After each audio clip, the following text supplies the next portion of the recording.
Let's go! Welcome back. I'm Tsumiko, and this is more Final Fantasy XIV. We're currently in the Heavensward expansion.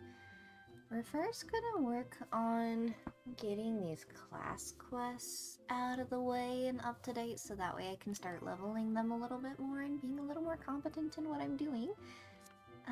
But let's see. Homecoming. I was working on Archer last time, so we'll get this up to date. What other ones do I have to do? I think...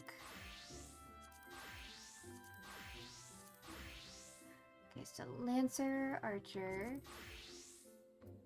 Rogue. Excuse my scrolling here. Oh. These I know have one pretty much for all of them. Dark Knight? No. Machinist? No. I gotta turn that one in. And then this one I need to upgrade into Summoner. So we're gonna first focus on Archer, but before we go out into the world, I need to repair my stuff. Need to repair our goods.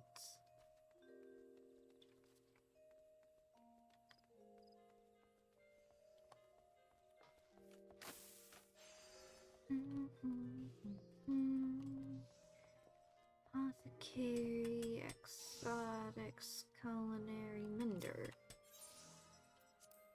Oops.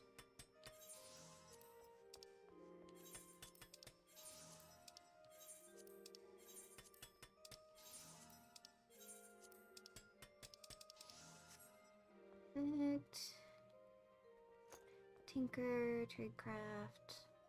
I'll probably end up coming back here once I've got all of the battle class up to date. Let's see. Oops. Now we're going to Quarry Mill.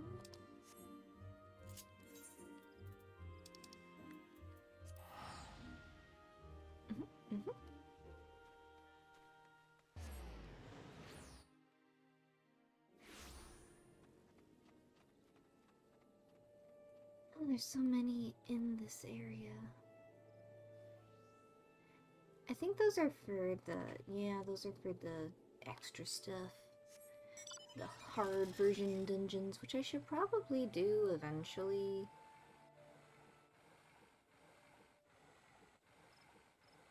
Could honestly probably tackle it once I've got all these underway.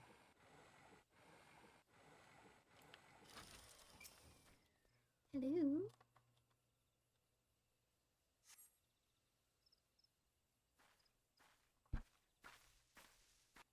Oh no! No, don't hurt her. And there I was, thinking you mightn't accept my kind invitation. I don't recall inviting her, though. 'Tis rude to presume, missy, and I do so hate rudeness. Wait, it's not her fault, it's mine. I invited her. She's a member of the Archers Guild, like me, and she's not Gridanian. I do begin to recall her face. I knows how to hold a bow, that one. Well, she ain't the typical recruit, but I reckon I'd be willing to make an exception. No, it's not like that. I just wanted to say goodbye. Tsumiko, ever since I met Pawa, I've been at a loss. But I don't realize how that may... But I realize now that my place isn't at the guild with the Gridanians. They'll never accept me. This is where I belong, with my people, carrying on our traditions, our archery, not Gridania's. It's all I have left, Tsumiko, so I'm going with Pawa. Maybe you don't understand now, but just promise me you won't tell Lucien or Silver.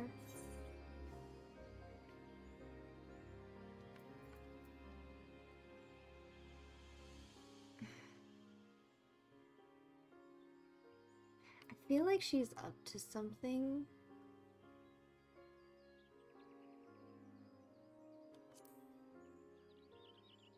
There's no way. Sumiko. Made your peace with your friend, have ye? Alright then, let's get on with it. Put an arrow in her. No! Ain't no love lost twixt ye and the guild, is there? Then what's the problem with feathering a bloody venturer? No bugger'll miss her. I'll miss her alright, so just stop. Dear me, and I had such high hopes for you, Miss Aliapo. Waste of bloody time. The keeper what's lost her nerve about as much use to me as a glass bow. But there's no sport in killing captured prey.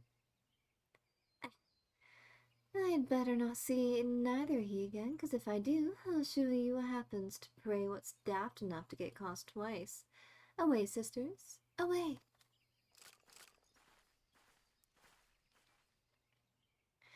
How do you do it, Sumiko? How do you live in this place, with these people? And when do you even bother? What have they ever given you besides scorn? Well, what do you see in them, Sumiko? Even though you joined the guild after I did, you've come so far, so quickly. Maybe you've even surpassed me. I have to know how you've done it. I have to know what it is I'm doing wrong. And there's only way I can think of to find out. Meet me at the Bannock.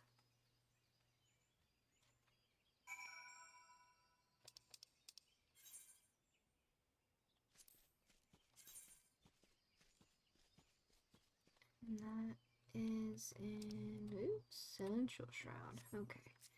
What about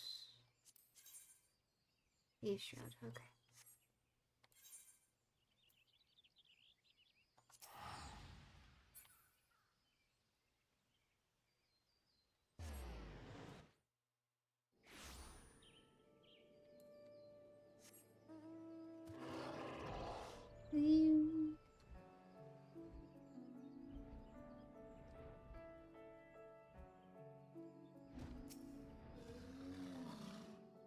Shall we begin, Sumiko?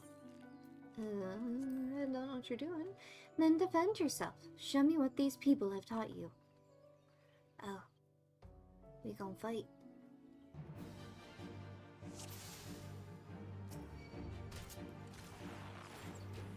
I said fight me, damn it! Why are you holding back? Alright. Is that all you've got? I know you can do better.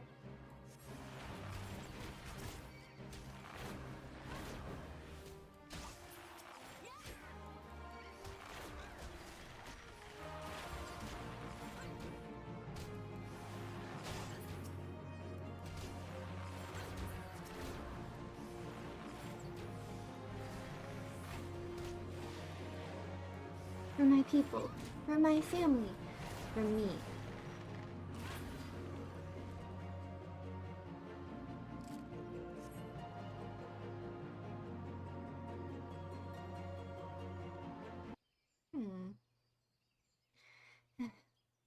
It's so simple. You've opened your eyes and looked beyond your master's faults. You've accepted their teachings and taken them to heart. Even Silver, for all his bigotry, wishes only to preserve his traditions. I lost sight of everyone else's struggles and became obsessed with my own. I was so afraid to let go of my cherished notion of archery, my family's notion, and learned another way. I didn't want to betray them or dishonor their memory. But I have a family here too. A family that sees the wider world and is willing to show me how blinkered I have become. I got you. As archers, we train our eyes and minds to be unforgiving, to defy any attempt at concealment, and discern the naked truth. It is little wonder that I have neglected to look inside myself until now, though unquestionably worthwhile. I have found the experience rather excruciating. Thank you, Tsumiko. I know now that I belong to the guild, together with you and Lucienne.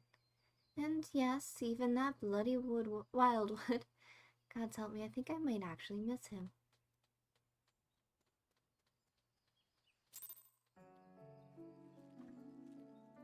I forget.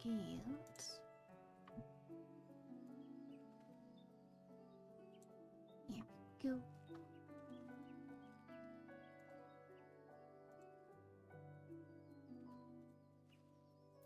Okay.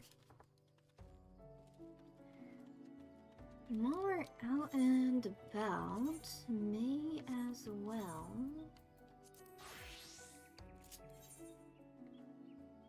grab this one over in the East Shroud.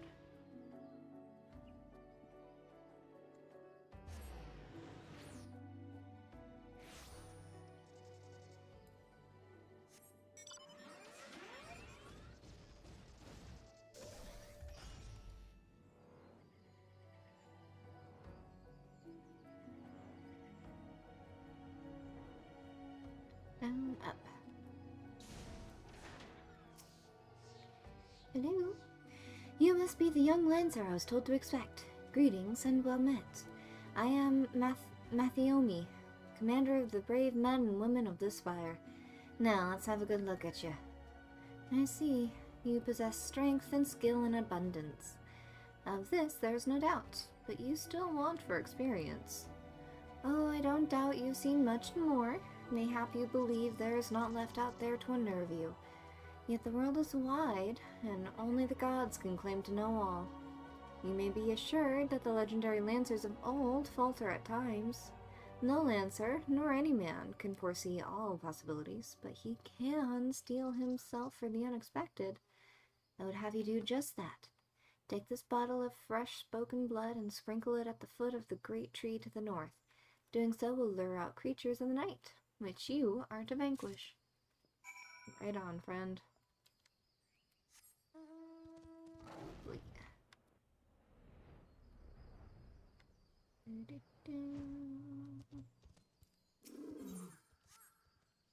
Spoken blood. Is that like Voidsent blood?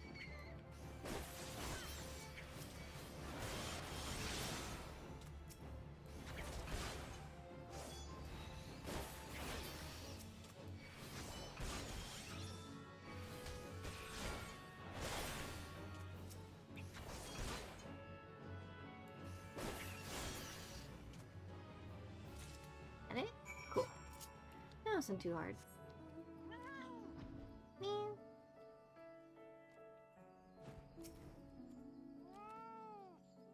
Welcome back, lass, and well done. I bore witness to your battle with mine own eyes.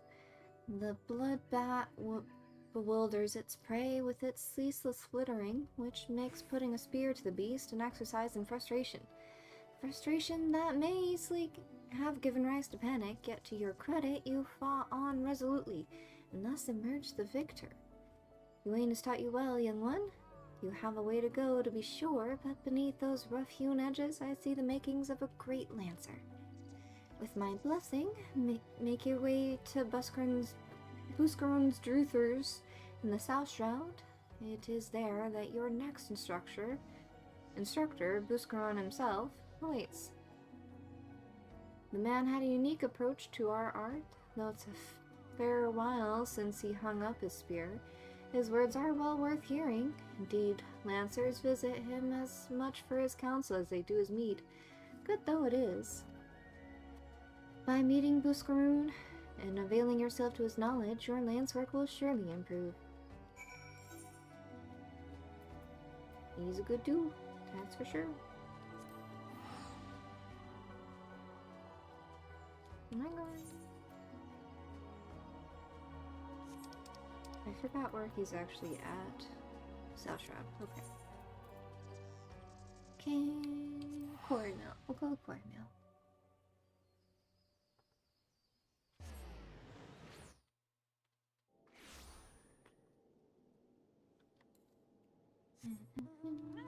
Oh, it's gonna be a thunderstorm.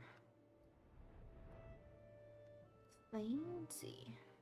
Not really fancy, but I do love thunderstorms. And there's just something exciting about the way that everything rumbles after a lightning strike.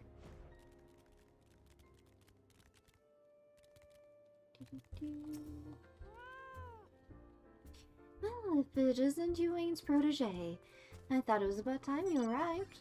I'm Buscaron, and this here's my place. In case you're wondering why all Yuane sent you, I should mention I have not always been in the food and drink business.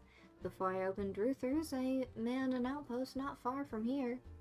Any road, between keeping throats wet and bellies full, I ain't got a great deal of time to chat just now, so if you don't mind, I'll get on with educating you. Now, take this nice bottle of full flower mead. Wait, don't open it. This ain't that kind of lesson. Now I want you to make an offering of it at Mistel's Lance, which is a monument tucked away in a rocky cleft to the south of here. See the bottle safely there, complete with its contents, and when you come back, I'll tell you a story. Got that? Good.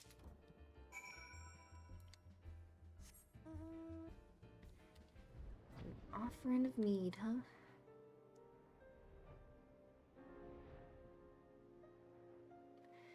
Mead is actually pretty good. It's still too bitter for my taste, but for alcohol, it's pretty good.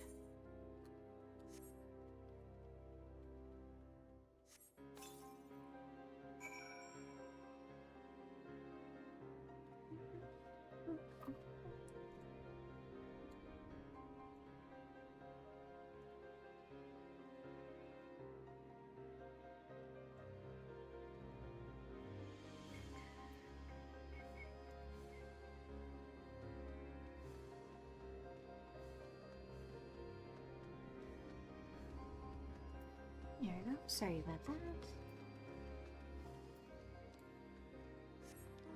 And I go back to good old Buscaroon. Probably like Buscaron or something like that.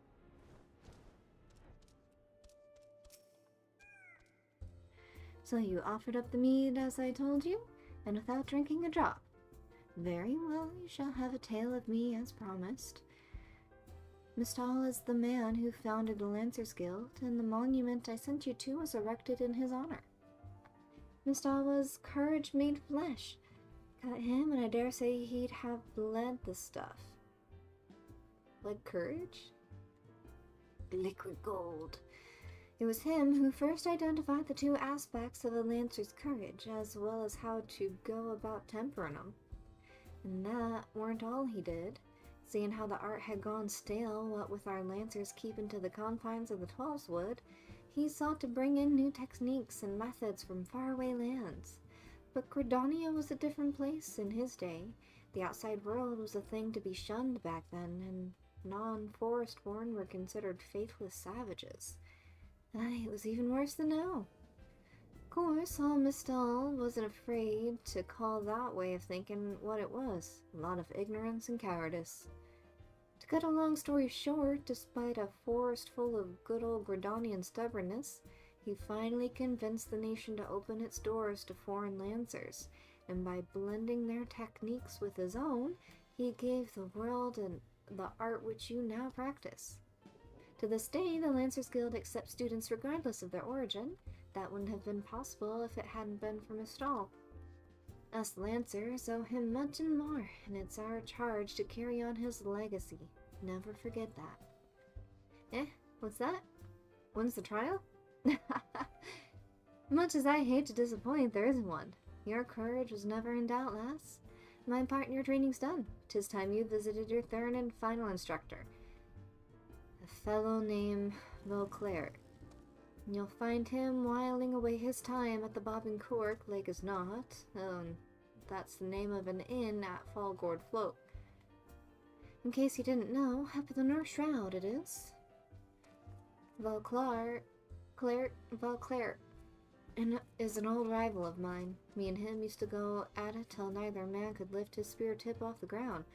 I warn you, he was right stubborn bugger back then, and the years ain't done much to improve his humors. So, good luck impressing him. Thanks. I do love me a challenge. Old men to impress. My favorite thing.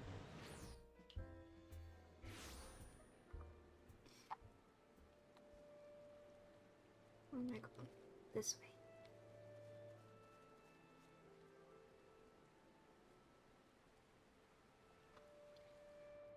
Not you.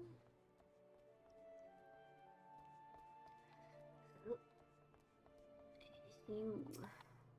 Hey, old man. I take it you are the young lancer of whom Ywain spoke? And an adventurer besides, by the look of you. As an adventurer myself once. That was before I became a lance for hire. But enough idle talk. You've come to learn from me, and learn from you you shall. Be warned, though, that you will not find me as lenient an instructor as the others. Now pay attention. Thus far you have learned to muster your courage in situations of fear, panic, and uncertainty. With me, you will learn to do so in the face of change. The enemy is a living thing, and living things are apt to change. Whatever the nature of that change, a lancer must be able to think and adapt. And to think and adapt during battle requires courage. To teach you the meaning of my words, I would have you challenge a fiery fiend known as the Red Balloon. However, the creature will only appear where there is a raging flame. You may kindle such a flame by procuring 6 fingers from slain balloons and depositing them in a gutted campfire. This should suffice to entice the Red Balloon. As the battle wears on, the creature's fury shall burn with ever greater fervor until it is ripe to burst in a conflagration of death. Nice! Let courage lend strength to your lance and extinguish this fiery foe. Shoop.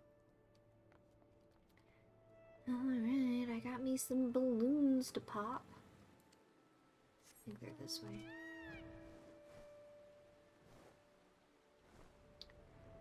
Hello. There's one.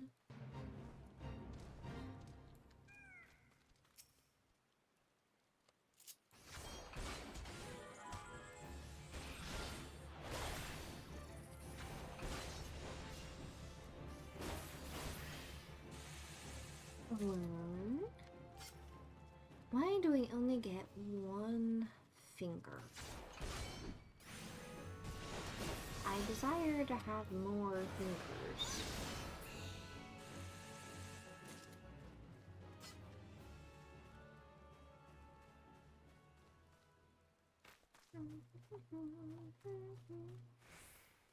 You're not what I need.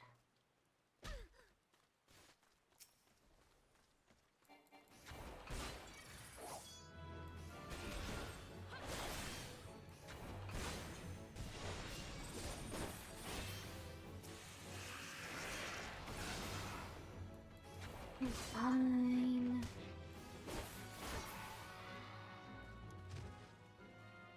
Where are they going? Or did they go out of bounds?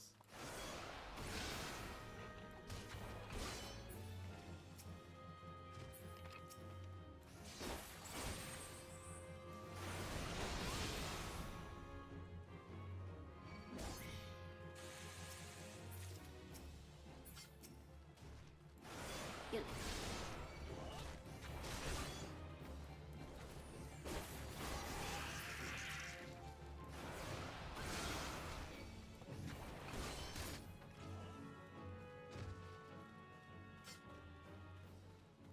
Almost there.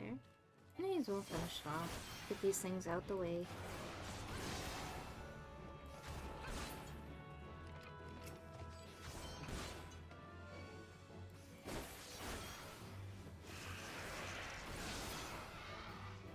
They look like birds, but they're scaled. They're like lizard birds, naked chickens.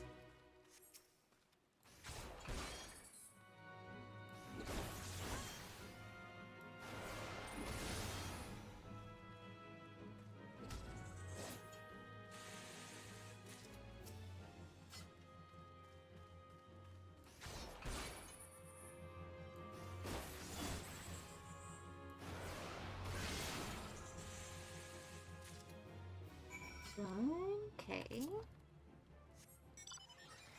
I gotta put everything into a fire pit.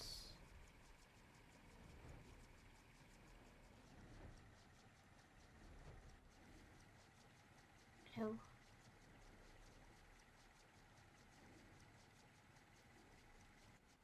I should just come over here. Gutted campfire. Those don't look like fingers.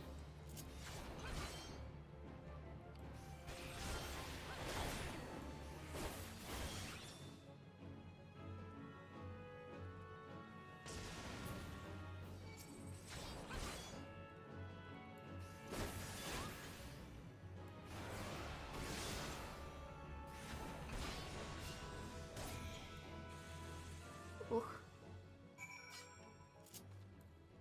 Is he getting bigger? I couldn't tell.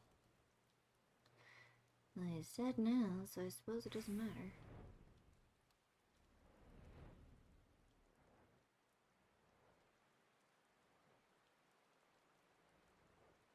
Mr. Instructor, sir. I am returned. Woo! Should probably not be on a mount. Inside. Seems a little disrespectful. So you vanquished the red balloon. No less than what I would expect of one of your Waynes. Your enemy altered its nature throughout the encounter, thereby causing the terms of battle to shift repeatedly. Yet ever did you press onward, your courage holding firm in the midst of constant challenge. So it was that you emerged triumphant. I am not known for being liberal with my praise, but you have done well. Yours is a genuine courage. Mind you, this does not give you a license to forsake your training. You are still but a fledgling among us, after all. I have finished with you. You may report back to Wayne, and when you do, tell that young upstart that I demand he show his face here from time to time. That is all. It was quite rude.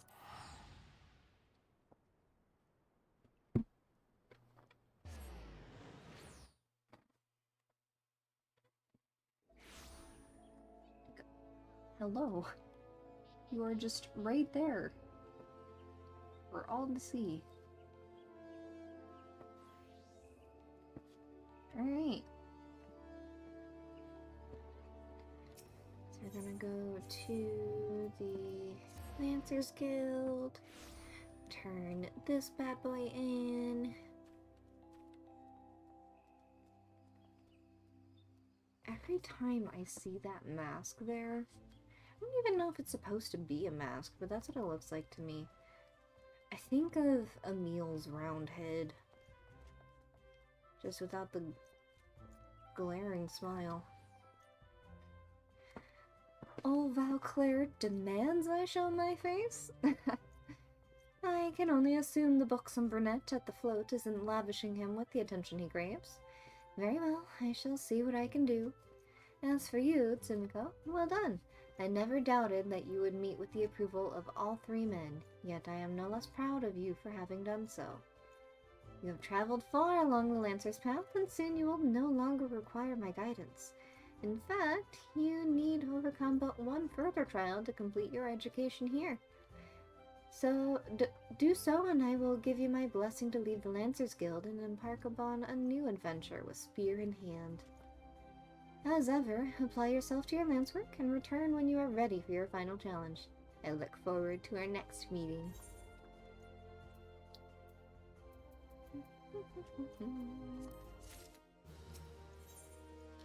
Give me the moon.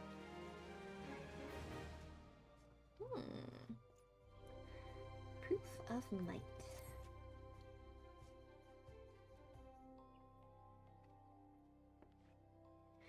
Ah, Tsimika, ever a sight for sore eyes? By your return, I take it you are ready for the final trial. Very well. Let us... Master Yuanian! You're wounded. What has happened? We were attacked, sir, by a dusk white lancer as we trained in the forest. He was impossibly strong. A demon. He kept screaming something about teaching us true courage. Not him. Not Fulcus.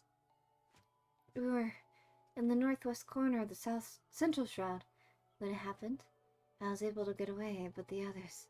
You must help the others. Be strong, man. I am sorry, Tsumiko. The trial must wait. Pray make haste to the central shroud and help your comrades. And Tsumiko, should Focus force your hand, do what must be done. 12 speed to you, friend.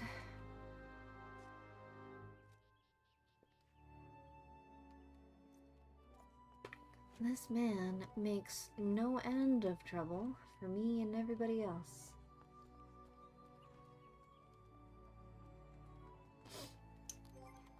And I think it's just 'cause he's a big coward himself and he's just trying to prove something to himself. And to others. 'Cause he cannot accept his own shame.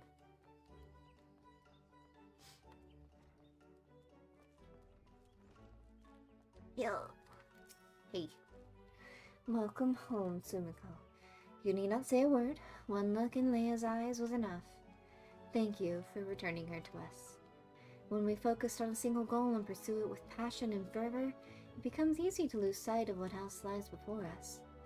With your vision and skill, Tsumiko, you can help our fellow archers to look beyond themselves and remember their comrades. I hope I can count on your support in the future. You got it, boss. I don't need none of your stuff. Wind bite! Yes, please. One more DP. One more dot. Excuse me. One more dot for me. Yo. Thank the gods you've come, Tsumiko. Perhaps you can talk some sense into this stubborn fool. Calm yourself, Silver. At least let us petition the Order of the Twin Adder for... There is no time, Lucian. Power would be long gone before the forces had even assembled. Alone, I can move more swiftly, take these poachers by surprise, and force them to divulge her location. We understand how you feel, Silver, but this is too reckless. At least permit Tsumiko and me to accompany you. You? The adventurer and the savage? You cannot understand. Silver. But I do understand. I know what it means to take pride in your home, to want more than anything to protect it, and to be overcome by guilt when you cannot. I see what you're going through, Silver, and I understand. This guild taught me to open my eyes and see clearly. I beg you, Silver, open yours. You have friends here ready to fight. You have us. Hello, welcome in. How's it going? I have never considered you my friends. Do not follow me. He's such a soon. Well, his lying certainly hasn't improved. If he honestly thinks he's doing us a favor by forbidding us from getting involved, he's an even bigger fool than I imagined. Come, Tsumiko, to the South Shroud.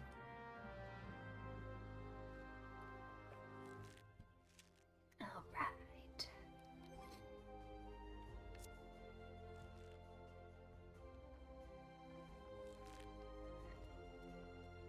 So, we're gonna go South Shroud for the Archer, and then we're gonna go Central Shroud for the Lancer.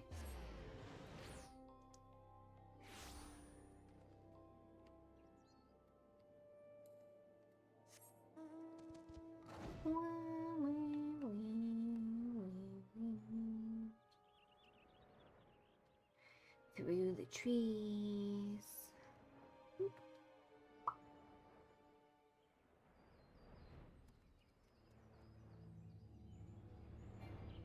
Above it all, get yelled at that I'm flying too high. When there's no such thing. Shoot. Are you hurt? Did you do something dumb? Do you need help? We're gonna help. Ah, this is unfortunate. So there! Leia, Tsumiko, I told you not to follow me. I neither need nor want. Don't take me for a fool. You cannot conceal the truth from this archer's eyes. Tsumiko, the others are almost upon us. We must make our stand here and protect Silver.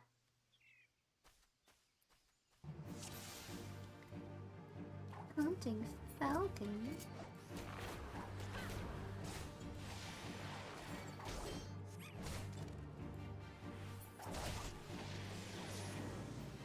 I wish to hurt it. Thank you.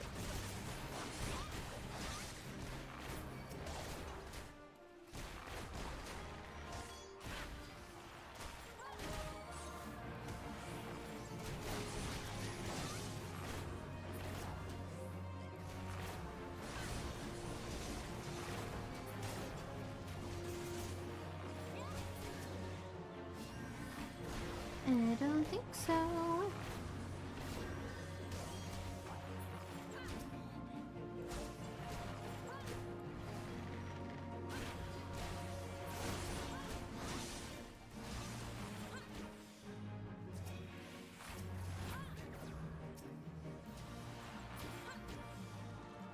There we go. Easy enough.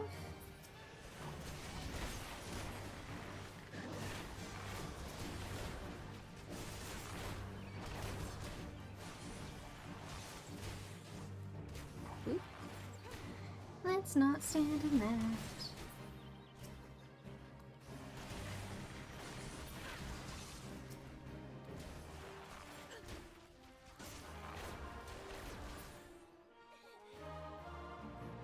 All done?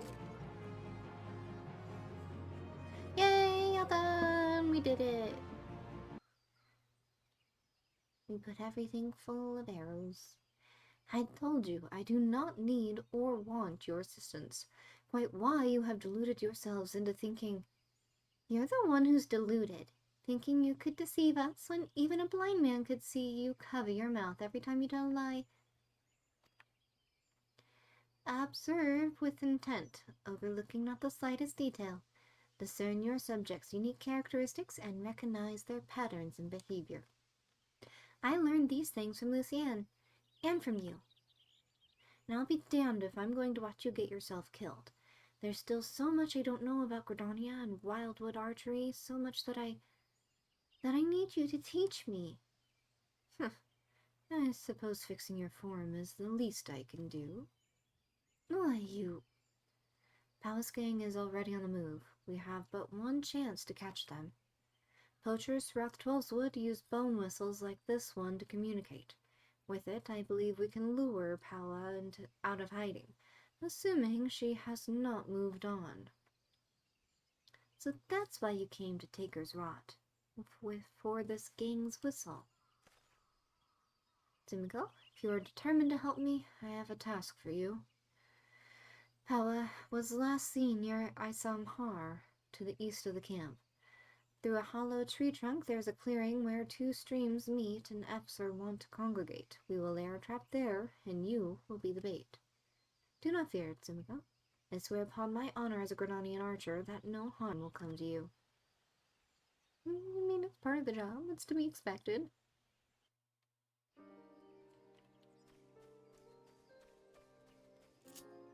What do you guys think? Would you let someone put you as bait for a trap?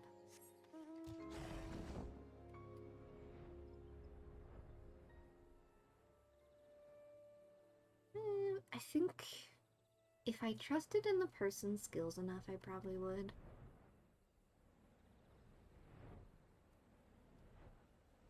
Then again, you never know.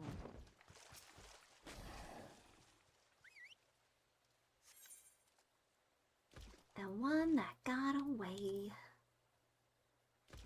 Isn't that a song? I think a lot of these quest titles are just song names.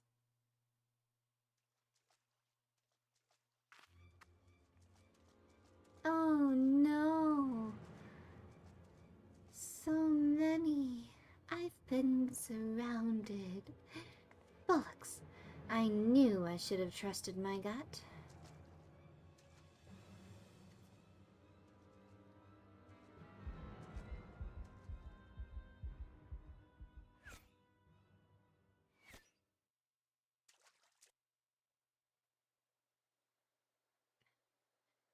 Some folks just can't take a hint.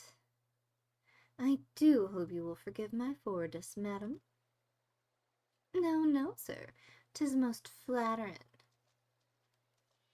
When ye agree, sisters, why don't we show our gallant Wildwood admirer and his mates just how much we appreciate their attentions? I hope you like it rough, darling. She is so flirty. Healer, healer, healer? No healers. Okay, cool. GOOO, got it.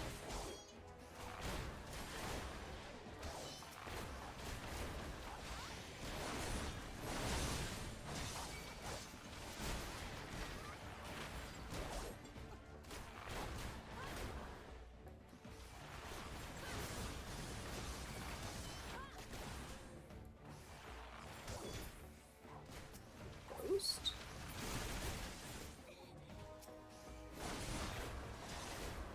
My sisters ain't to your liking? Too bloody picky, that's your trouble.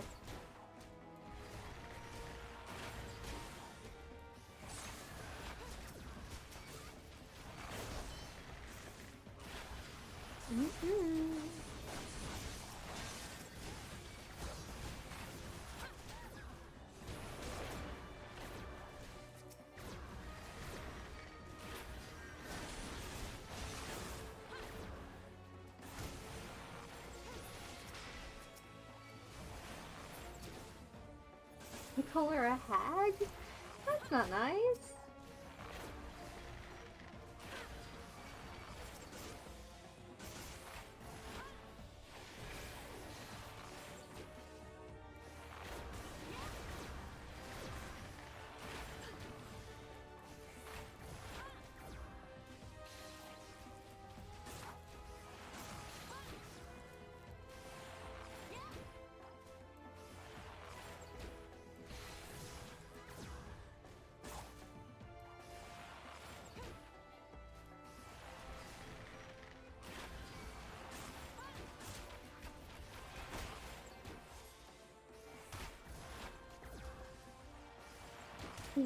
Warm and toasty. Oiled arrows.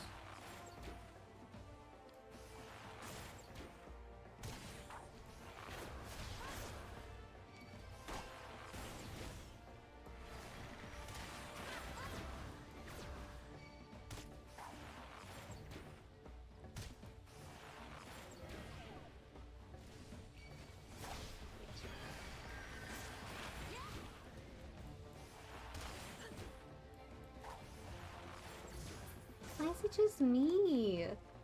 Pick on somebody else.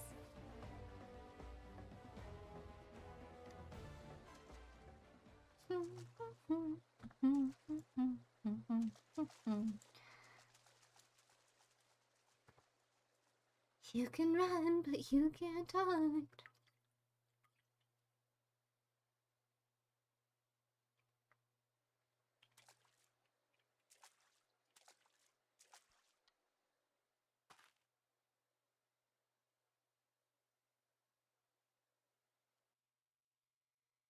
And I thought you only had eyes for me.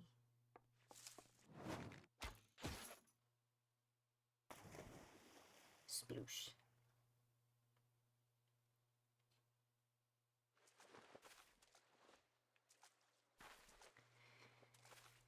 Oh, sweet madam. Our time together has been fun. I can't. I won't.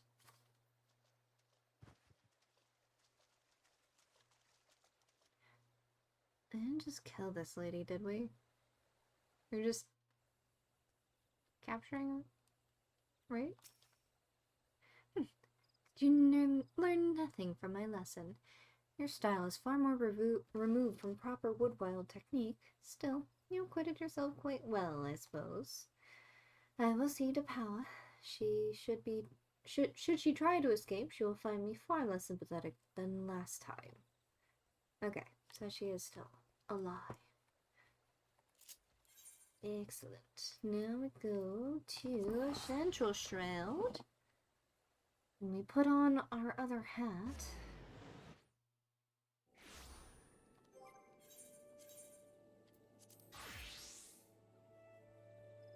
Eventually. Eventually, I will get an apartment, and then we will decorate that.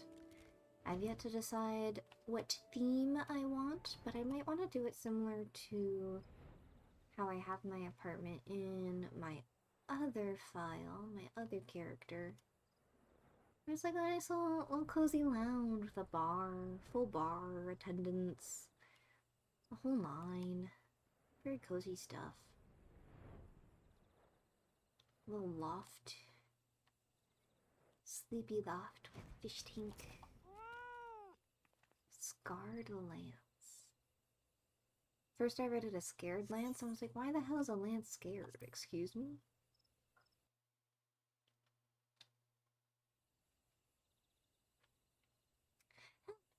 For the love of the 12, help me!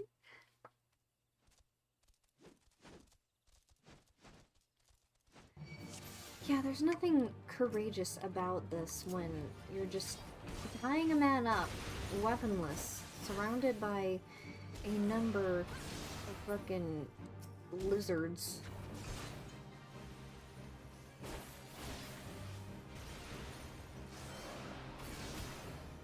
Oh, he is dying. Hey, buddy. Hey. Like, how about over here? Yeah? Yeah?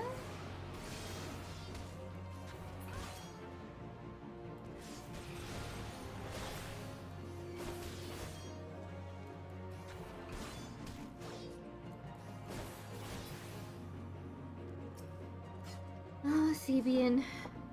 Thebane. The Bane. Hey, my life friend. Another breath and I would have become worm fodder. A dusk-white lancer unleashed the fiends upon us, claiming it would temper our courage. You should have seen the look in his eye when he said it. Mad bastard. You know where he went? Huh? Where is he now? I think he headed off towards the North Shroud, maybe in the direction of Falgord Float. I can't say for sure. I was concentrating on the Scalekin at the time. If it's a reckoning you seek, you are like to be disappointed. Those of us who managed to outrun the worms still will already have alerted the whalers. I dare say the Duskrite is being held at Spear Point as we speak, begging for his worthless life in a puddle of his own piss. Serves the bastard right and all. It's kind of rude. Let's see. Alright, off towards North Shroud.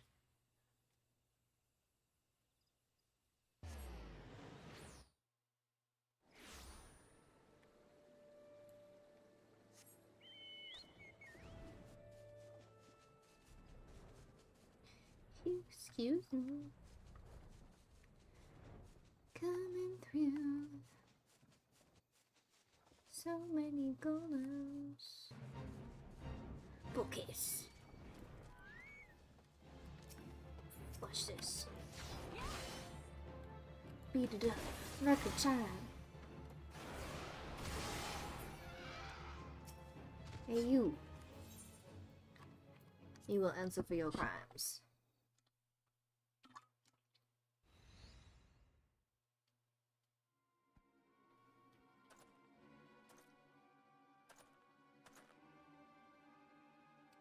What kept you?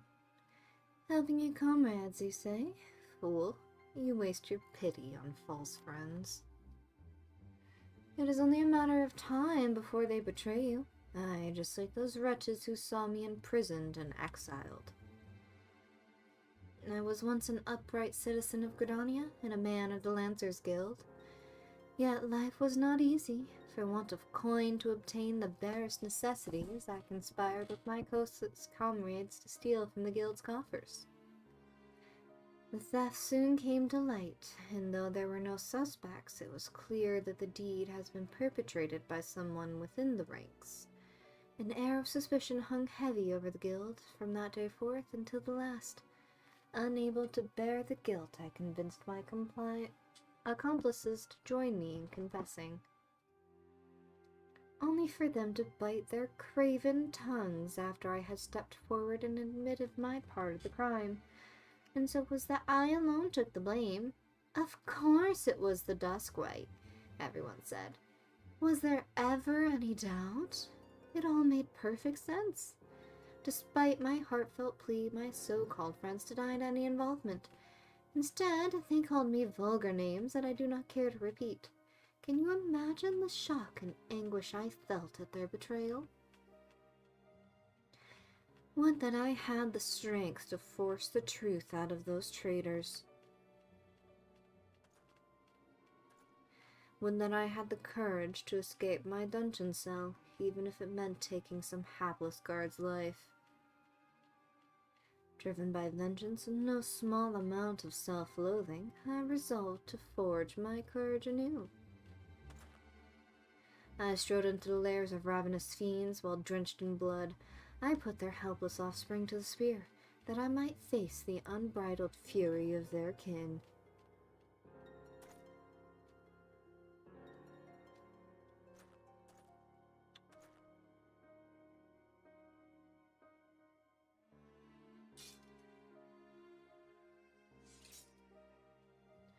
For my efforts, I have acquired the ultimate courage. A courage forged amidst danger and tempered by rage. I fear nothing. I am the greatest lancer that has ever lived. I think you're a little full of yourself, buddy.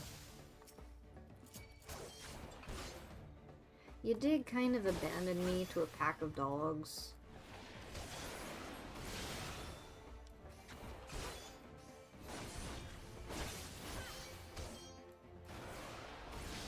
It was none too cool of you.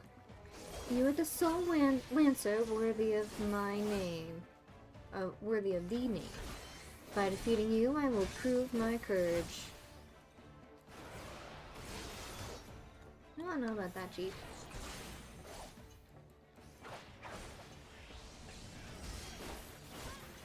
You, come this way.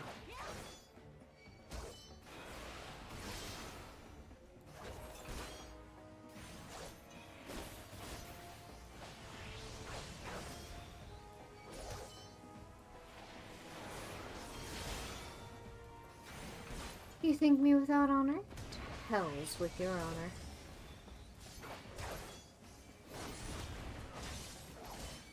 Oh! Why are there more people? Hello?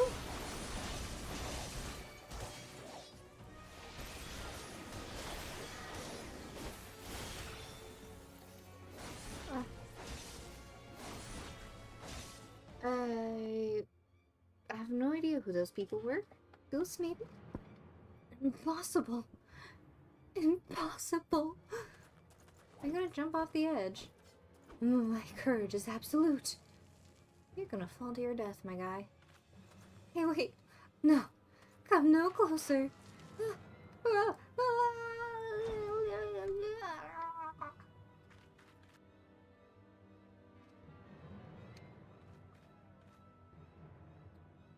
My friend, you are a desperate man, seeking to prove something to no one but himself.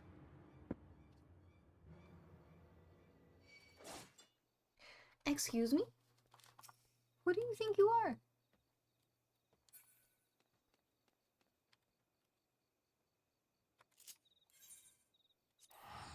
Tukudani, I guess.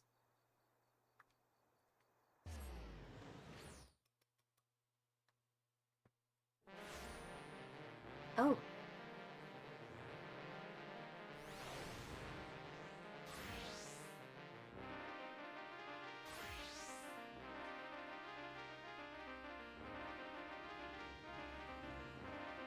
That is a familiar tune, but I don't remember what it is.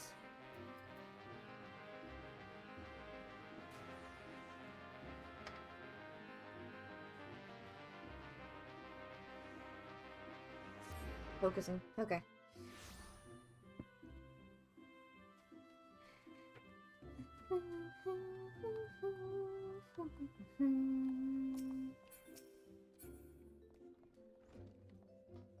Hey, yo, so he, like, fell off a cliff after we battled to the death.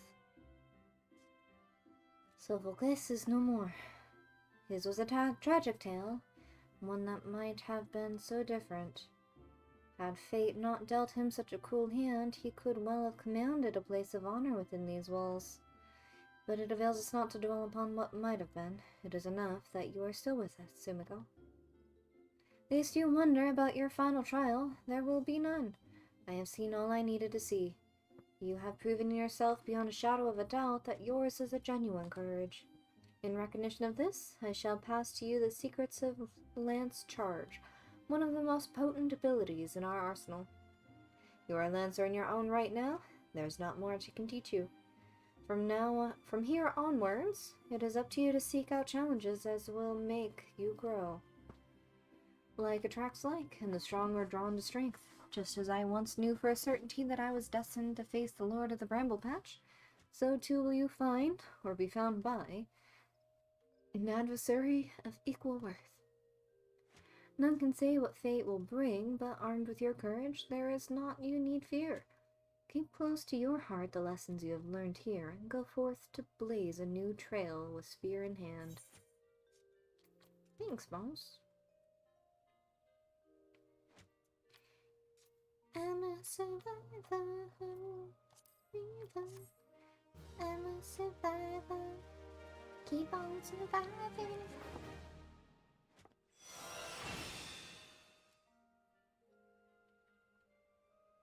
Let's charge.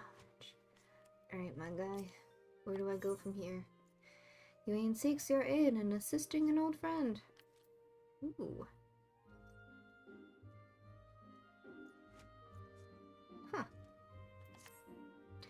I dare say you might just be the right woman for the job.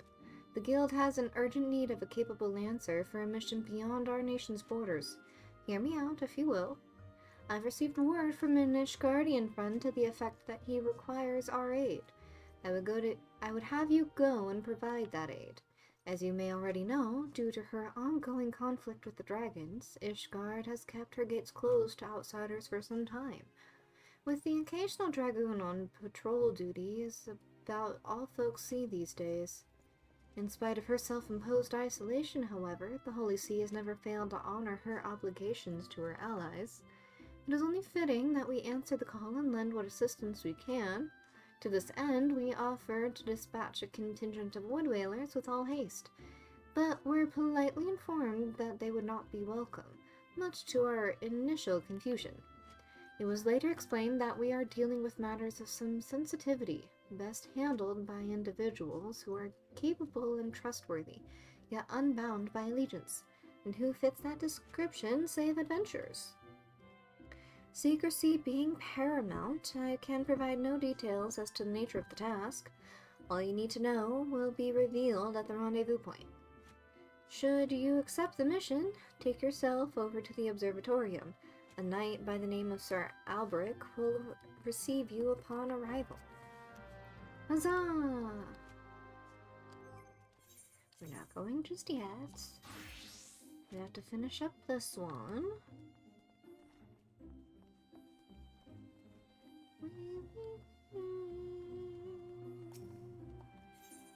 Oh, I got that pretty far away. Constant loop. Monster soup.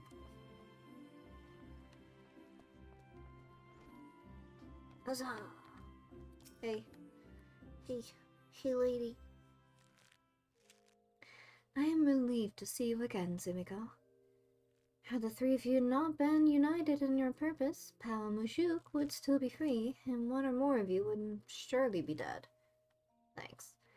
I am so proud of you, Sumiko. Not only have you mastered our teachings, but you have also helped your guildmates regain the perspective that they had lost. For showing such compassion to your peers, I wish to teach you a new technique, Windbite. With Windbite, you can bring the power of the very air around you to bear against your opponents, and they will suffer on long after you have knocked your next arrow. It will serve you well in battle, I'm certain. All archers walk the same path, Sumiko, towards improvement and discovery. As long as you have the vision to see the path ahead, you will continue to mature and excel. Yet we all grow weary and lose direction in time. When this befalls you, I have no doubt that you will find your way back to us. Trust in your eyes, Tsumiko. They will never lead you astray. I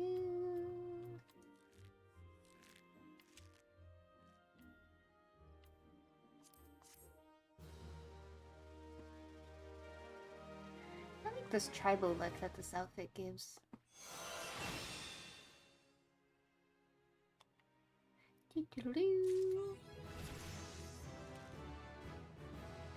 Oh, level up. Wow. Song of Bards and Bowmen. Bowmen and Bards.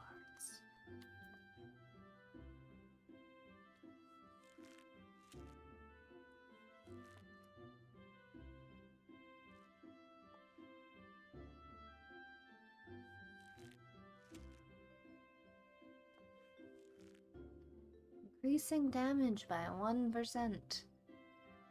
Woo! Well met, Simco. Would that we had time for banter, but we're all up in arms here. Yet another Exali dirigible has been spotted over the Twelveswood, you see. Their reappearance calls to mind the Battle of Griffin Crossing. Well, I say battle, but most agree that massacre would be more apt. Aye, the Ixal dealt us a crushing defeat that day. Right around this time of year it was, more than 2 decades past. A humiliating episode in our history, to be sure, but heavens forbid that we ever forget it. Failure is the finest, if not the kindest, of teachers, and few things drive a woman better than its sting. But do let's speak of cheerier matters. I don't like that sentence. Mayhap you've already heard, but a renowned archer has recently returned to the Twelveswood, the one they call God's Bow. That's just a title, of course. His birth name is Jahantel, and he was once the God's Quiver. The man was a legend even then, and there was no honor greater than being taken under his tutelage. But that's not all there is to him, mind you. Jahantel was also a skilled bard, one of the rare few capable of inspiring others to greater feats through song. Upon learning that the God's Bow had returned, dozens of us flocked to him in hopes of training under a legend, yours truly included. Alas, the meetings haven't unfolded quite as we had hoped. Jahantel has refused to teach each and every suitor that has approached him thus far. Though it should be mentioned that the topics he is reluctant to instruct us in do not include poetry and song, he seems exceedingly keen to teach us all about them. Some few of us were tempted to take him up on his offer, save that we have a nation to defend. Far be it from my intent to belittle all those bards out there, but I like my chances rather better charging into battle with a quiver than a harp.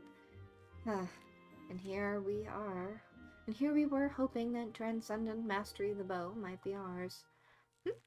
By the sparkle in your eyes, I'd wager you have an interest in the self-same poetry and song. Come now, there's no call for shyness, and there is more to life than battle. If you would present yourself as a pupil to Jahantel, I happen to know his whereabouts. I'm given to understand that he has made his camp somewhere west of Quarry Mill in the South Shroud. Jahantel is an agreeable sort of fellow, and should be willing enough to meet with you. Truth be told, I am holding on to hope. If you could find a way into Jahantel's confidence, mayhap you can yet be persuaded to train us. I wish you the best of luck, my friend. Look at this cute little boy. Cute little baby. Scratch your butt. No, not you. You. No! Come back!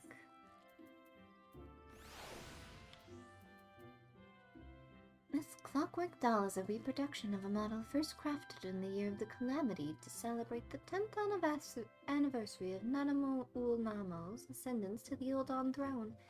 17th in her line, the Sultana was crowned when she had been but 5 summers.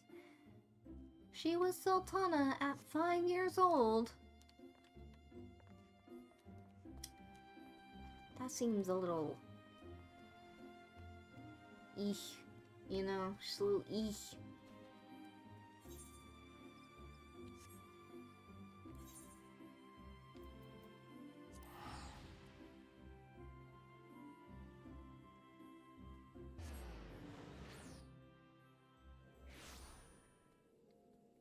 Seems a little eesh.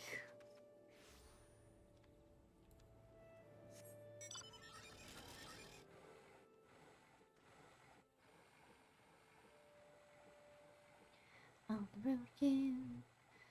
I just can't wait to get on the road again. Hello, sir. There you are.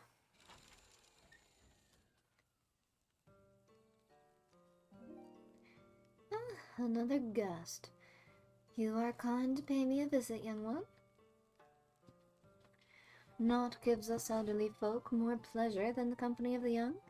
Add to that a steaming pot of tea and the beauty of the Tulsut, and we could want for little more. Ah, but the curl of your lip tells me that tea and scenery are not what you desire. You seek knowledge of archery, I take it? In which case, I'm afraid I must disappoint you. Sumiko, was it? Yes, I am Jahantel, the one they called the God's Bow. But that was in another life. I have long cast aside my bow, taking instead a harp to my breast. For years I have lived as a bard, going wherever the wind blows, exulting in the beauty of creation through song. To be sure, I still have the eyes to recognize a promising archer when I see one, and you, young one, have promise. Keep your nose to the grindstone, and one day you may count yourself a virtuoso of the bow. Yet know that virtuosity is worthless without virtue. Aye, the words of a ballad of the vainglorious fool tell us as much. You truly wish to remain and learn poetry and verse? Well. I must admit to being rather taken aback. In uncertain days such as these, there are few indeed who devote their time to song as opposed to more tangible endeavors. You intrigue me, young one. I find myself growing curious as to how the melodies of old might find expression through you. I do believe a certain friend of mine would be of the self-same opinion. Aye, that would be as good a place as any for us to begin. Listen well, Sumiko. There's a Moogle named Puknopoki, who can oft be found wandering an area situated east of here. But have you present yourself to him? Puknopoki is possessed of a discerning eye for talent. If he sees potential in you, I should be well satisfied that you indeed have the makings of a bard. Heed me, O puissant athlete, Althik. Turn thee over the hourglass of time, that we might gaze upon the battles of yore.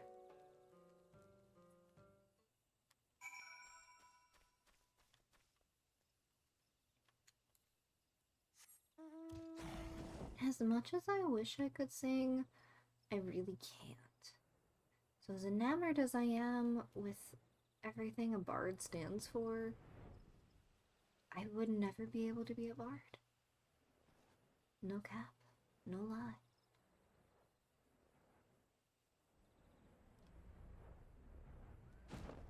Look, the bulky, what are you doing? How could this have happened? It's just so embarrassing. A blunder for the ages, Kupo. You understand what I'm saying, don't you? That's a rare talent, I'll allow. But you've caught me at a bad time, Kupo. Now, be a good adventurer and show yourself out. Jahantel sent you? You should have said so sooner, Kupo. You do know that Jahantel is no ordinary bard, yes? His songs can salve your heart and strengthen your resolve. They can banish your fears and fill you with hope. That's not even scratching the surface. Why, to hear him perform is like bathing in sunbeams, Kupo. I've asked, begged, pleaded more times than I care to count for Jahantel to stay and sing in the forest. Only now has he deigned to set foot here again, but he's refusing to sing for us. That's a blatant breach of promise, Kupo. What's this? Why, your being resonates with a chord similar to Jehendel's, perhaps even identical, Kupo. By the 12th, this means that things may yet turn out as planned. Why, you might even have it in you to surpass the man, and that's saying a lot, Kupo. Egats, your coming had me so excited my predicament now escaped my mind. There's a charm that I had meant to give to Jehentel, you see, but it was stolen as I napped Kupo. I roused just in time to espy the thief and attempted to give chase. Alas, drowsiness robbed me of my balance and I was delayed by this tree. Last I saw of that overbold brigand he, or possibly she, was scurrying towards Taker's Rock, Kupo. Now I realize we've only just met, but would you mind recovering the charm and delivering it to Jehentel in my stead? Shake my head.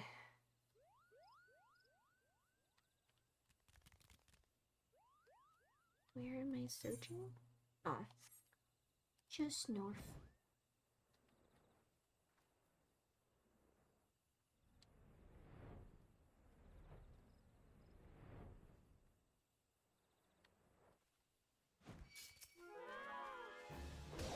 No.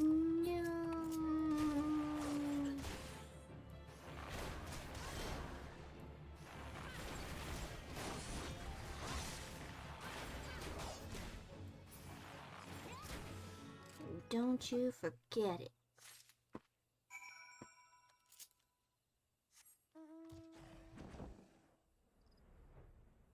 Alright, you little boo-boo bastard.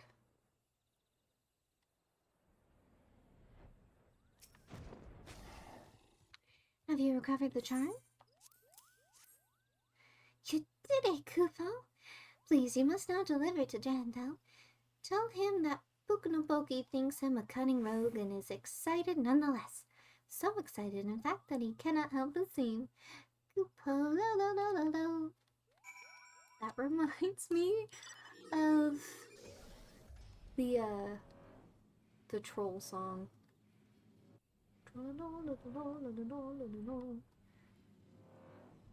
I forgot what it's actually called.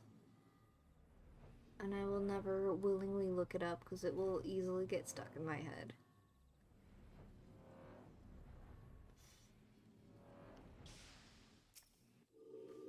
Yo!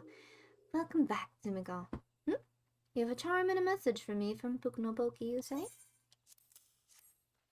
A cunning rogue, am I? I suppose I must explain. Buknoboki and I go back a long way, to when I first took up the harp. I made a promise to him then, one that I have yet to make good on. Buknoboki has long desired that I remain in the Twelveswood to sing for the rest of my days. Regrettably, I have been ill able to oblige him. Duty called, you see. I had battlefields to stand upon and comrades to protect. Moreover, an event came to pass that rendered my being in the Twelveswood problematic. I thought that by taking eager souls such as yourself under my wing, mayhap it would suffice to appease Buknoboki. Of course, he saw straight through my little ruse. What the Muggles lack in grace, they aptly make up for in wit. The creatures are great lovers of song. That you return with this charm is proof positive of his high regard for your potential as a bard and archer both. The charm is a crystal known as the soul of the bard. Buknoboki asked that you bring it to me, but he meant for you to have it. It is a gift from the Muggles bestowed upon those they deem worthy of walking the path of a true bard. The soul of the bard harbors memories of the past, verses and refrains sung by the bards of old. As you gain in worldly experience, more of these memories will find expression through your being, imbuing your song with powers untold. Now, it may surprise you to hear that bowmen and bards are as next of kin. By the same token, the mastery of song is dependent upon one's prowess as an archer. The sense in this will be lost upon you at first, but in time the realization will dawn that bow and harp are but stringed instruments played by the same hand. Go now, Tsumiko, and let your body and soul drink deep of the melodies of old. When next we meet, I hope to see a fully fledged bard standing before me, one who exceeds even Puknopoki's wildest expectations.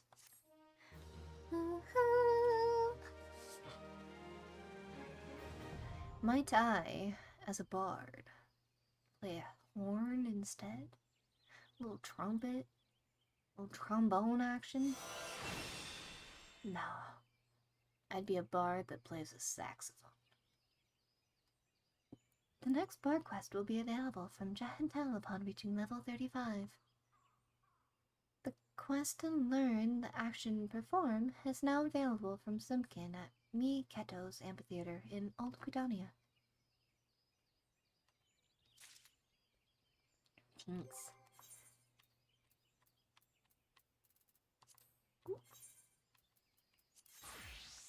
Transfer.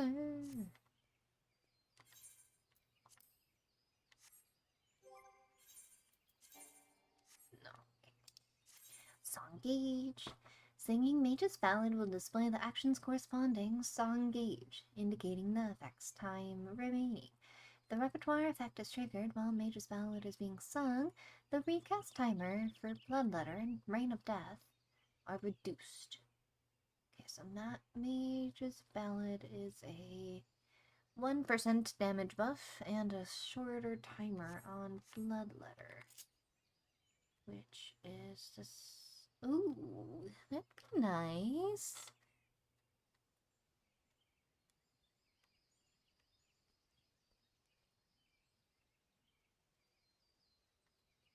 Okay, but I need to balance those. I don't like it none too much. Let's see. I want these to both be here, so maybe that here?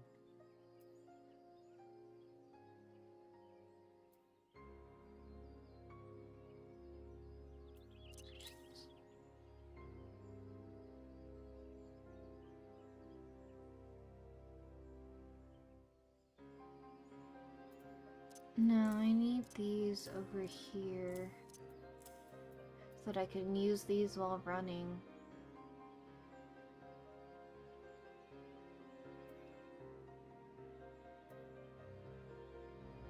Okay. That's good enough for now.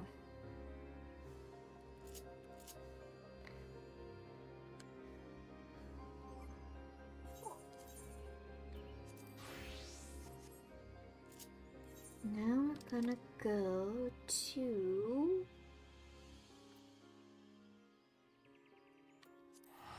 Camp Dragonhead, and then we'll fly over to the observatorium.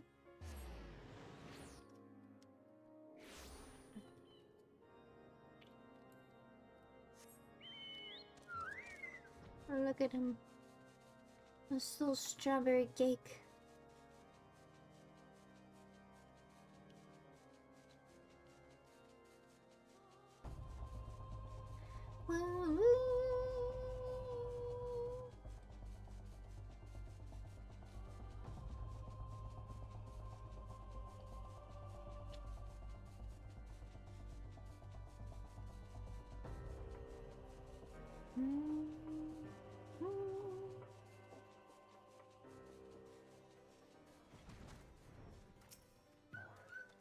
Hello, sir.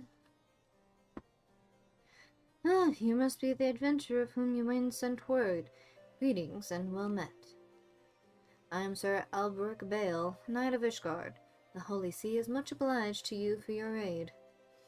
Time being of the essence, I shall proceed straight to the heart of the matter. The eye, an Ishgardian relic of unmeasurable worth, has been stolen. We have reason to believe the culprit has come this way, so it is that we ask your assistance in its recovery. The thief has been identified as a man named Justinian, the dragoon sworn to the service of the Holy See.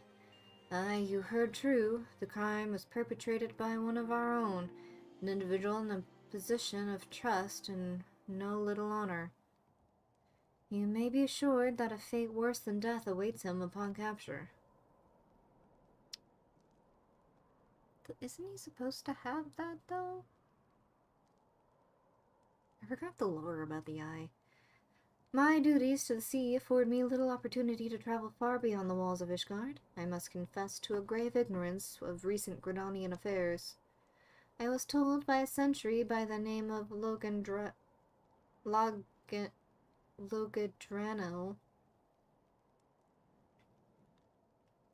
might have knowledge of routes oft taken by Ishgardian fugitives.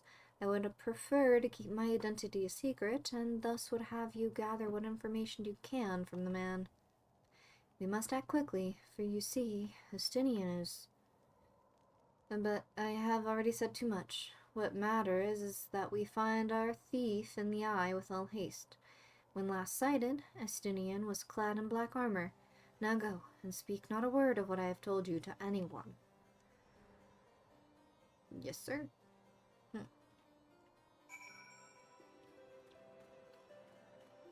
Oost.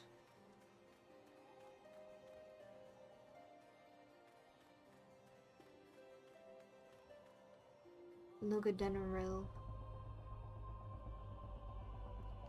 Lojdanrel? I don't know, man. These names are eek. Bouts favored by Ishgardian fugitives. Now that's a question I don't hear every day. You weren't plotting some unsavory act yourself, are you? Even if you were, I doubt you'd make it far. Any road, we've caught a few fleeing to the North Shroud. What with Gridania being home to nearly as many Elzen as Ishgard, it's no easy task to identify outsiders. If you're on the hunt for someone, you could do worse than to visit Florentel's spire in the North Shroud and speak with a man named Idristan. If any suspicious persons have crossed the border in recent days, he'd be the first to know.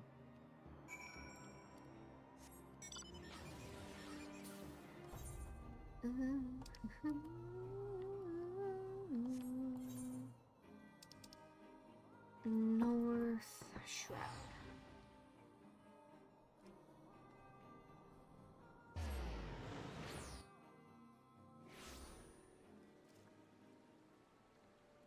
We're gonna go find ourselves an Justinian, guys.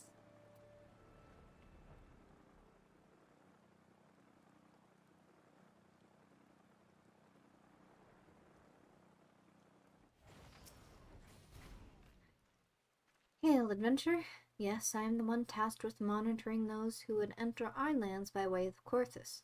An Ishgardian knight clad in black armor? No, I recall nothing of the sort, and such a striking visitor would be difficult to forget. My apologies, friend. I can only suggest that you return to Logandro and see if he has any other theories. But...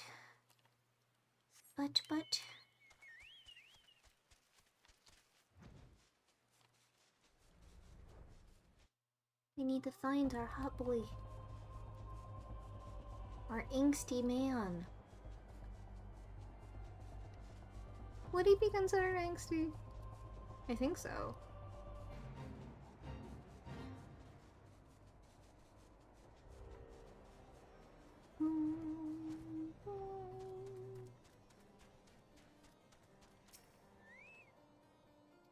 No luck, you say? Most curious.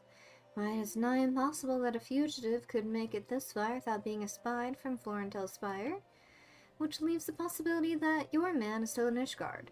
It runs counter to good sense. Would the fugitive not want to put a distance of grounds between him and his pursuers? But by the process of deduction, it is a possibility. The climes of Ishgard are not kind to drifters and vagabonds. That said, there has been talk of curious smoke wafting out of the caves east of here at night. Were I you, I might begin my search there. You could have done that before I went over to Ishgard. Ugh. Sweet. Oh. I am sorry, but it is your time. The hunting lord demands it.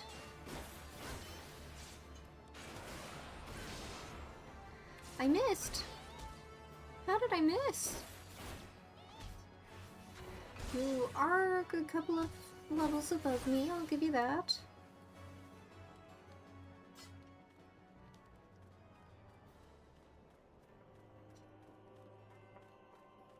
It's okay. I just need a couple. Shoot.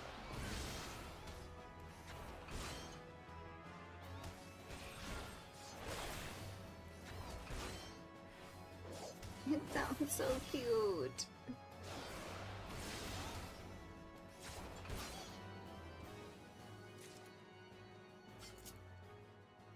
Oops.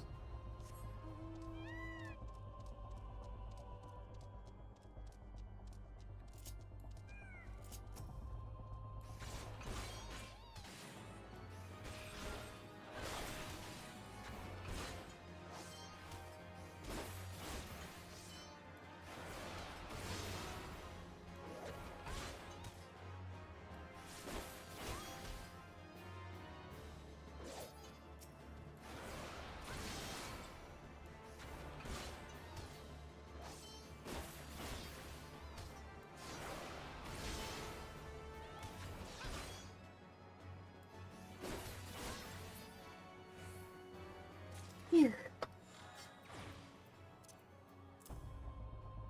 Huh. 1400, Oh, he's a CP boy.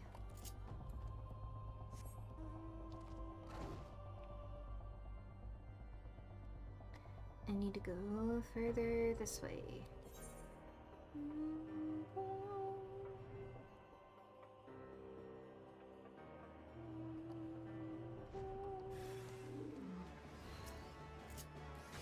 I am sorry.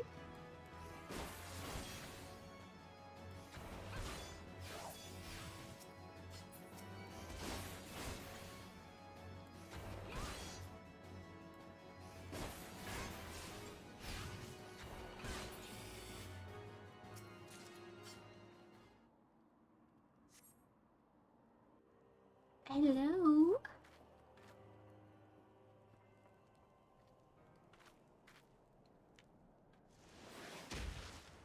It's the boy!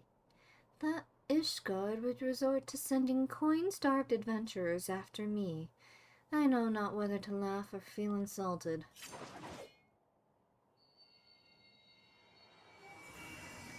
The eye rouses for another? Preposterous. Our paths will cross again, you can be sure of it. Wait, come back. I need to tame you. I only want to be friends.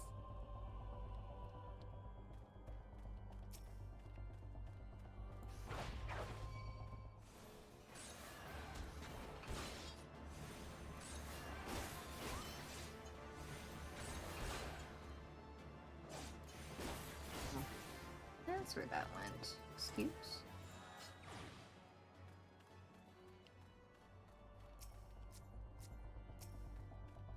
Oh, and then you come on. Okie dokie.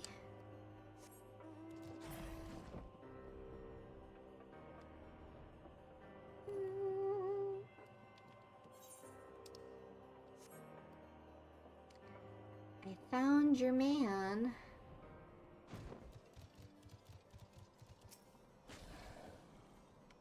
A dragoon clad in black, you say? Tell me all that transpired. By the fury, that the eye would choose another. I had not thought it possible. In light of recent events, it would seem an explanation is in order. The eye is no ordinary relic. It harbors the power of a dragon, which it bestows upon a single chosen soul, the strongest and wisest dragoon. He who was chosen is possessed of the power to fight our mortal foes, the dragons of Dravania, on equal footing, soaring the firmaments as if it were an extension of the land. The man is known as the Azure Dragon. The Azure Dragoon is the light of hope for all Ishgardians and the paragon of all dragoons. For this reason, you may imagine how it pains me to have to confess the The man you encountered, the thief, is none other than the Azure Dragoon, and that I was once his teacher. Needless to say, I acknowledge myself accountable for Estinian's misdeeds, and mean to do all in my power to find him and recover the eye. But I cannot do this alone. I require your help, Simco, you who have received the power of the dragon. You may labor to believe it, but there can be no mistake. The soul of the dragoon I bear glows in your presence, irrefutable proof that you are chosen. What I can ill explain, however, is the why of it. Never before in Ishgard's long history has the eye roused more than one individual in a single generation, but it avails us not to cudgel our brains about it. The fact of the matter is that you are now a vessel for the power of the dragon. The dragon lies yet in slumber, however, and you must needs possess the means to wake it, the soul of the dragoon. I would entrust you with mine, Sumiko. Like Estinian, I once ruled the skies of the as the Azure Dragoon. Although that power has since become lost to me, it was simply by force of habit that I have hitherto kept the soul upon my person. I have no inkling as to why Estinian has seen fit to choose a second. Estinian, yes, will always be the first. Why the eye has seen fit to choose a second, but an outsider at that. Yet one thing is clear, none can challenge the Azure Dragoon and conceivably prevail save yet another Azure Dragoon. You are our only hope of bringing Estinian to justice and reclaiming the eye. Of course, I do not ask that you do this unaided. I may be a dragoon no more, but that knowledge I have, I shall gladly impart to you. For indeed, when the time has come that you must face the Azure Dragoon, not less than complete mastery over the power of the dragon will avail you. That a perilous road lies ahead of you, I shall not deny. Knowing this, if you would still lend me your lance, I will teach you to harness the power that has chosen you. Go forth, my young dragoon, and rouse the dragon within. There he goes, my dragon. I shall look forward to your return. That was pretty good timing.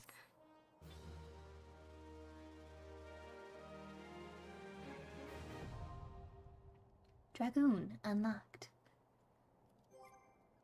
Oh. Ta-da! The next Dragoon quest will be available from Albrecht upon reaching level 35.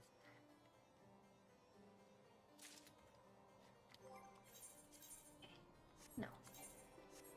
Perfect. Touch the soul here and transfer. Yes. Oops. Perfect. Monk, Dragoon, so it's just Rogue and Summoner that I need to dabble in. And then all will be right. The beginnings of many great adventures. I'm already heads deep into an adventure, but you know what I mean.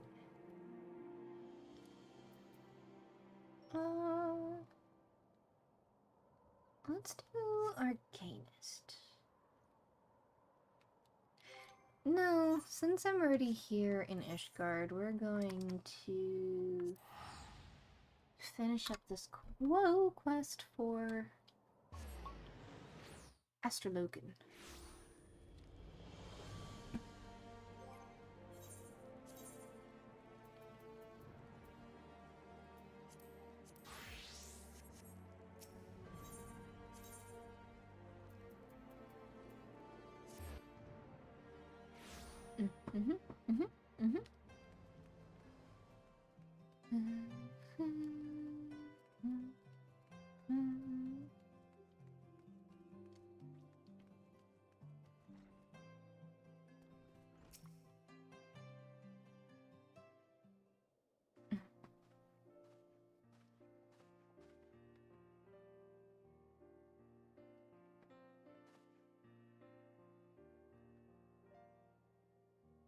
Jenna Kennard, 15 summers passed, and still the flippant clod that I lost half my hair tutoring. Sending an adventurer to find the man you summoned halfway across Thailand? Always taking the easy route, and you wonder why you still haven't been able to open the second Heaven's Gate. Allow me to explain, Professor. You see, I was waiting here in case you made it to Ishgard before my manservant and Sumiko could locate you. Think of the confusion had you arrived here only to find the Athenium empty. Wait, how did you know I haven't opened up all the gates? My grandfather is the greatest astrologian in all Charlian. There is naught he doesn't know unless he doesn't wish to know it. You, of all people, should know that. Perhaps I was hasty in my decision to remain here and see to your training. Train me? You? But what of Professor Mace? Isn't that why he made the journey? My grandfather has already completed his task. He simply came to Ishgard out of courtesy to an old pupil, one who it appears he wasted years on. Ouch. Wasted? What are you implying, my lady? Ah, my dear Laviva, you still do not see it, do you? Without Jeanne Kennard stumbling into my tutelage nearly 2 decades past, he never would have taken this adventurer under his wing and sent her to us in his stead. It was all as the stars had planned. Your soul crystal. Professor, this adventure has stolen the soul of the astrologian. Ever the unobservant Jeanne. If this adventurer had stolen my crystal, Laviva would have read up some terrible fate for the lass. No, Sumiko is my successor. Something I mistakenly thought you might be, but even I cannot see every future, it seems. But do not despair, I have not given up on you completely. Despite your feelings, you have tried your best to promote the Charlian school of astrology here in this den of fools who fail to see aught and all beyond the Dragon Star. I wish to see you continue that fight, and that's why I've bade Laviva to remain here and further this adventurer's training. I see. This is all rather overwhelming. Might I have some time to consider your words? No. You either continue your training with me and your protege, or you call back to obscurity. I shall give you both several turns of the sun to study the basics of Charlian astrology. It should not be so hard for you, Jeanne Kennard, considering you've had substantial head start.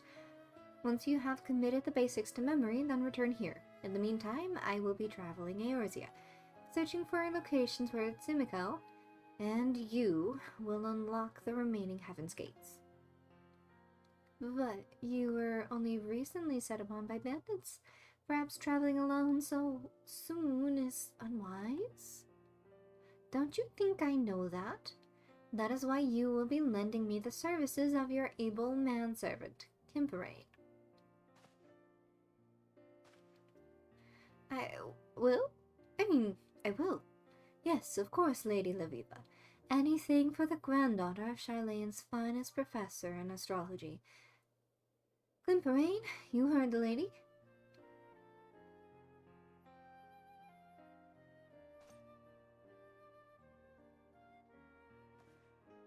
Very good. I shall see my grandfather to the airship landing below. But rest assured that if you neglect your studies, I will know. Strict teacher. I imagine she'd be one of those teachers with ruler in hand, just smack, smack.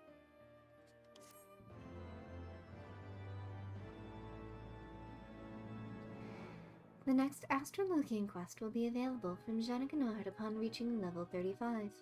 The requirements for undertaking subsequent quests will be reviewed in your journal. Kinks.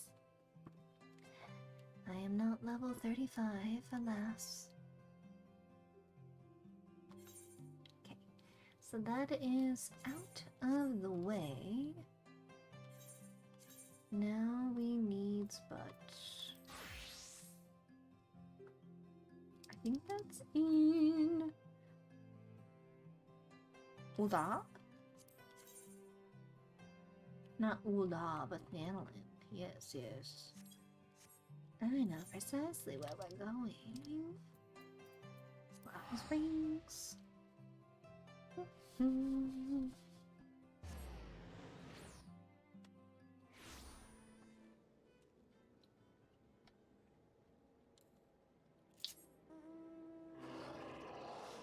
Hold up. Before I get into trouble and I forget, because I know I am wont to do so.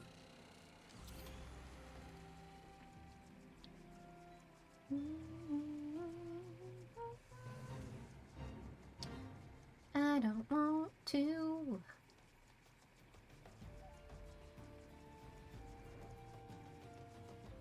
Humitra.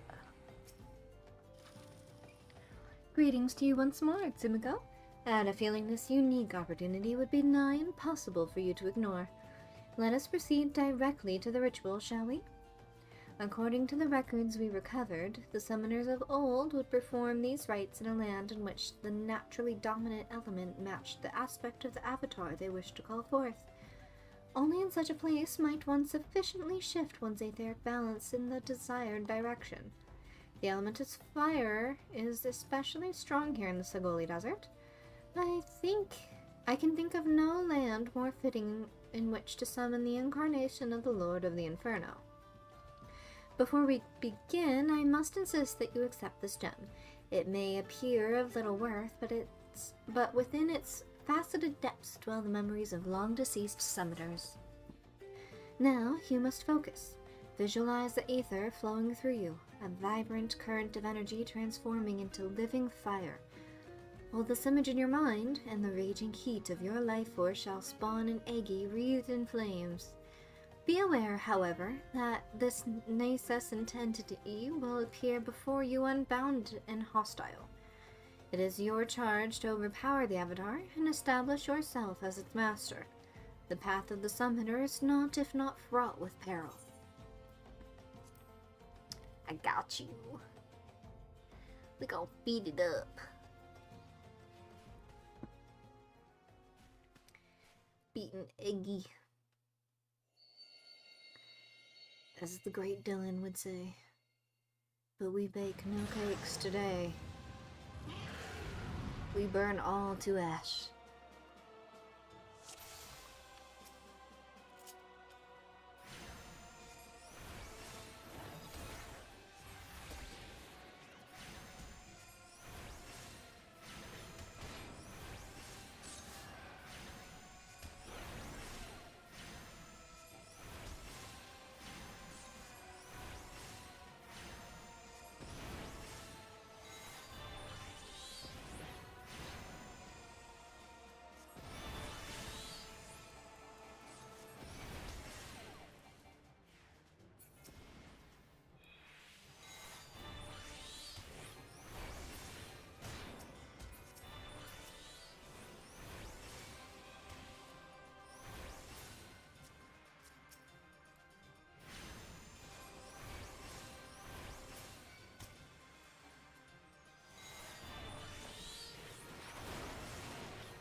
It doused.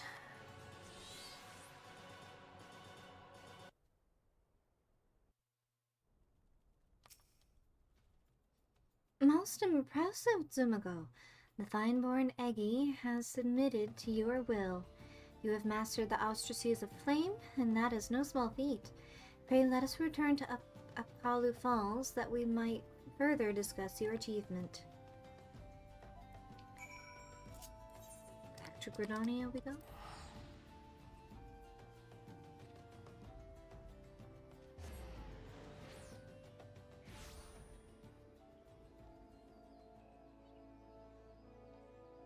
Yeah, this is Summoner now. Sorry. I was focused on bashing a flame eggy. Ethernet. Back to... Yeah, we got Astrologian under the belt. We're getting the Summoner under our belt. So far, we've completed Bard and Dragoon. Class quests, job quests, thingies. The things that make us do better. Fight harder. Be faster. Get strong. This is truly a monumentous occasion. You have rescued the lost art of summoning from the grasping mire of forgotten history. But you must know more of the avatar you have found. In the ancient tongue of the Allegan Empire, it would be known as FFXIV, where Egi translates to approximately to pure, or the essence of. In short, you have tamed a willful manifestation of Ifrit's raging fires. As you might expect from an entity born of the Lord of the Inferno, this avatar and its capacity for destruction should serve you well in your battles to come. With such an ally at your command, it is not too soon to take upon yourself the title of Summoner.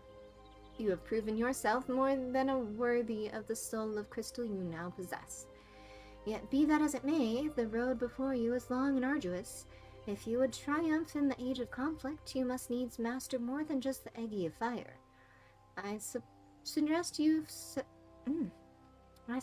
next fix your gaze upon claiming a servant of unyielding stone.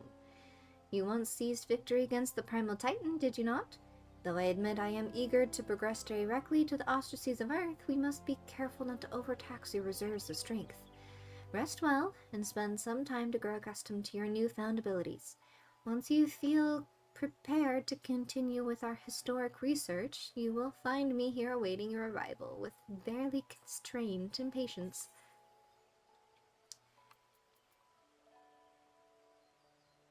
Eggy.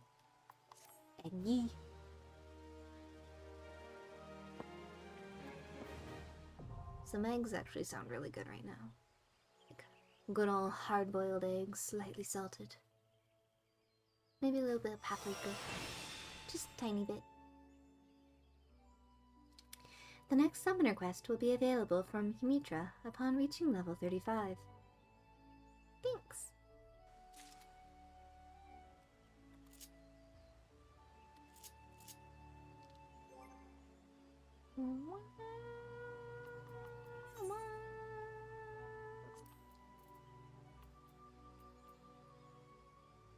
Oh, I gotta. You're bored of eggs? There's so many different ways to make eggs. You got your scrambled eggs, you got your hard-boiled eggs, you got your soft-boiled eggs. You got sunny side up, which is probably my favorite way to eat eggs, to be perfectly honest. I like sunny side up. Got your over easy, over hard, you can do poached eggs. I recently learned that you can make eggs in the air fryer, but you gotta be careful making them in the air fryer.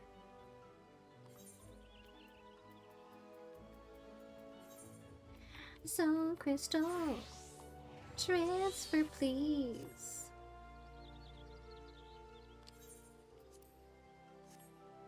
Now summoner. The trans gauge indicates the next time remaining for the effects of Aether Charge. Okay, that's nothing new. Aether Flow. Oh, I guess that is new. No, it's not new.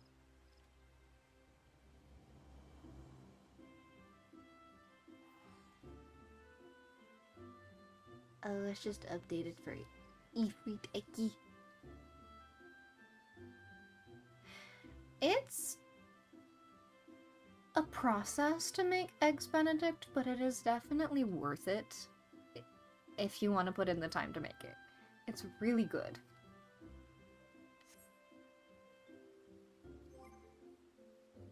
I do like trying my hand at making different things. I've perfected the art of a Dutch apple pie. The crumble on the top was probably the hardest part for me to master. And that's because I had to figure out that you can't hand mix the crumble on the top. poached egg is also a trial and error kind of thing. Gotta boil the water. The trick that I learned is that after the water is to temperature, you just swirl it really fast with a spoon. You make like a little vortex in the pot, and then you drop the egg in. And then it swirls in upon itself as it cooks.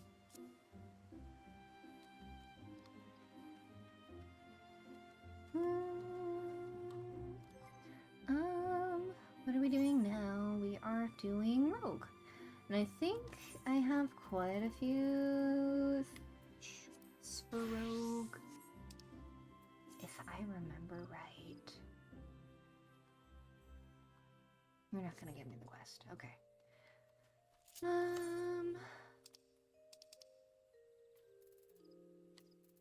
Limsa. The politics, yes.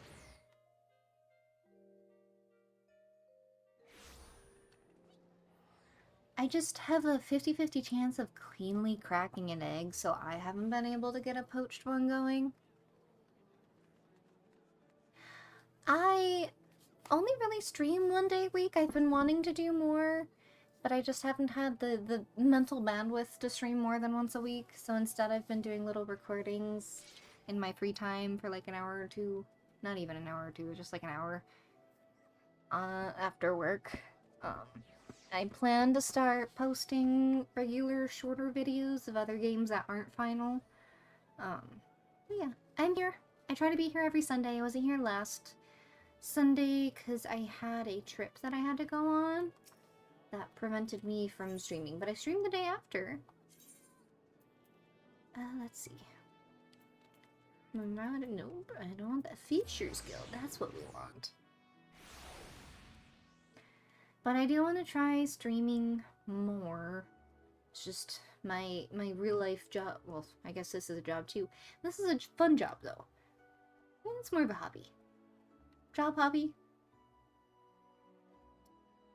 Is a job really a job if you enjoy what you're doing? But yeah. It was to visit family for birthday stuff. It was an event.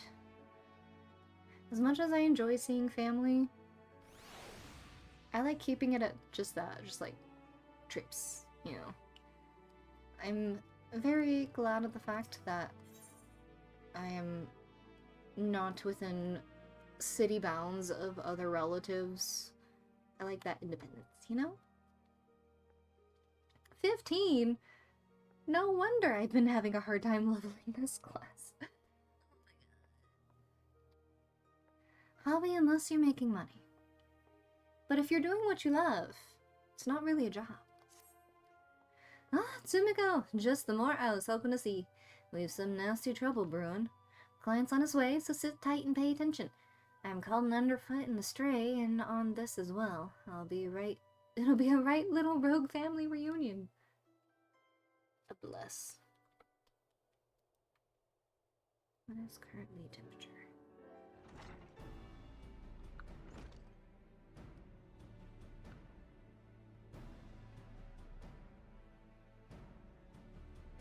It is liberating to live on your own, that is for sure. Shaq, the client arrived.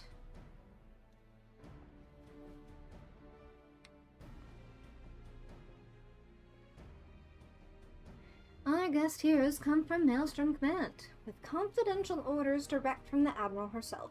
So you know this won't be a simple job.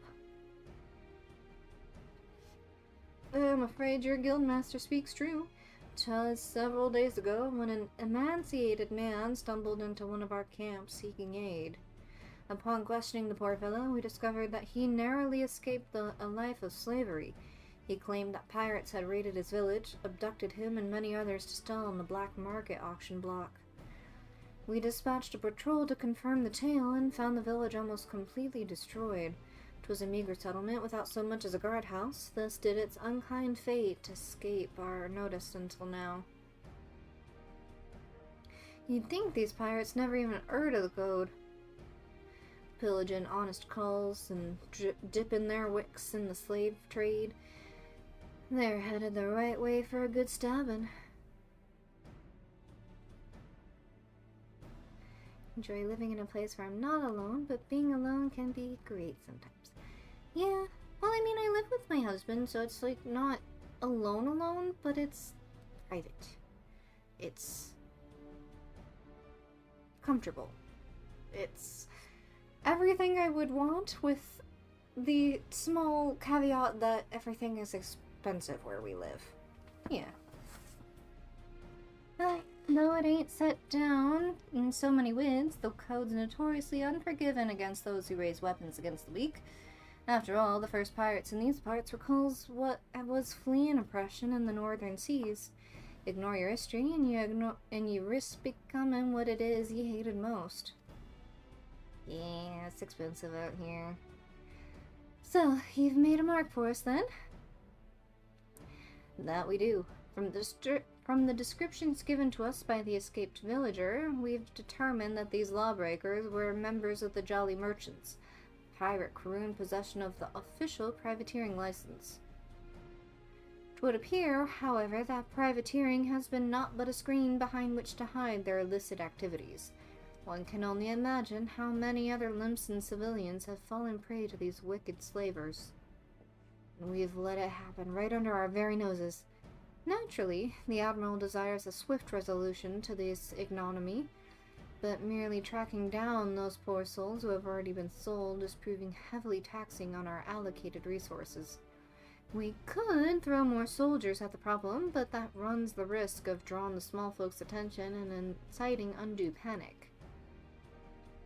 Thus do we come to the Rogues Guild for help. We ask that you eliminate the Jolly Merchants and liberate the villagers presently in their custody, and that you do so with the utmost discretion.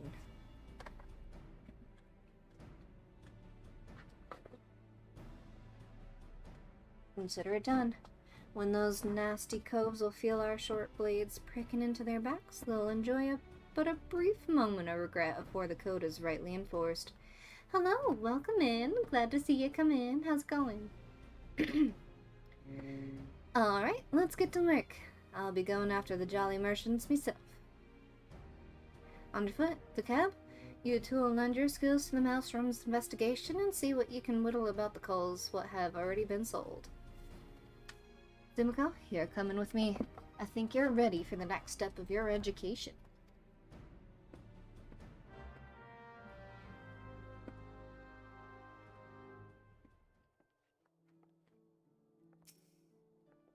Shall we get after those slaving cutthroats then? Our client tells me that the Jolly Merchantmen set sail for Aleport but a few bells ago. Well, aye, they might even board an Imperial ship or two, but that's just some mummery they're putting on to amuse the Admiral's swads. I reckon the rest of the crew would be back on land looking to snap the shackles of a fresh herd of chattel. And just to prove me theory right, one of them jolly bastards got himself spotted creeping about the Ruffmans in Lower Nazca. There's a Bennett Cove over at the Moraby docks by the name of Swarsint. Would likely know the full story. He's more of a shipwright than a rogue these days, but he keeps his glazes keen for the guild. Head over and have yourself a prattle, and I'll join you soon like. I enjoy how dedicated they are to the dialects in this game, but good lord, is it sometimes hard to read.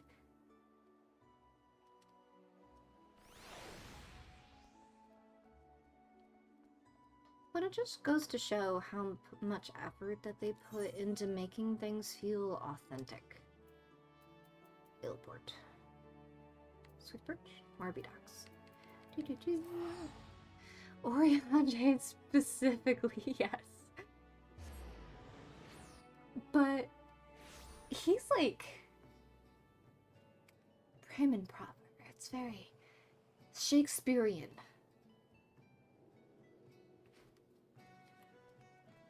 But yeah, he's none too much easier to read.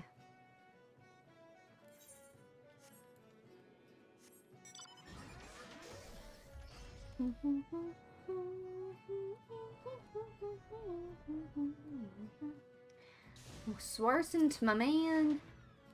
I know what you are. What can old Swarson do for you? Hunting down jolly merchant slavers. Ah, well that explains a few things. I was keeping an eye on the bustle about the dry docks, you see, when I spied an odd trio off in the distance. This rough-looking sod, one of your pirates, I'd wager, was prodding along another bloke with this poor skinny lass.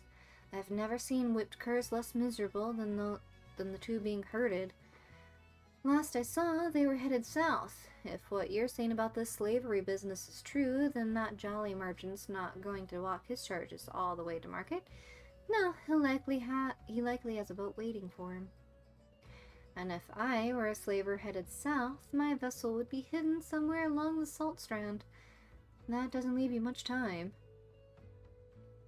With Jack, you said Jack was on his way, yes? You'd best go on ahead. I'll point him in the right direction when he gets here. Good old Jack.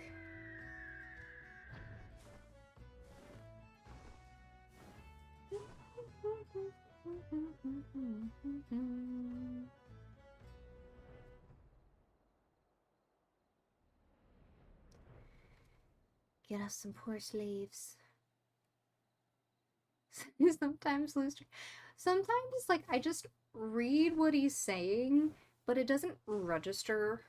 Like the comprehension is not there, what he's saying. It's like, ah yes, those are words, and they are strung together in an eloquent sentence, but I have absolutely no idea what I just read, good sir. I need you to speak it to me to understand. But nonetheless, we all enjoy ourselves. Good boy Origanje.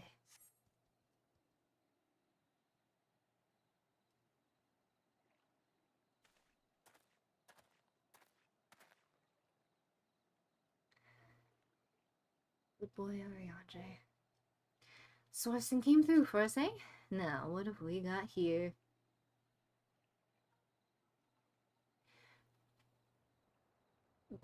Yeah, I think they kind of stretch some things, but wilt is as in, like, in current present-day tense, it's like a flower wilting. Something has died, essentially. It has lost its beauty.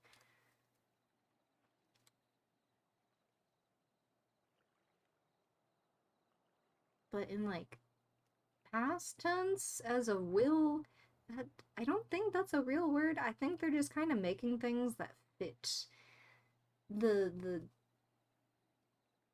words they're going for.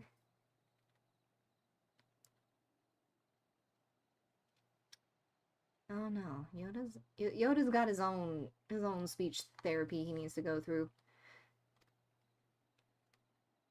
This one looks a charmer. Sudden move, I told ye. Me peg-legged grandma obbles quicker than you miserable sacks of shite. Or maybe you need another thrashing, is that it? You've already forgot what happens when you try meet generous patience? I'm sorry. Please, no more beatings. We walked as fast as we could, but we need food. Water. Then get in the boat and shut your traps. You'll get fed when we reach the other side. The other side? Where are you taking us? Are you challenging me, or are you just plain daft? I told you to keep your bleating mouth shut. I'm sorry. I didn't mean to. Leviathan scaly arse, she's weeping again. Listen, we're headed to Elport, alright? That's where me and me shapemates gather to take stock of the merchandise and decide what's to get sold where. You see, some buyers want only lads, while others are looking for lasses. As long as we keep these rich bastards happy, we make more coin than we ever did scrapping with the Empire's war galleys. Not that you care about that, I suppose. What's matter to you is that you'll be loaded onto the jolly merchantmen, sailed off to gods know where, and the Mensa will be a distant memory. So if I was you, I'd fill the empty belly with one last big gobful of sweet Lanaska sea breeze. I'm sore tempted to put a blade twixt his eyes here now, but that won't get the job done. No, we'll let him guide us to his mate's nail port, then we'll mill the whole bloody lot of them. The jolly merchants will get their due. Don't you worry about that. They've gone. We best hurry to Aleport. At least you've a quicker way. There's a ferry that leaves from Candlekeep Quay. I'll meet you across the water, lass. Let me just teleport there, because that's incredibly fast. Who needs ferries when you've got the power of teleportation?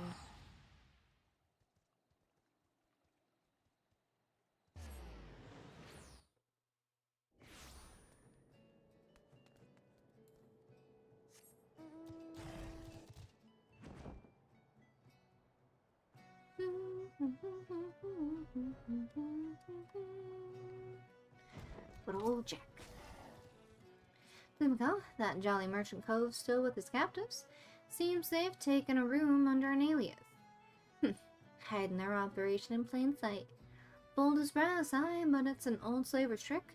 See, even if some call recognizes the merchandise, only a single handler gets boned. The rest of the crew just whistles, all illicit like, while their mate is marched off to cry cockles.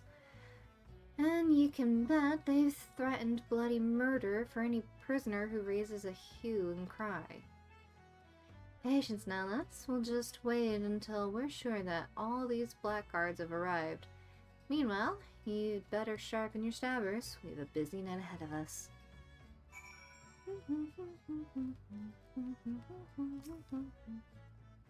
Ready for the job then? Yes, sir.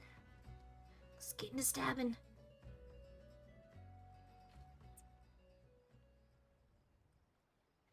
That ought to be long enough. We'll just have to hope there ain't any stragglers. Listen closely now, lass. The merchants are disguised as plain old adventurers and have settled themselves in 3 separate rooms here in Aleport. How do we whittle such coves are the merchants? Easy. Take a look at the dawdles and that bingo swollen cull over there. He's wearing lavender gloves, the exact same type that what that nasty sod at the Salt Strand had on. That'll be how we find each other in the crowd. Of course, it's also high-whittled where each of the bastards are staying. Just snilched the hopeless glazes of the company they keep, and ye can be sure you found your mark. So, here's the job all laid out for ye. We hit all 3 common rooms, mill the merchants quick and dirty like, and get those captives their bleeding lives back. Alright? Oi, the storeroom's door has been forced open. Some thieving sod's been at the ale.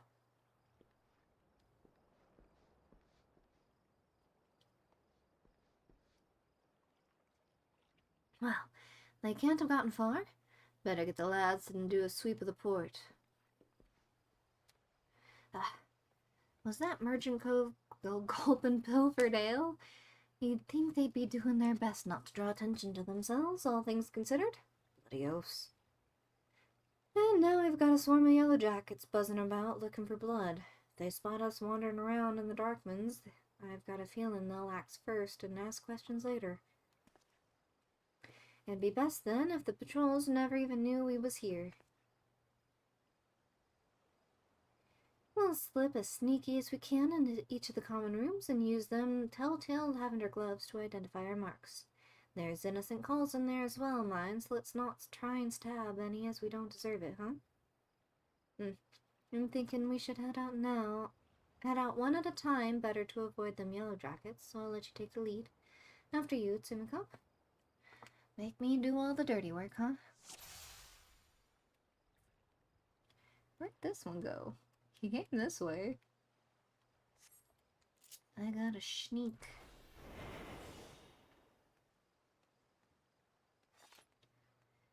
Sneaky, sneaky.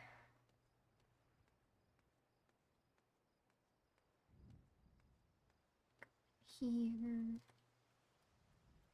Thank you.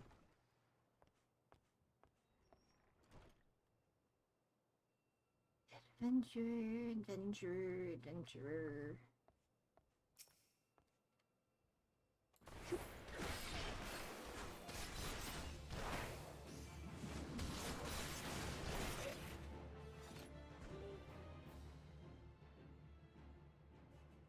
Sneaky, sneaky. And let me hide. And y'all be none the wiser.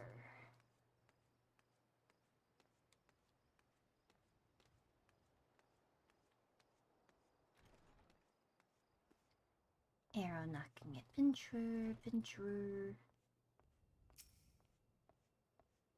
I don't have my special move. Could wait.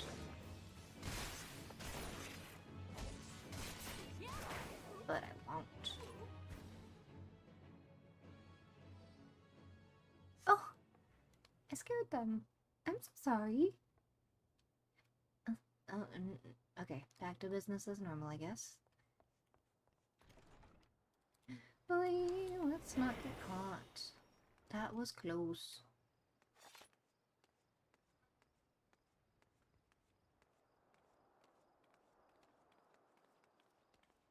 And then I think the last one is in here.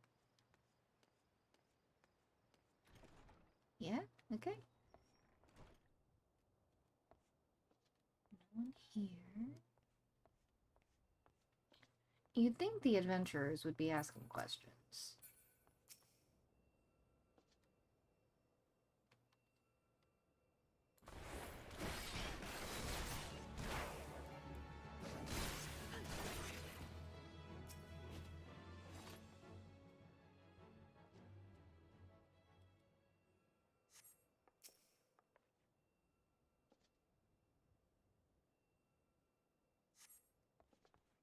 Ta-da! Captain Jack. Well, looks to be the last of them, and you didn't even need my help. Back to the shadows, Les. You got it, boss.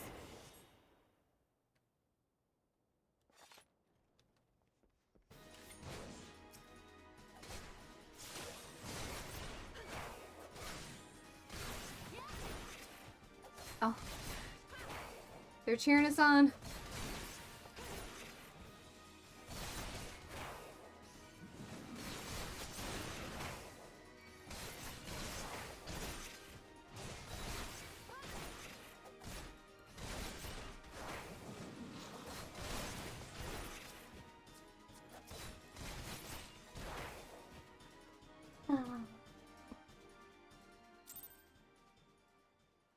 I got to stabbing. I've just finished reading the report. In addition to liberating those unfortunate lemons and citizens, you've done much to cripple the Jolly Merchant slaving operations. Thank you. The Admiral shall be most pleased.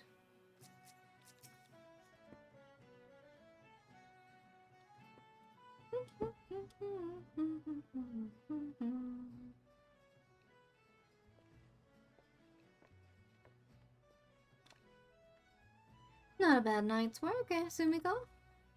Maelstrom will be taking care of them poor coals we freed, and I've made sure none of the merchants were downed, we downed or like to get up again. Ooh, he did the good old double tap, but with knives. As for the Jolly Merchantman, well, her crew can expect a visit from the Admiral's finest galleys. Then it won't be for tea and crumpets on the poop deck. Right. Me natty lass, our part in this is done. Time to head back to the sisters. Excuse me, are you the one who freed us? Aye, was there something else we could do for you, miss? The Maelstrom swallows will take you home, if that's what you're worried about. Oh, no, I know. I just wanted to thank you. Oh, if I may, there was one other thing I wish to tell you. Moments before you rescued me, that dreadful pirate was muttering into his cups. 'Twas something about another raiding party that hadn't yet made it back. I beg your pardon? It seems they've been hunting for slaves in western Lanoska, and being so close to Aleport, our captor assumed they were out rounding up cattle until the last bell. I couldn't quite bear the thought of anyone else suffering as I have. Please, is there naught else you can do? There certainly is, miss. You just get yourself safely home and leave this stray pack of jackals to us. I will pray for your success. Thank you again. So much for savoring a victory pint. I'll send word of this development to Underfoot and the Stray. We've some well-earned trade for the last of these jolly merchants. By the by, how's your thrown arm, Sumiko? I think it's time you learned how to fling a proper blade. When you're out in the wide open roughlands, you often find yourself need to sting a cove from a distance. And I'm sure a canny lass like yourself will figure out all sorts of uses for a well-thrown dagger. Just keep it in mind for when we hunt down the last of them slavers. Finally...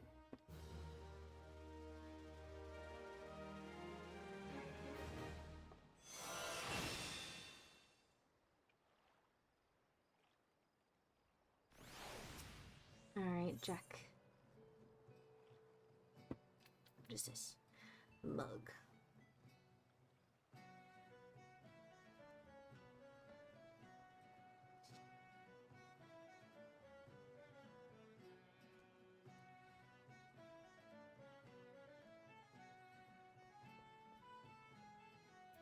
I guess that's an easier way to get items if I need to, like, farm a crafting material or something. I don't want to buy it, that is. Those last few jolly merchant bastards must be camped out somewhere in western Ladowska. Now, if I was a black-blooded gill-grubbing slaver, where would I be hiding? There's not to the west, but the Hagen pools, even those bollocks for brains, pirates knows better than to trespass on fishback territory. And they won't want a chance running into patrols near airport, so that just leaves us east. The flock? Aye, they'll likely be nestled down in the ruins out there amongst the dodos. That's where we'll try and pick up their trail. You head over and snilch the place, while I send word to the sisters in the maelstrom. Snilch.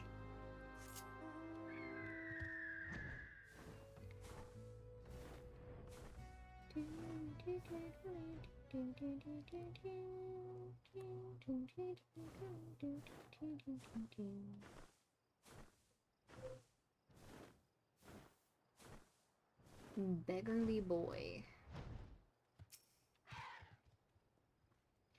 Open your eyes, son, please.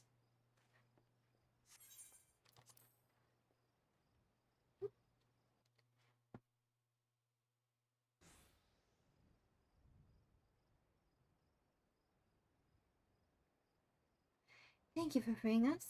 We've been tied up here since those awful pirates snatched us from our beds. These are some interesting-looking dodos you've got there, Timko.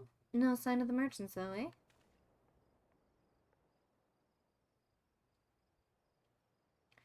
Their leader mentioned heading over to Elport. He said something about there being no signal, and that was a signal that something was wrong. They just left us hobbled here like lambs for the market. One of them japed about keeping the meat unsullied in case there was trouble. Pray let us flee this place before they return. And who are you to just sidle and let loose our hard-won prizes, hmm?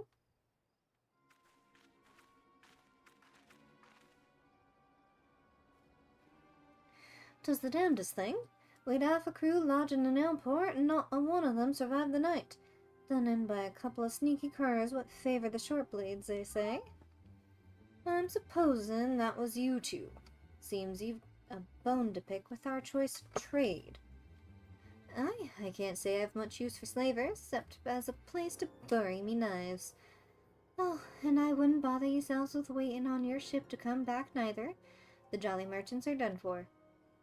You might have the right of it, lad. But then you wouldn't know what kind of coin 3 healthy slaves like them ones will bring us. I'll have a new ship and a new crew before a single moon is passed. I hate his mustache. You hear that, chattel? You're each worth a shinin' bloody fortune, and you've me to thank for helping you learn your true worth. Ignore the bleatin' sod. In fact, why don't you step back a ways? Run while you can. These coes are about to learn the consequences of breaking the code, and the the discussionists like to get messy. Did you not think we'd come for you? You can try and stifle your victim's scream in the darkness, but the shadows are always listening.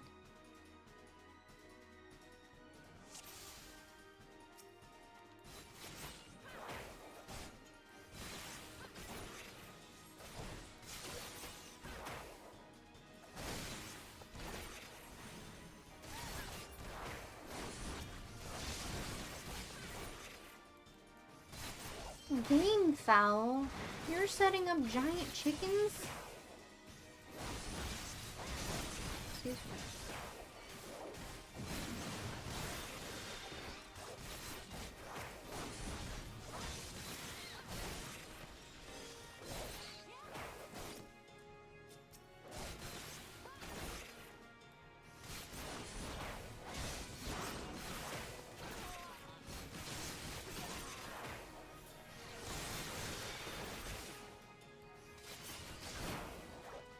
I thought they were slavers, not farmers. Yeah, fair. Thankfully, it doesn't take much to kill them.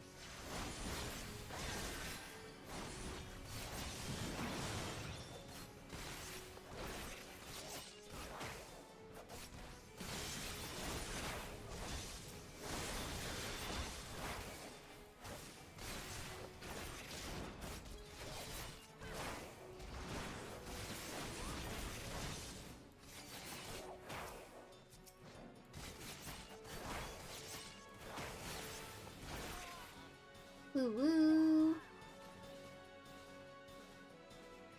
Underfoot is here to get underfoot. Or at least I would if any bugger was left standing. This is a fine pile of quarrons. There's not for us to do. No scraps for latecomers.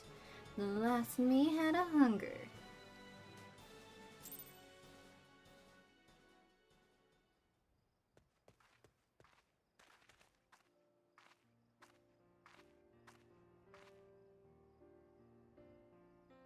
Thank you. I shudder to think what horrid fate awaited us had you not helped us to escape. I knew someone would come. You're just like the heroes in the stories. They always arrive at the perfect time and triumph over the villains. Do you think I could be a hero like you? I know I could be brave and strong too. I just know it. Yoda riddles are the best. Yoda riddles are a whole different level of brain scratching. You don't want to be like me, lad. Listen now. Me and those clothes there, we're just the ones that the scary folk are afraid of. And that's 'cause we keep the rules for the world they live in. We don't much care if you shirk your chores or get into fights. But if you ever break the code and betray your mates, then that's what will come after you, no matter how far you run or how well you hide.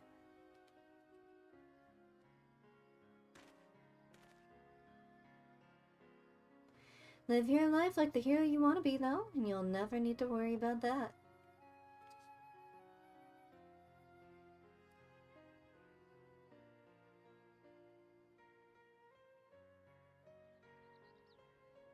Hi, you two can stubble it.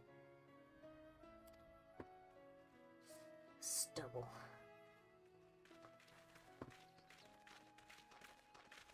Oh, this lady again. I assume you are the citizens who were abducted by the Jolly Merchants. I am Captain Milala of the Yellow Jackets. Maelstrom Command has entrusted me with conducting you to safety.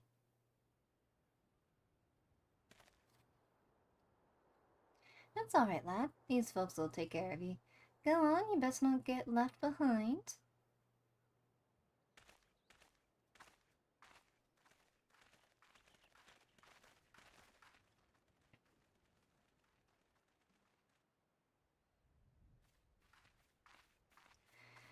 Was there aught else, Captain? Word on a new job? A job. From me. For you. How patently absurd. Why, I'd rather hire a sewer rat to mind my larder.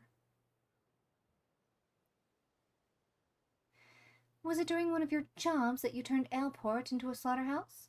What dark age is it that we must employ assassins to enforce the law?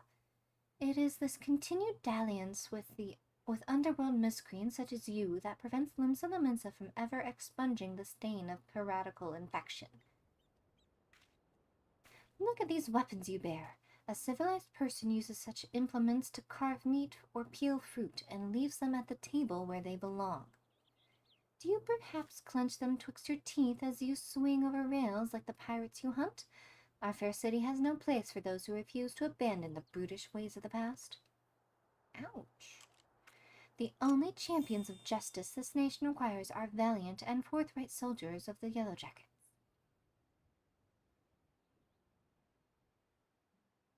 Jack, what the bloody hell's this call want with us? I've not the foggiest idea, love. Just smile and nod. I've not come here to be patronized. I've come to put a decisive end to piracy in all its forms. Consider this visit a gauntlet thrown at the collective feet of the Rogues Guild.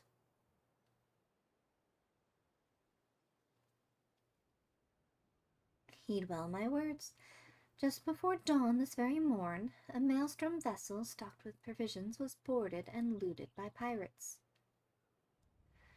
Much of the cargo was stolen, and that it's vexing indeed. But it is the theft of 3 items in particular, 3 unique treasures of nigh incalculable worth, that most distresses my martial colleagues. As for the brigands, they made well their escape, disappearing into the dawn's mist along with their precious plunder. A rum tale. What has it to do with us? I challenge you. A contest to reclaim these stolen treasures. Should my Yellow Jackets and I succeed in retrieving the greater share, I shall formally propose the abolition of the Rogues Guild. Upon review of our achievements, the Admiral will surely concede that your unscrupulous institution has outlived its usefulness. Blow it out your waddle. I've better ways to spend me time. Oh, do you know? This incident constitutes a theft against the nation of Limsa Lominsa. Does that not violate your beloved code? If I'm not mistaken, you've no choice but to rise to the occasion. Unless, of course, you mean to slink back to your hole and abandon the fundamental precepts of your duty. All right, you screeching shrew, you've made your bloody point. And you'll be sorry that you did, I promise you that. Your paltry promises amount to naught in the face of my conviction. I shall not rest until Limsa Lominsa is free of every last buccaneer, scoundrel, and shadow-dwelling ne'er-do-well. Why is it always the Lalas that are the most spicy in this game? What now, Jack? For right now, we head back to the sisters.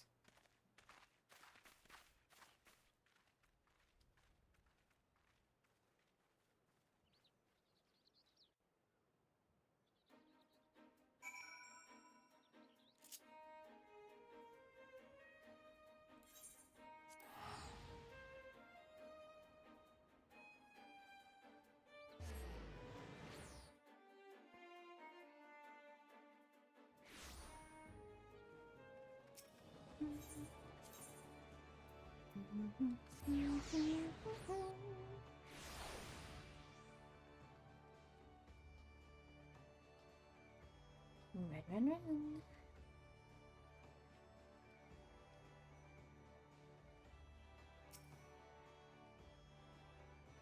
You looking to head inside? Yes, I am.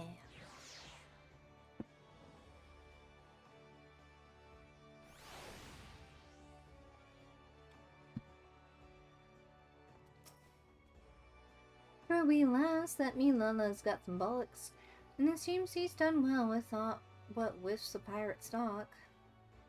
I don't take kindly to calls pulling me strings, but the shrew is right. The code's been broken and we've got a job to do. From the sounds of it though, them coves knew what they were about when they cloyed them treasures. I'll need you at your best. It's time you learned the art of mugging. Rough up a call in just the right way and he'll give up more than what you'd get if you just plain knocked him on his arse. Me and the lads will be busy whittling the story from them bitten baubles, so you're free to head out and sharpen your skills. Might be even as you'll pocket some extra blunt while you're at it, eh?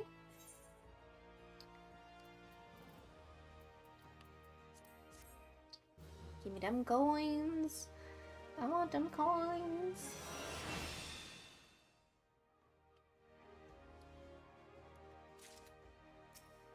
Yeah, I'm ready for more. You find your leads yet? Been practicing your dance steps, Sumiko? Cause we're about ready to run rings around Captain Milala and her swads. The Yellow Jackets have been pressing their investigations into the treasures what cloyed from the Maelstrom's tub, but as you know, we've got our own network of coves what don't miss not of the going-ons about town. As for the sharp end of the job, it'll be you, me, Underfoot, and the Stray. Let's get down to business, eh? Let's get down to business. Got one more night, and it. The cab's late to the feast, so I'll just make sure we're on the same page for the now. When you get down to it, we have 2 goals for this job. Bite back them 3 treasures, and mill the coves what cloyed them in the first place. You can ensure that the Yellow Jacket's shrew will be doing her damnedest to beat us to the mark, and seeing as the fate of the guild is at stake, we'd best not drag our due Peters on this one. I see we gravel them baubles. Gravel them baubles. Before she even lifted anchor, and give her a proper reason to rage against us rogues. Rage against the machine. You seem awful keen on this contest all of a sudden, Jack. Aye, well, here's the thing. I set me grievances to the Phylacracy regarding the Shrew's challenge, and them paper shufflers don't care a whit as long as one of us gets the job done. So I figured I'd sail with the wind rather than against it. Besides, we wouldn't want to shirk our duties and force poor Captain Malala to blunder about in the scary darkmans now, would we? How very gentlemanly of you. Well, them's the cards we've been dealt, ain't they? Now, stow your quips and let's hear what you've learned about the bloody treasures already. Aye, the treasures. According to the manifest of the Maelstrom vessel, we're looking to bite back the Cerulean Star, the Silver Sorrows, and something called the Black Sarcophagus. Aside from the fancy names, I was able to whittle a few more details. The Cerulean Star, for starters, is a big old blue diamond which shines like, well, like a star, I suppose. And then we've got the Silver Sorrows, a pair of earrings what once graced the wattles of the Sultana of Wulda. There's a tale there, but one that don't concern us at present. Lastly, this Black Sarcophagus thing. I'm afraid that one remained a mystery no matter how much I poked and prodded.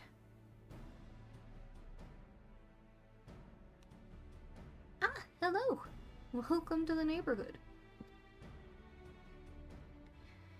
In any case, all 3 of those trinkets were recorded as spoils from official privateering raids. Now, as you know, the pirates will usually sell his plunder through a reliable fence. Sometimes, though, holding an auction is the only way to offload goods what is too extravagant or is just too bleeding rare for the average coal to deal in. Our 3 wondrous treasures fell into the auction-only category.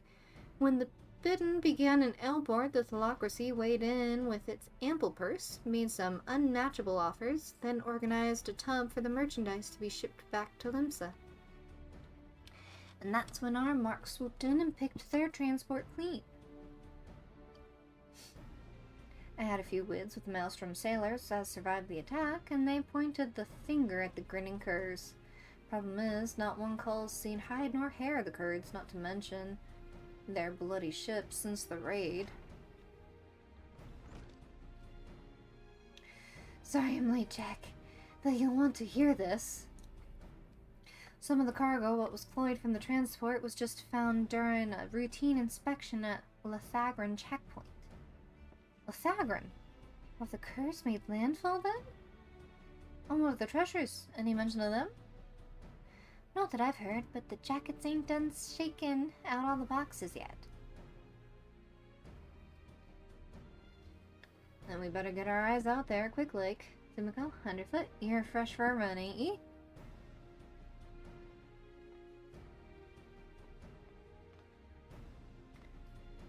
Come on, lass, I'll race you out to the checkpoint.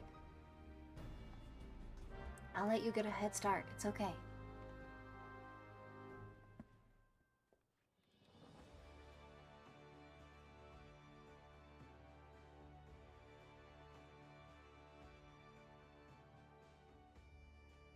I want that top. Maybe the pants. But definitely the top. We'll get there, though. Eventually, we'll focus on glamours. But right now, I am too poor. I suppose I should go check in on my retainers.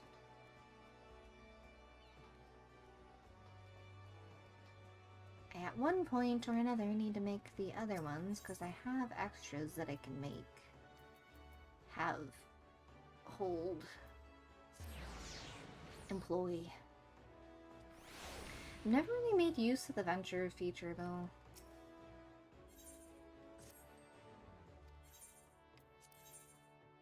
$600,000. Oops.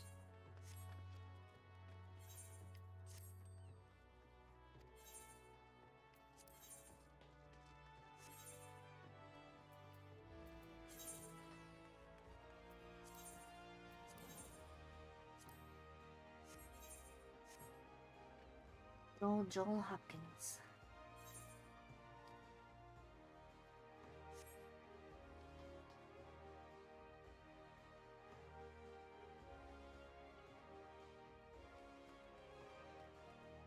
Alright, let's see.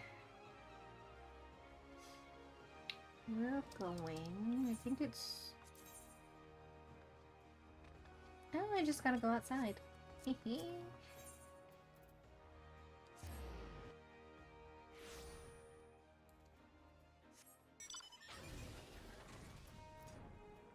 Hello. Grinning curs. Little Cheshires.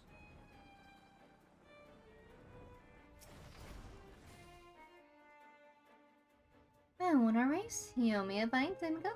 Jokes aside, though, it looks like the cab was right about the cargo. From what I've been able to catch from the swaths at the gate, it seems the peddler was boned for carrying goods what was known to be aboard that transport. They carted the poor sod away in chains, but the cargo itself is still here. I saw a pair of jackets carrying boxes up that wooden ramp. We need to know what's in them crates. I get the feeling they won't open their gans for the asking, though. Not while this fool's challenge is going on. Do you think you could skulk over there and see what they found them treasures yet? Let's get to skulking.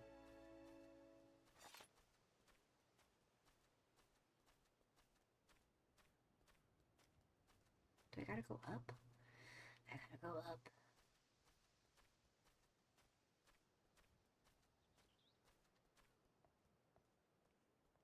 Ignore the baby behemoth. You see nothing. 2 yellow jacket soldiers are inspecting the seized cargo. Approach them all cloaked by your hide ability and attempt to listen in on their progress. Yes, I shall. The yellow jackets are discussing the contents of the crates. It's all junk. No diamond, no earrings, no bloody black sarcophagus. Looks like we'll have to lean hard on that skinny peddler if we want to find them treasures. The sergeant says the merchants still plead in ignorance. Claims he was hired to carry the goods through the checkpoint and not else. What a pile of pogo shite. I'm guessing the pirates have split the cargo and are trying their luck at every checkpoint. Captain Malala's already given orders to double the guard and inspect every cart and wagon that comes through. Run, run, run.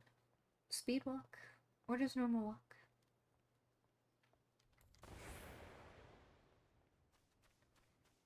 Yo. So they found not a value, eh? Bene. Thought we'd lost the contest before it even started proper. But be that as it may, something don't add up here. Why would you order a call to carry the goods through the checkpoint? No smuggler's that daft, surely.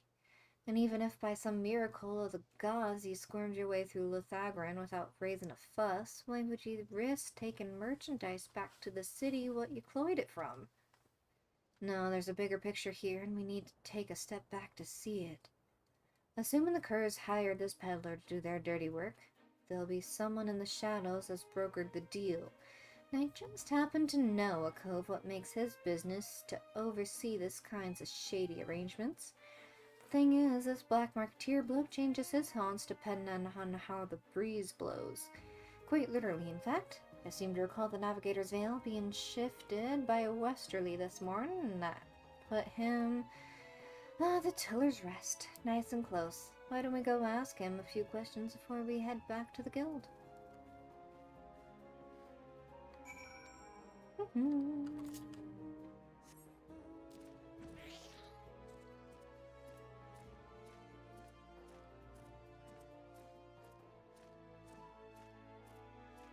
I'm the Black Marketeer.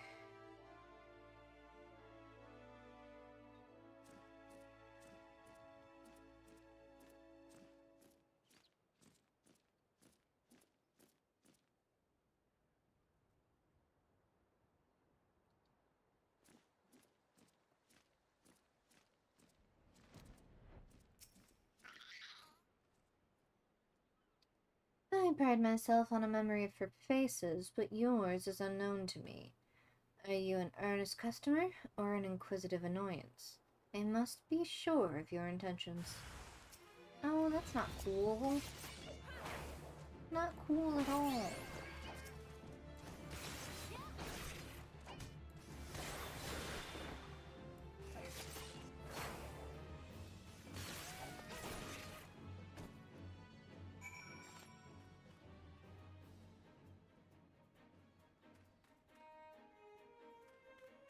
There it goes.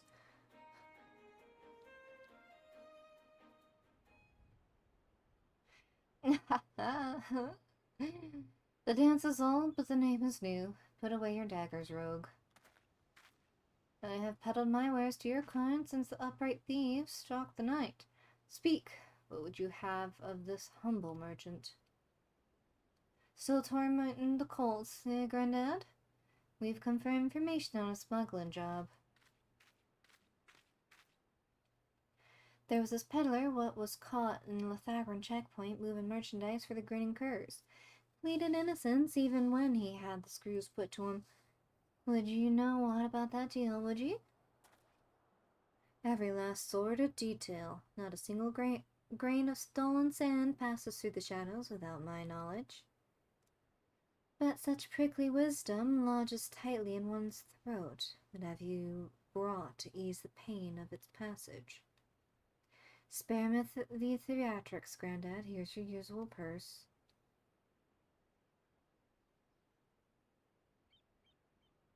The sum is paid. The deal is made.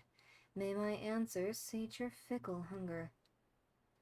Your hapless peddler was indeed innocent. He was but a beast of burden employed by associates of the grinning curs, and likely knew naught of his freight's tainted nature.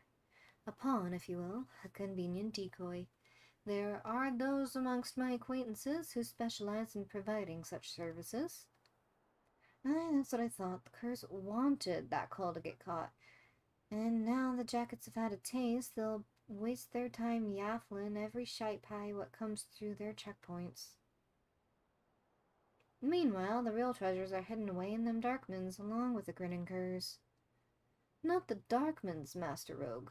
The Mist. Aside from the traveling merchant, the Curs associates have spent coin on another piece for this little game. The Navigator. One who's practiced in piloting the vessel through the Doxy's Pole.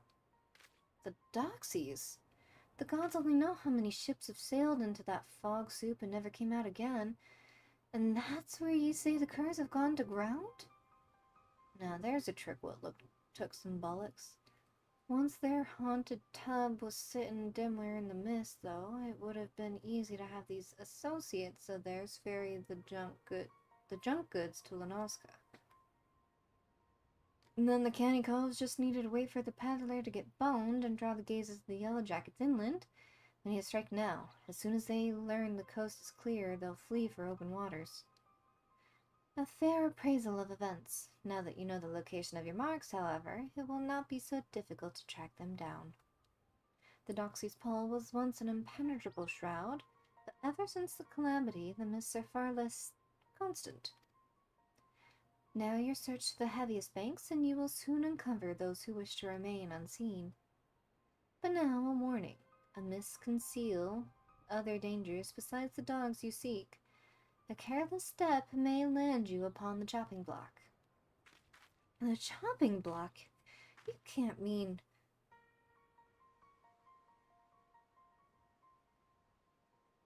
Seems I found myself another lead to look into. Yib, you hurry back on to Jack and tell him what we've learned so far. I would like some answers, please. Mystery, mystery, and more mystery. That's all I get.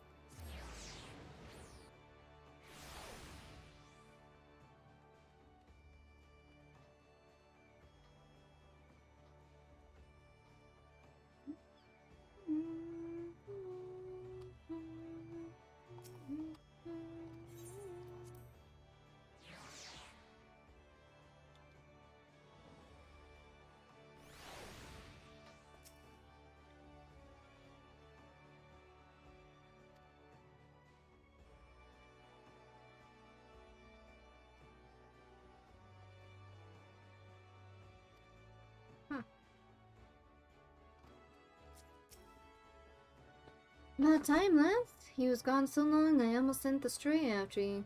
What happened to Underfoot? So our Mark and their bitten bubbles are snug inside the Doxy's Pole, eh? I'll not discount the old man's warden, but you may not have been our chance to crash the curs and grapple them treasures. We board their ship right now, you, me, and Vikeb. I suppose we'll be needing ourselves a tub for the voyage. I'll have Wids with Swarsnet. Wids, is that words? Wids with Swarsnet and see what the dry docks can spare by way of ship and a reliable crew. Get your kit together and meet us there.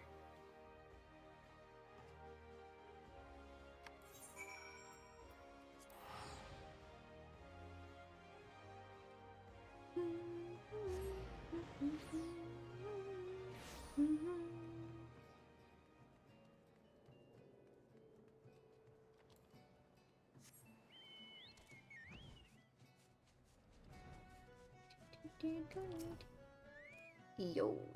Alright, Simcoe, I've pulled in some favors, and there's a crew what'll get us close enough to scamper aboard the Cur's vessel. That'll be cramped up on that jack, but if we try to mill the whole lot at once, we'll soon find ourselves up against the rails. So we go in quick and quiet, and try and knock 'em off a few at a time. Well, Les, are you eager to test your sea legs? I don't know, Captain.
let the growler off his chain?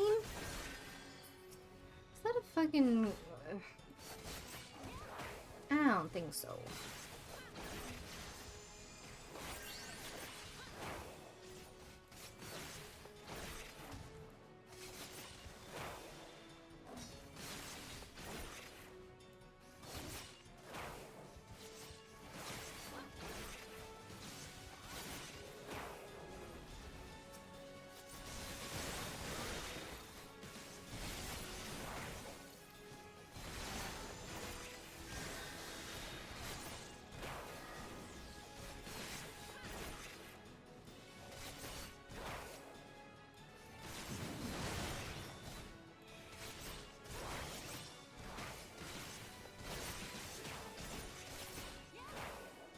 We did it!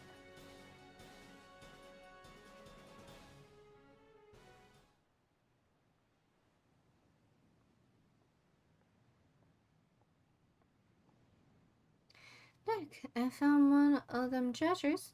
Unless there's another fist-sized blue diamond on board, it's gotta be the cerulean star. As for them other two baubles, I've tossed the cabins and been through the old ilm by ilm, but there's naught else here. Well, we'll just have to keep asking all sweet like, won't we? Spit it out, Kerr. Where are you keeping the rest of your treasures? Ha! You think I'd spill me guts for the like of you, rogue? Maybe you wouldn't, at that, but what about this partner you're working with? How'd you... We don't need no partner. So, you're telling me this was all your own idea? You woke up one day and decided you'd attack a maelstrom transport right off the coast of Aleport and then disappear into the loving embrace of the Doxy's Pole? Not exactly your style, is it? The Grunkers are too bleedin' famous for being a crew what turned their snouts up at privateering in favor of keeping to the old ways. You've only escaped the Yellow Jacket's grip for this long by crawling on your bellies and snatching scraps what fell from the table. You ain't the type to sink your teeth into a Navy-owned vessel, no matter the prize. Aye, well, maybe there ain't no profit in being cautious no more. The age of pirates is swift coming to an end. Merwood won't be stopped. Not by a piddlin' like crew like mine. Not by a piddlin' little crew like mine. That's why we've thrown our lot in with the executioners. That blue rock was just our share of the loot. The scraps from the table, like you said. If you want them other trinkets, then you'll have to take it up with our new mates. One job at a time, last. First we need to get these stinking coves and their tub back to the docks.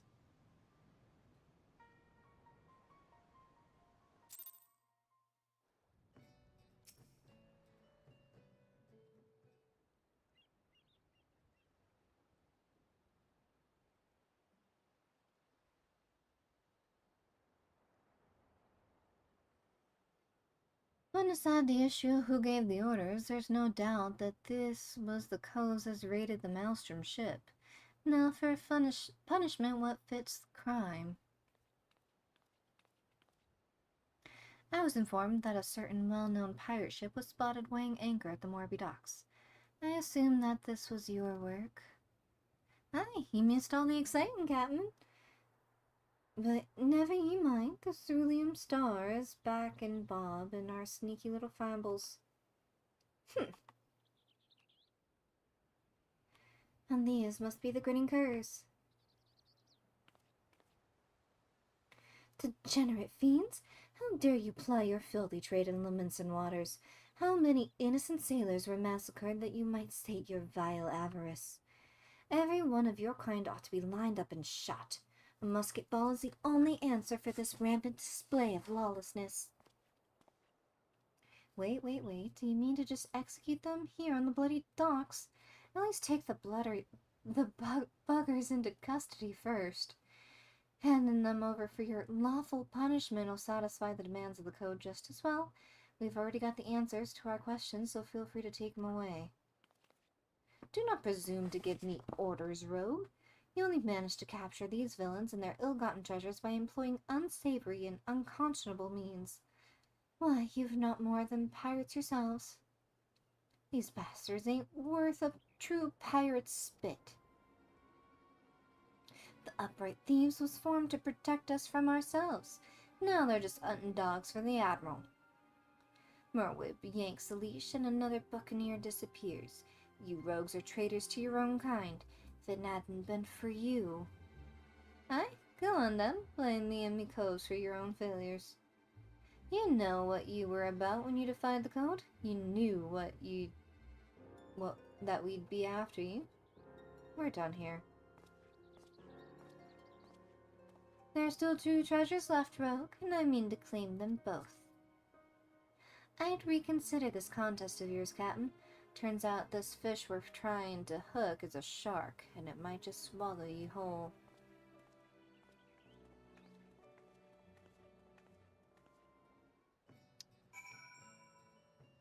Something tells me she don't care.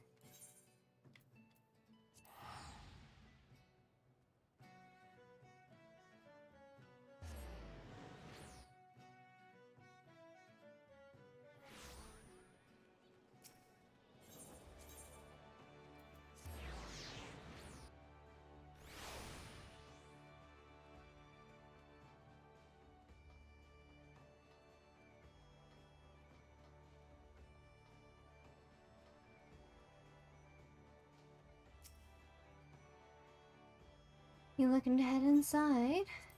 Yes, please.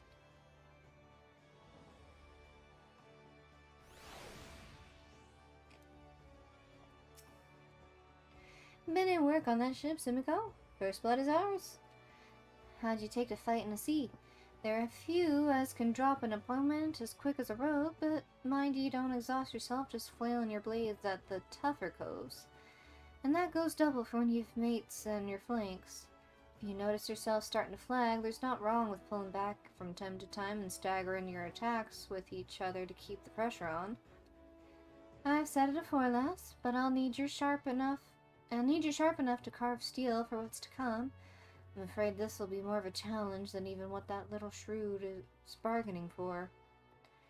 That's assuming the cur wasn't lying about the executioners, and the executioners are who I bloody think they are.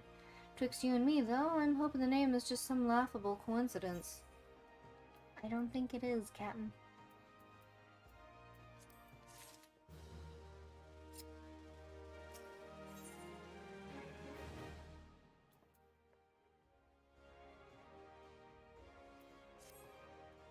Oh there, Zuko. We have a rough job ahead of us, and that's a fact. Matters are tangled enough with that Malala Mort sat snapping at our heels. But we still managed to grapple the first trinket without too much fuss. Biting back at the other 2 treasures, though, that'll be a different story. Once the stray gets here, we'll explain that, or more to the point, who we're up against.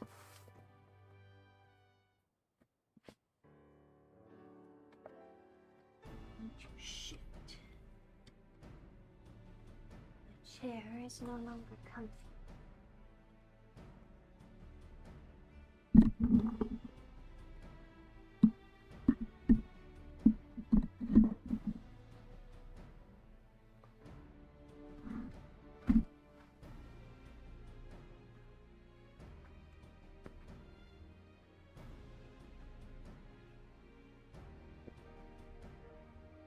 Alright, we've 2 baubles left on the list, the Silver Sorrows and the Black Sarcophagus. Let's see where we're at. Hey, where's Perimu got to? Underfoot? He's still looking to whittle the tail behind the bleeding sarcophagus. We'll not be clawing that stickler until we've at least an inkling as to what the bloody thing looks like. Treasures aside, I've been doing some digging on my own into these executioner allies of the Grinning Curs. And I'm afraid the name weren't no coincidence. Sumiko, you've heard of the bloody executioners, I hope? Seems them curs was feeding from the famble of one of the nation's greatest pirate powers. This ain't no ordinary crew of cutthroats, lass. Within limits of the bloody executioners wielded a power and influence second only to the Admiral herself. They was none too fond of Merwib and her prohibition on piracy, and it was only the overwhelming threat posed by the Guardian Empire would eventually convince them to play nice with the Thalaccracy. But pirates ain't ones to play nice for long. Now that Hilfir ain't around to helm the ship, the solidarity of the Bloody Executioners has begun to show cracks. All of the strongest captains and lieutenants began to form their own factions, and they are scrambling to claim the top chair for themselves. Of course, not one bloody cove can agree with another on which way the executioners ought to sail. Among these new factions, though, is a group what's pushing to break free of the Admiral's grip completely. Turns out these reformists, as they call themselves, was the ones who took the Gridden Curs under their wings. Which means they've got possession of at least 2 treasures we've yet to cloy. Rumors around town say that, even for executioners, these crows are bloody and ruthless and not to be crossed. We should sit this one out, Jack. Piss on Malala's contest. It ain't worth this kind of grief. We'd be inviting the wrath of a crew so large and dangerous that even the Admiral ain't keen to come into blows with them. If they ever came after us...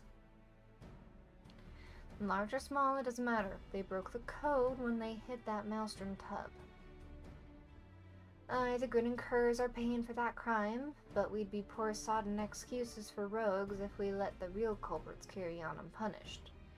I mean to see this job to the end, and that means biting back them treasures and handling out proper justice to them as deserves it. But Jack... Listen, with all the infighting going on at present, we stabbing a short blade into one faction's toe ain't like to bring the whole executioner crew down on our heads. Besides, them reformist buggers are so far split from the main mob as they've been avoiding the city altogether. Now it's about time we get to work. Simiko, you're to track down the black market contact. I set him to looking into the Curs' new allies a while back, so you should have some answers for us by now. The veil was lifted by a southerly this morn. That'll put the old man at his haunt in Lower Nazca. Here, take this sack of blunt and pay a visit to this house of sticks.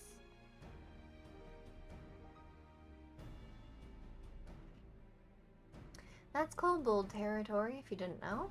The old man bribes him with ore and hires the biggest and meanest sods as bodyguards. Just be ready for your approach to be challenged. It's never easy, is it?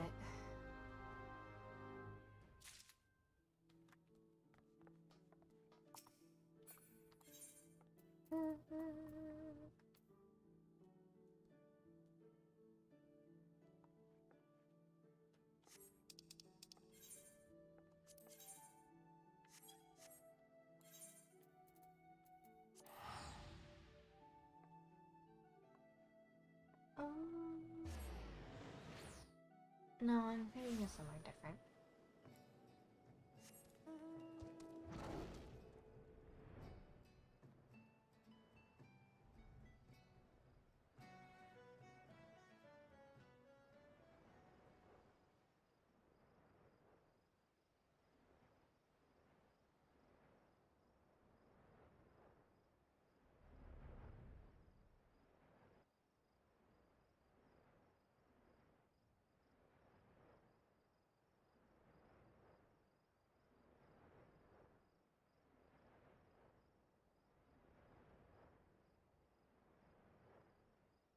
That was too big to only have one crystal.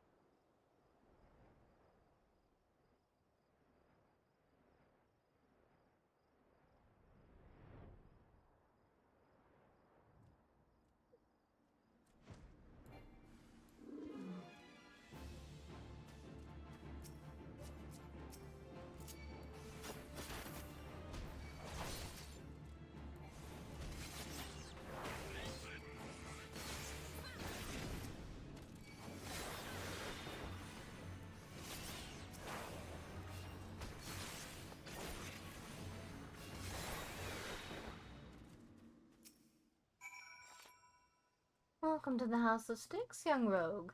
You must excuse my hireling's enthusiasm for greeting visitors. Now, have you any cumbersome baggage of which I might relieve you before we begin conversing in earnest? Yes, yes, take your coin. A heavy burden for one of your tender years to bear, but its weight has balanced the scales. The sum is paid, and the deal is made. Let us speak of these reformists. This faction is so wronged the code now seeks to peddle one of its stolen treasures. This faction is that so wronged the code is now seeks, yes, earrings better known as the Silver Sorrows. The deal, it is said, is set to take place at Costa del Sol. The buyer, a moneyed merchant from the sands of Old Ah. The earrings will be out in the open, vulnerable. I would target the moment of transaction were I so inclined, as the gentleman up there by the cabin appears to be, for he purchased the self-same information. Though he attempts to disguise his identity, the stench of a soldier yet lingers. I know not where one such as he came to learn of my existence, but I suspect he works for a certain yellow-coated captain. And he turns away. Brave she is, but foolish. Stumble blindly into the underworld, and your groping hands will not save you from the holes at your feet. Sudden shall be her fall.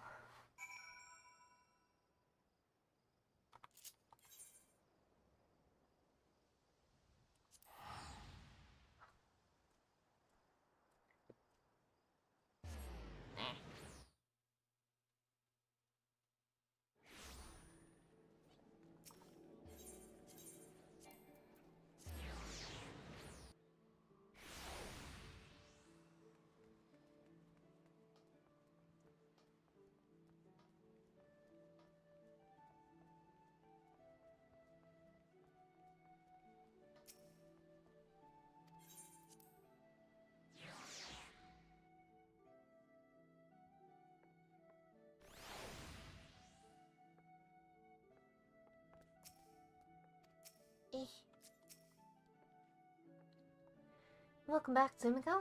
What information did the old man have on them reformists? Looking to unload them earrings, are they? And to an old on, no less. Can't say as I'm surprised to hear the buyers from out of town. You won't find many Laminsons willing to melt coin on aught them coves are selling. Only the daftest of sods will go about funding them as means to pull down the admiral. One of Malala's lackeys arrived at the house afore you? How did they know them curs we've captured must have cracked during the shrew's interrogations. We'll have to assume the yellow jackets know what we know, and that means we'd best get our horses to Costa del Sol right bleeding now. I'll handle this one, Jack. You and Sumiko wait here for Parimu. Oi, the cat. What in the hell's is she playing at? After her last, she knows this ain't a solo job. Alright. I wonder what Parimu is up to, though. He's been away for quite a bit.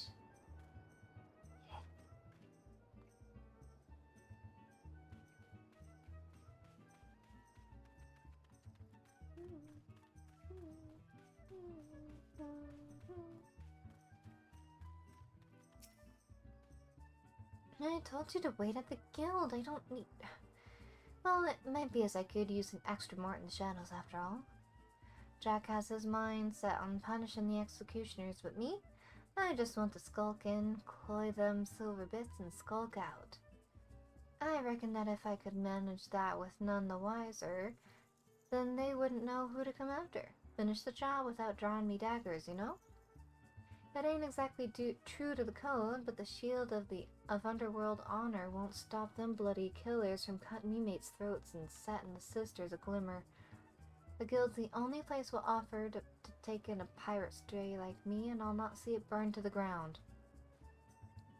The deal's about to start. Say the word, and when you're been in headed. Alright.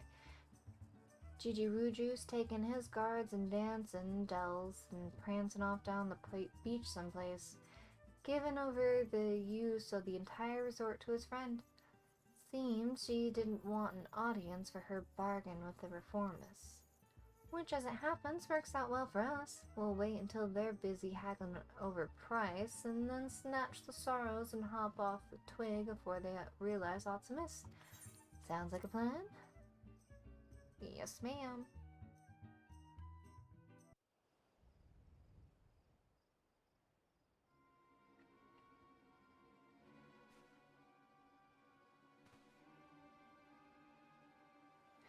There. The players arrived, the reformist coin counter and the Uldon buyer are setting up on the southeast platform. Earrings ought to be nearby. Hang about. Who are those other calls? This place was meant to be empty. I see some nasty looking blokes in old dog garb and... Are those Mavins? Ugh, that merchant brought along a whole bloody entourage. I've gone and got ahead of myself. I should have realized the job never be that easy. We'll have to mill a few of them bodyguards first, I reckon. You don't want to fight through a forest of blades should you get caught sneaking about up to them narrow walkways. Jack, I thought I'd... Stow your excuses, love. I know full well what you were about.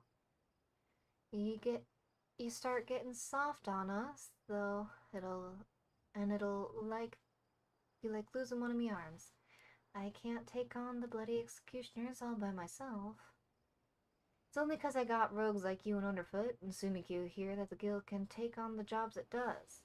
When our coves walk the shadows, it's the bleeding pirates what do the trembling. Remember that, Bakeb. We ain't some two guild robbers what piss their breeches when their daughters are caught in the honey pot. We're the knives and the darkmans, and no bastards wants to go blade to blade with the likes of us. I see you've not changed your mind then. You'll need all the stabbers you can get, and I promise mine will be there when you need 'em. Bene. Now let's carve a path to the platform and bite back the earrings. The cab, you hide yourself down by the docks in case the marks escape during the fight.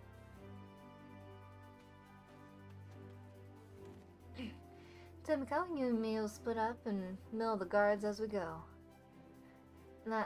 It's them puppets that's concerned me most. I suggest you crash them little buggers before they can spring any rum fun. Creep in as close as you dare. You then give 'em a good, solid clout from behind. It ain't the most original strategy, but that don't make it any less lethal. Once you're done with the first group, slip back into the shadows and move on to the next. Not do it, eh? I'll head over to the back while you start from the front. Let's wrap this up before them jackets plunder and scare off our market.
Oh, I didn't do it.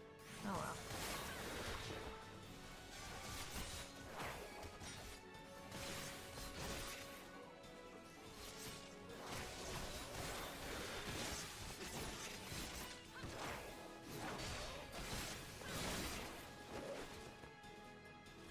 Duty complete.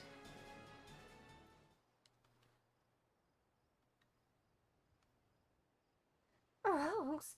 No one mentioned aught about rogues. What the hell do you think you're doing? I'm conducting a business transaction on behalf of the bloody executioners. Do you understand what that means? Do you know what they'll do to you? I'm all afraid. Odd then that you're the one who's shaken. It don't matter to me who you work for. Your boss broke the code and we're here to collect. Those be the Silver Sorrows then. I'm sure you paid a caravan a coin for them shiny baubles, but I doubt they're worth your life. Let's have 'em then. Wait, damn you! You should know that this personage is an extremely influential member of the East Alanard Trading Company. Surely you've heard of it. If the threat of reprisal will not stay your hand, then consider the political ramifications of interfering with a foreign dignitary. The Admiral would not desire you to damage Limsa's relations with Ul'dah. Yes, exactly. I am very highly placed within Ul'dan society. I have powerful friends who would not be pleased to hear you mistreated me in any fashion. And you understand, the Silver Sorrows are a historical treasure, a gift bestowed upon the Sultana Nanasha Ulnasha by her champion. The silver earrings were later stolen from the royal vault, and we'd lost hope of ever recovering them. That I might so easily purchase them thus is a miracle. The return on these trinkets will be... that is to say, the sorrows must be returned to Ul'dah. Can you not look the other way for the stake of my nation's pride? You must think me some dull-witted thug.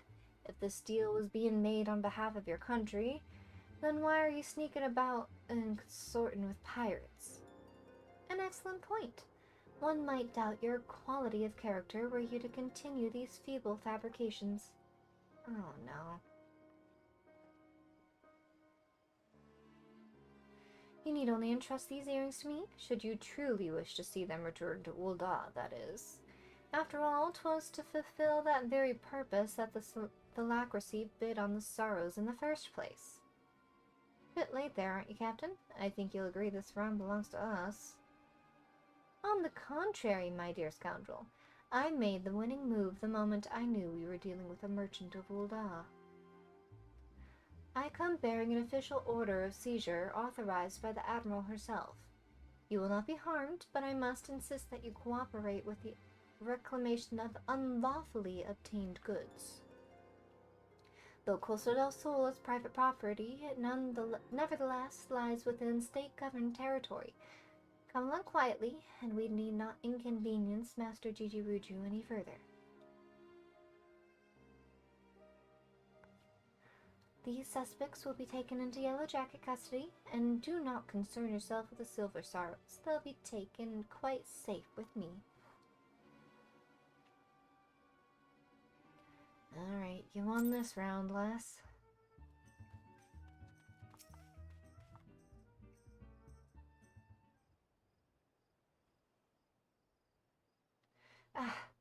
The hells with that canary-colored harpy. We might as well have handed the things over to her in a velvet cushion. I'll go find Underfoot and help him with his digging. There's still that last treasure out there, and you can be sure that the reformists won't be giving up on it without a fight. Aye, you do that, Bene luck to you, love.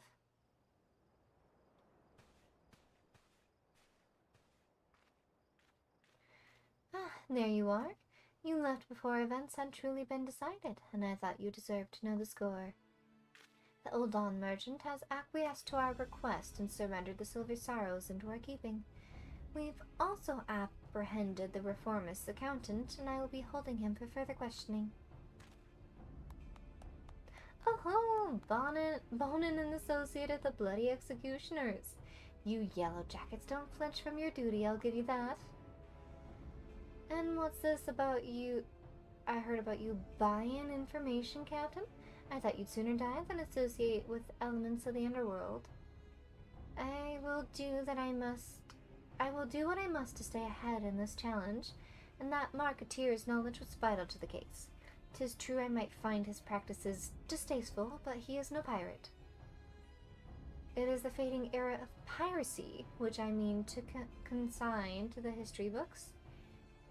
And that chapter will never be fully closed until every pirate-spawned relic, including you and your guild, becomes a thing of the past. Valiant and forthright, these are the words by which the Yellow Jackets live. It is the manner in which we protect Limsa Limensa. I swear an oath on the graves of my sisters, no more shall the innocent suffer in the hands of these savage buccaneers, these unrepentant killers. And a grand oath it is. I've got me thambles, just keeping the code intact. But the code is just kind of an oath too, when you get down to it. And since I've sworn to uphold it, I've no intention of stepping aside and let you trample all over me and my coves. In fact, you'd be better off giving in now before matters get proper serious. Just say you're sorry, admit defeat, and we'll leave it at that, eh? Your audacity knows no bounds. I am done wasting words. I shall reclaim the last treasure, and when I look on victorious as your guild is dismantled brick by brick. That's a spirit, Captain. Just don't forget to keep an eye on them earrings. Cities crawling with rogues, you know. You could keep the sorrows in a bloody lockbox in the Coral Tower, but look away for a moment and one of me coves will bite the beauties right back. Come on, Sumiko. Back to the sisters for us.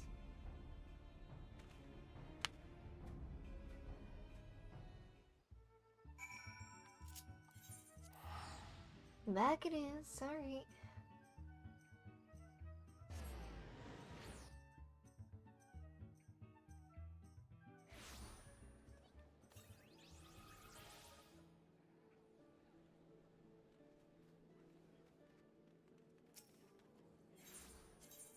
Almost done.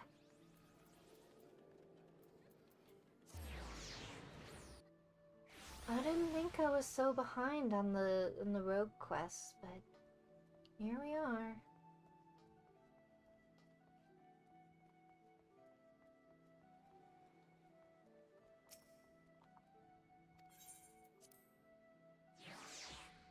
I think there's maybe 2 more?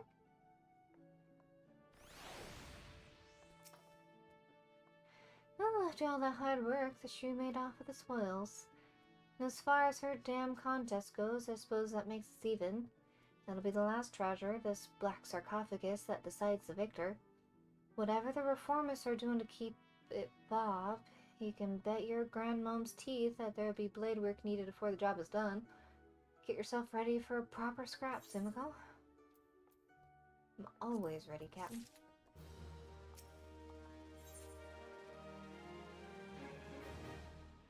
Alright. I was wondering when you'd show up, Sumiko, but bugger me if you don't look ready to mill an entire crew of sods by yourself.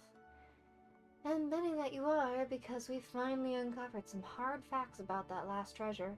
Won't be long now before we cloy the wind piece and put this daft challenge to bed. Alright, I've gathered the other coves for a meeting, so let's get down with it. Let's get down to business. At long bloody last, the black sarcophagus has given up its secrets. Underfoot, you've got some news for us?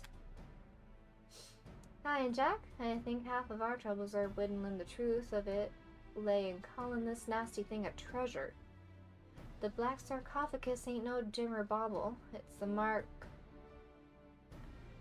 was it 101st Magtech mine?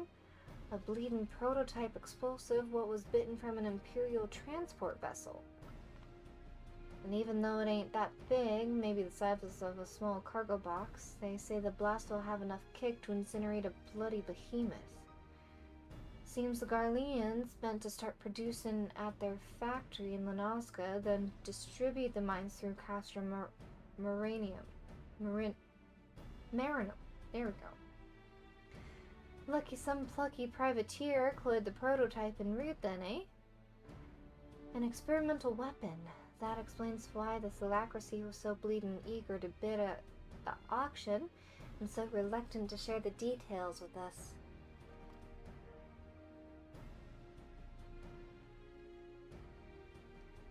At least now we know what, but there's still the question of where.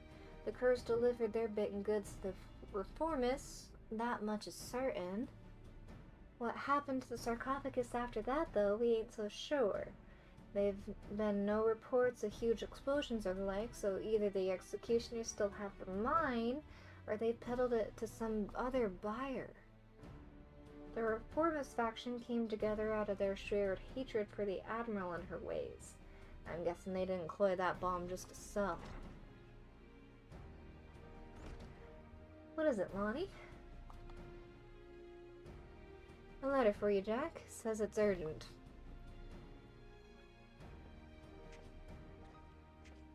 A letter?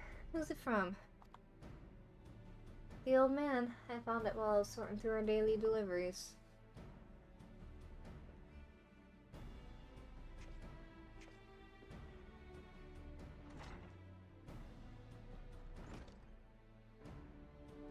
Let me see now. Come to Thalos.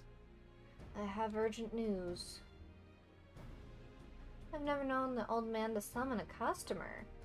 No one's seen him at his usual haunts for a while, so do you reckon this is some rum morsel he's dug up just for us?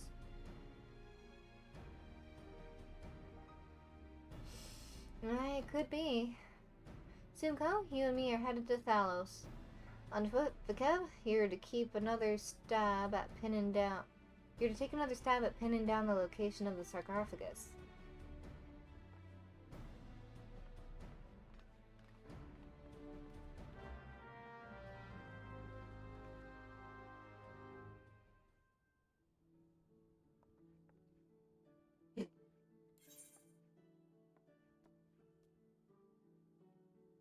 Where is this?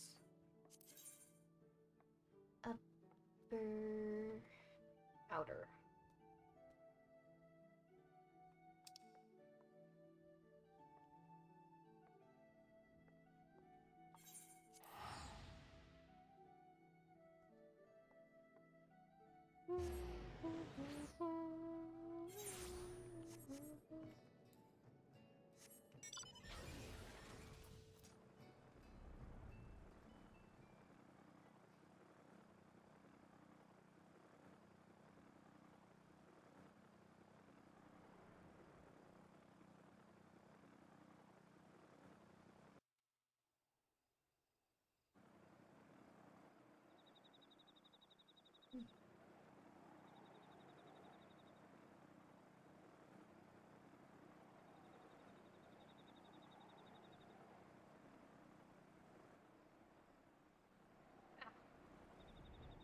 Woo.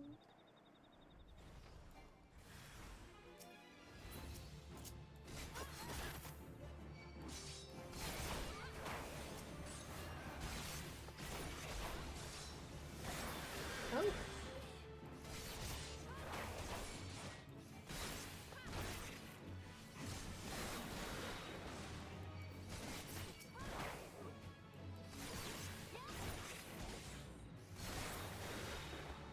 I got him. Hey. Hey, you're not dead, right? You're still breathing to an extent.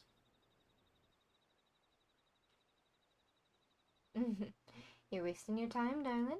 We opened that Scrag's wrinkled throat bells ago.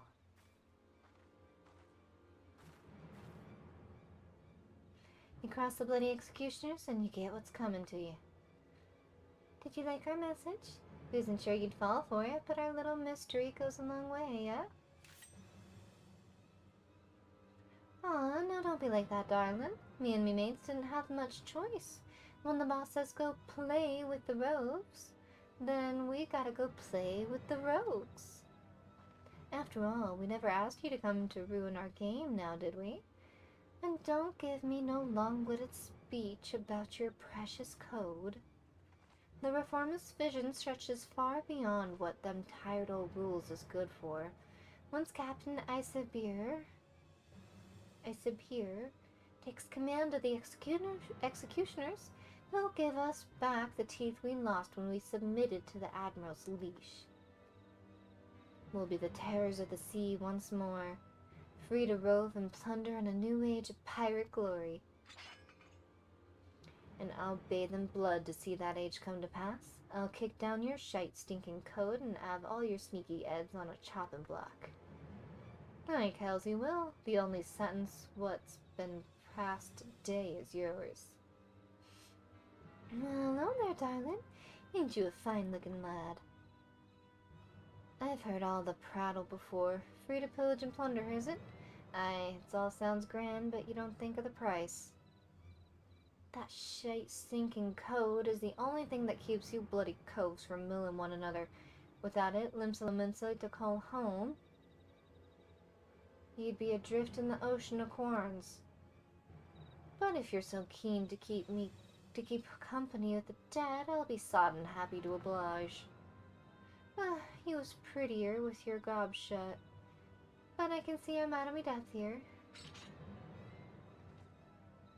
As much as I'd like to lop off your noggins, I'll have to be satisfied with dragging the two of ye into the wilds. Keep you well out of the way, haven't I? Out with it then. Ain't it obvious? Your stubborn scrags is looking to swipe our new toy, and me job was to stall ye. The captain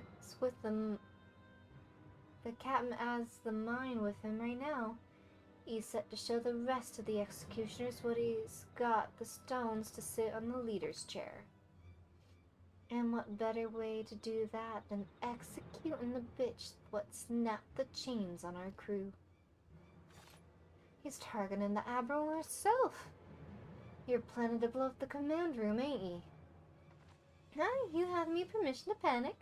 Of course, if you'd rather steer clear of the city, I'd be glad to keep you company right here, sweet meat.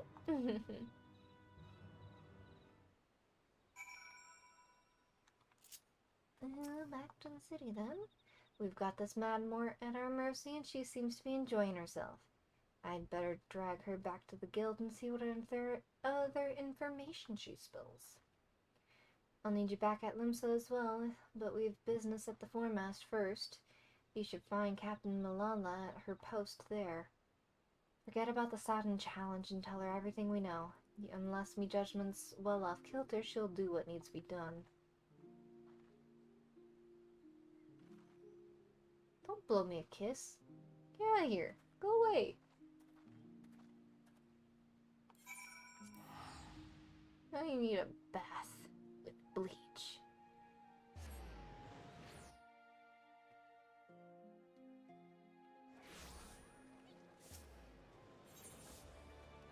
Those are pretty.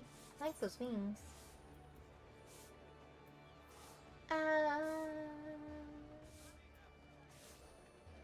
Yeah.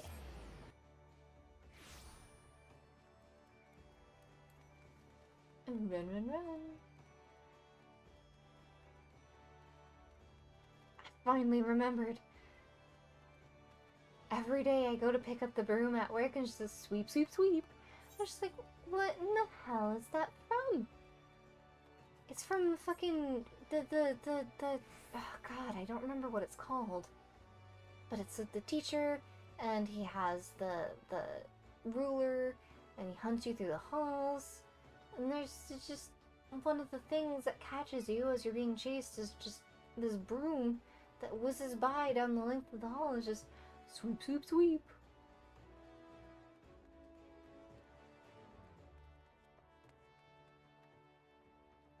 God, what is the name of that game? Why are you down there?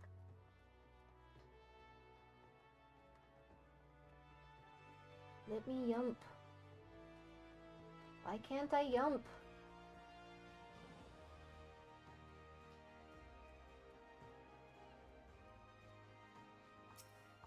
Who are you? You are my quarry?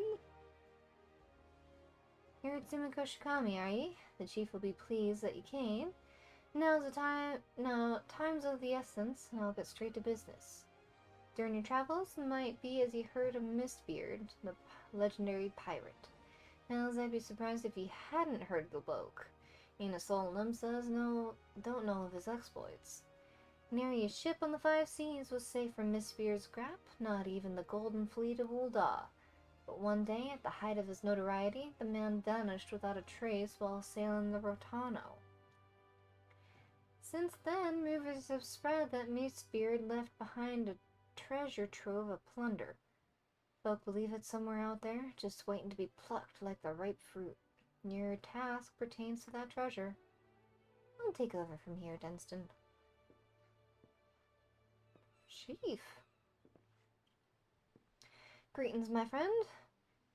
It's been a while since ye sent Leviathan to the bottom of the Indigo Deep. Before I begin, let me make it clear that I do not request your aid in my capacity as Storm Marshal. Nay, the matter is purely private. With that detail established, I shall continue Dunstan's tale. For a time, folk had lost interest in Mistbeard's cast, such was its elusiveness. But recent developments have treasure hunters across the realm stirring anew. South of Bilbrand, upon the Rotano Sea, there lies the Sildalis. Along the fringes of these remote islands, there is a new expanse of water into which few ships dare venture. Nature has conspired to perpetually shroud the area in heavy mist. A man can hardly see his own hand in front of him. Be it by accident or intent, countless vessels have entered the mist, never to be seen again. Over the years, some few survivors have washed ashore with tales of an island hid within, which appears without warning to smash their ships into flotsam. So it was that the legend of Hullbreaker Isle was born. In the wake of the calamity, however, it came to be that the mist would lift under certain conditions, and as luck would have it, on one such day, a merchantman mistakenly sailed straight into the area. The ship eventually came upon a deserted island, where it made an astonishing discovery. The Har, Mistbeard's own flagship, lying broken within a cove. Though he yearned to explore the wreck, the captain wisely chose to return to familiar waters before the mist could regather. Upon returning to Limsa Limensa, he forbade his crew from revealing the discovery to a single soul. But word inevitably spread, as is often the way of such things. Even as we speak, treasure hunters are scrambling to find a way to the legendary Hullbreaker Isle, where they might claim Mistbeard's cache. I would have you get there before they do, Tsumiko, and retrieve a single object from the Har. A golden coffer bearing Mistbeard's crest. The chief would do the job himself, but his being the Storm Marshal is like to attract unwanted attention. That's why he wants you to go in his stead. So long as you bring back what he asks for, you're welcome to keep whatever else you find. Though I make my request off the record, I must impress upon you that the matter is of grave import to our nation's future. I shall be praying for your success. I don't think this was the quest I was looking for. Now, no doubt you're wondering about how to get to the Isle. I've got a ship moored at Moorby Dock.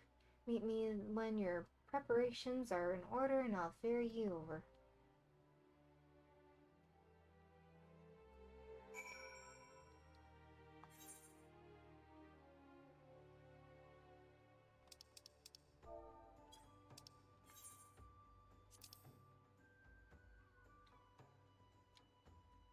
I'm in the wrong area altogether. Unfortunate.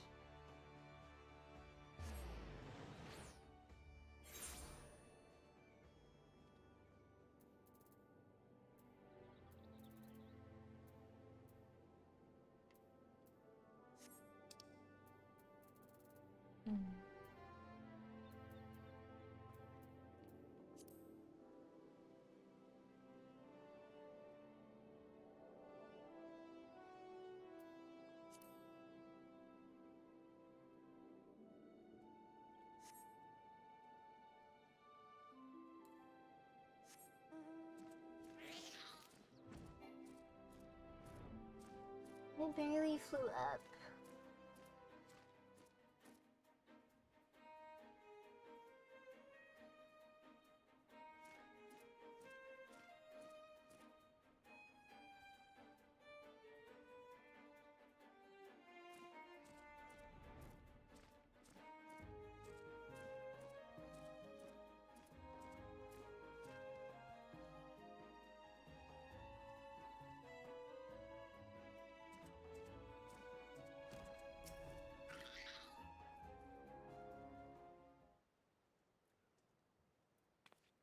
Oh, you're one of Jack's rogues.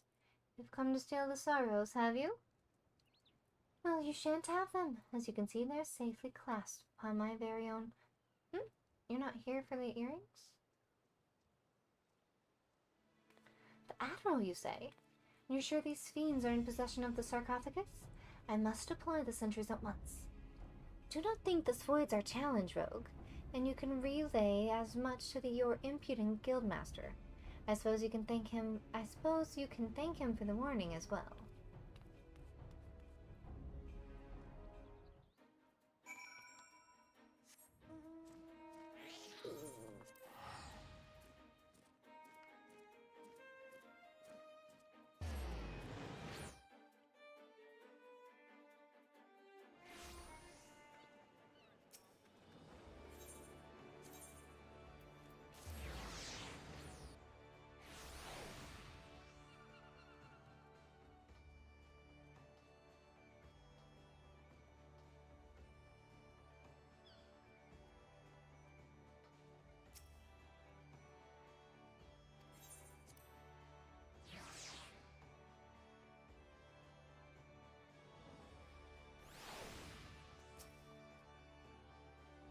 Oh, the jackets are on the move.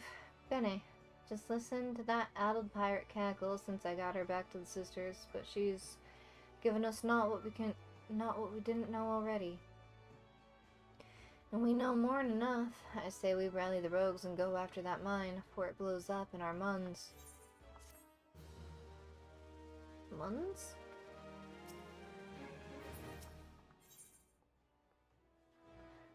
Cloying victory. If the leader of the reformists, this Captain Eisenbeer, is planning on milling the Admiral with a bang, then me guesses he'll be aiming to demolish the entire command room. You know the Meisenmast, the tower what holds the Drowned Munch in Bulwark Hall? The Admiral's bridge and her command room are right at the top of it. Then you've got the district what surrounds Meisenmast. That's the busy beating heart of the city.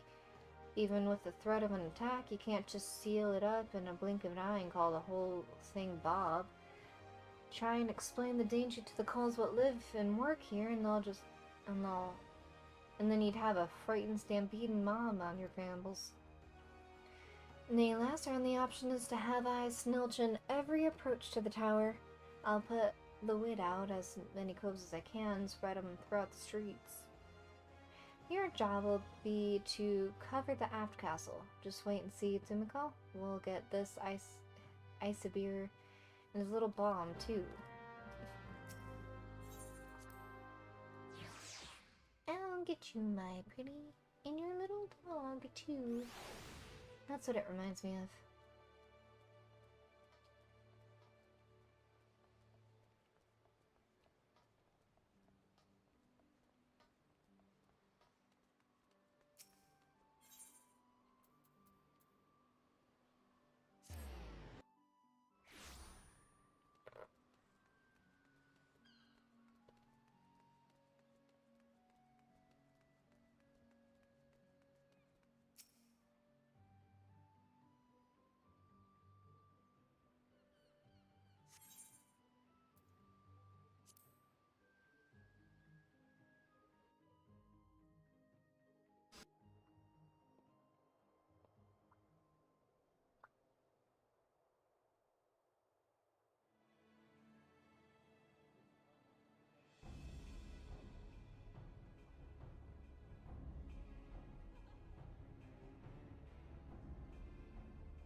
think you need some water. The fog picked a grand night to roll in thick. This'll make things interesting.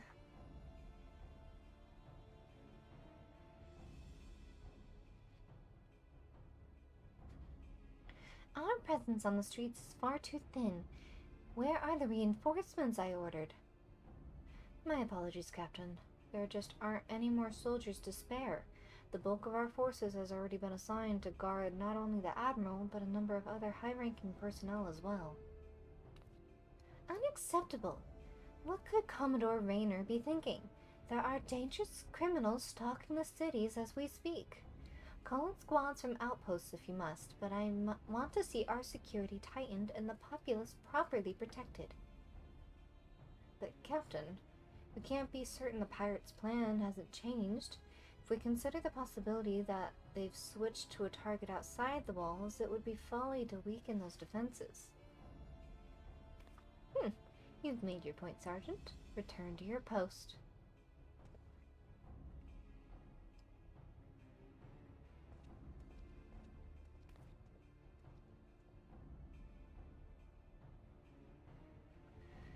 Once all is lost, it is too late to question what one should have done.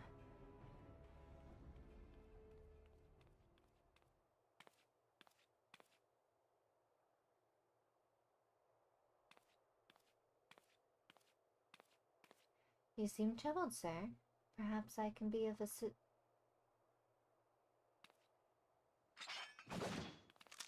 Ah!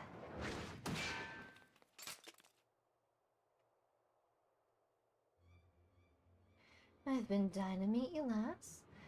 I keen to set eyes on the bold yellow belly what cost our crew a fortune in Uldon coin.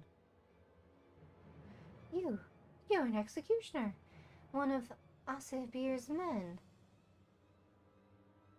You've strayed too far into a world you don't understand, lass. Your eyes is fixed on the light of justice, leaving you blind to the chasm opening up at your feet.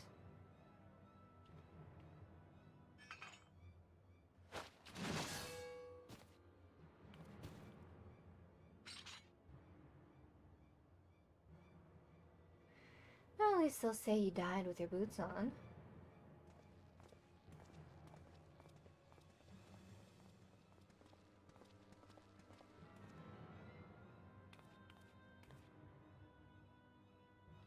The yellow belly won't be bothering us no more, Captain. As for the mine, the lads will have it primed in front of the wench by the time you get there. Good. Not long now, before we drag that bitch Admiral, her pretty tower, and all her simpering curs down to the bottom of the sea. Then I'll raise our flag to the ruins of Meisenmast and lead our brethren in a return to the old ways of blood and plunder.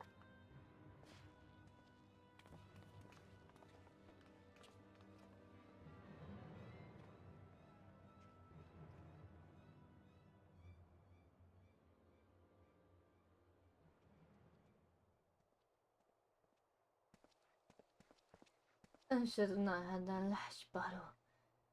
A bottle-ish? Oh, it's gonna kill me. What's that then?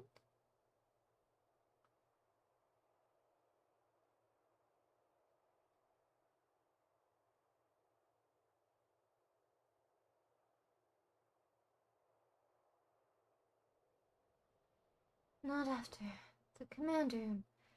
They mean to bring down the entire tower.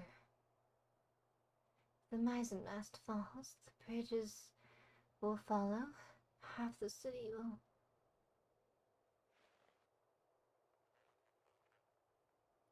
Please, you must help me. The danger is far greater than we. Bloody hells, is she alive? Oh, no, I didn't see nothing. Didn't see nothing.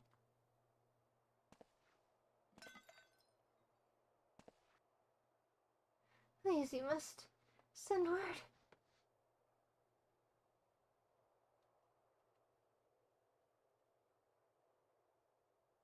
Someone must be told.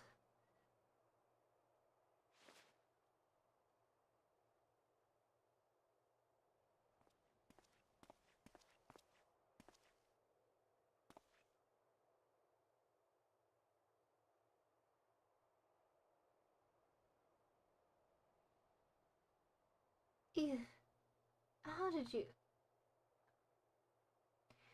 Your valiant and forthright weapon. You could hear that single pistol shot from miles away. Weren't hard to guess what happened.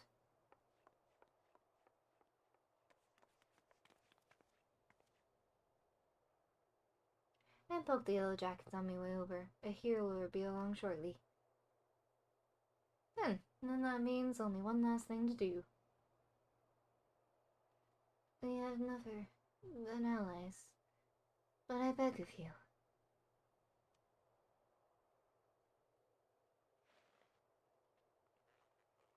You must stop them. Save the city. Ah, lass, you know you don't need to ask. Taking down mad coves and biting back what was bitten is our job.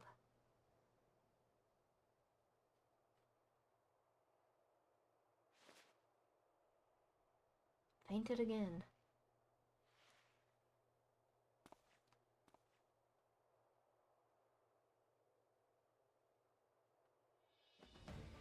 You all set then?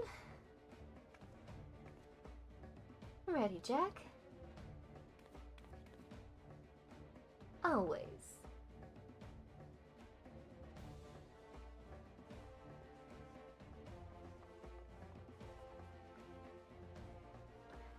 And let's go clean that sarcophagus. Ah, and fit ice and beer and new coffin.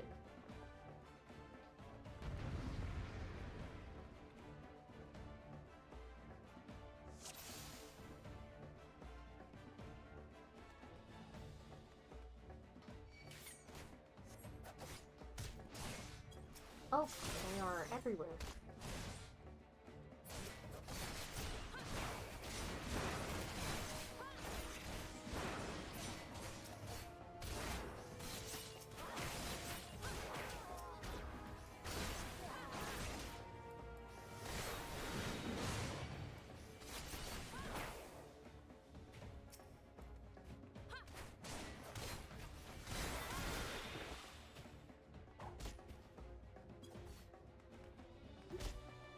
Not this way.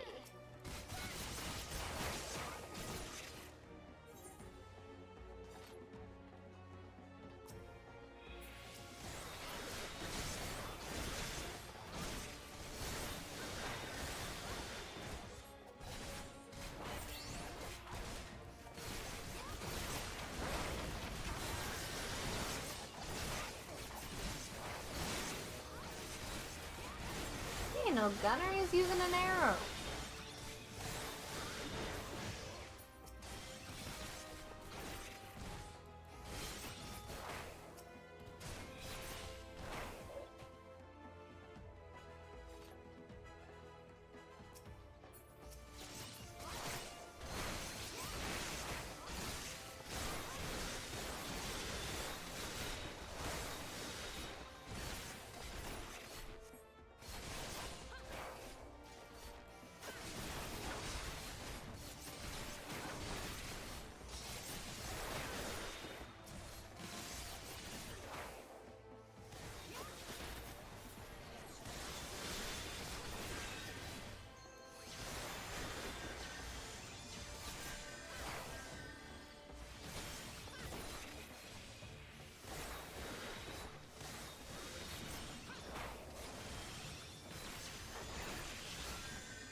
You can definitely take a beating, that's for sure.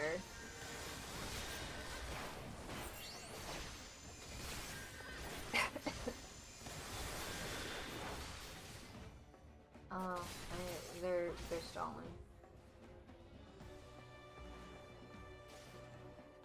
detonators, huh?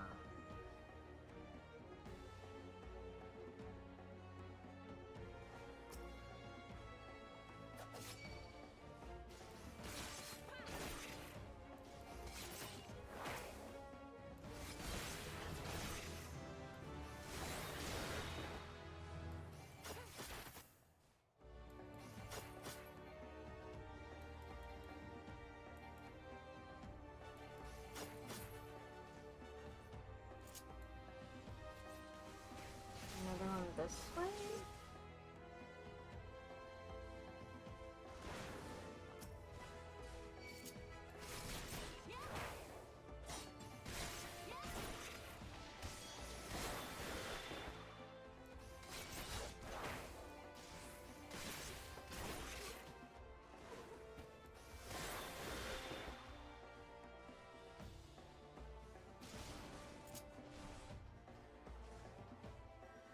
I might have to do this one again, because I wasn't paying attention.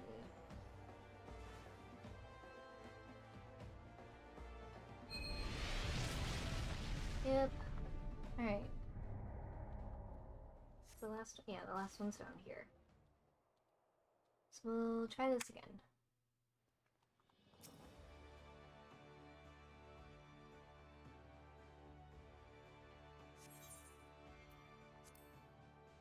I don't need no easy mode. I just need to pay attention.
There I was, beating him up. And I didn't need to.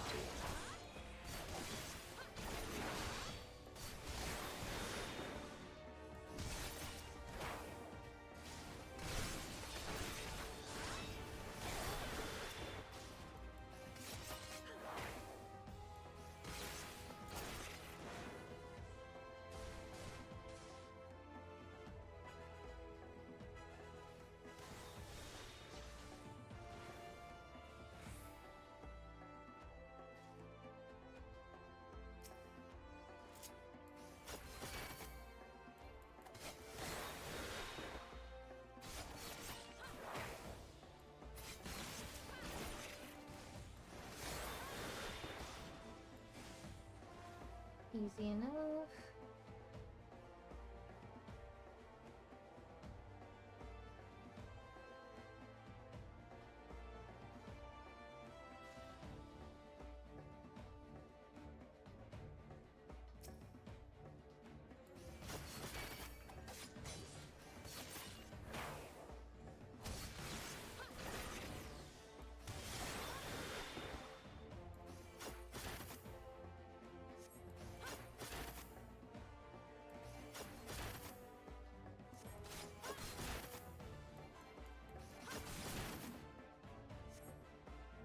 Here we go.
been a king among pirates.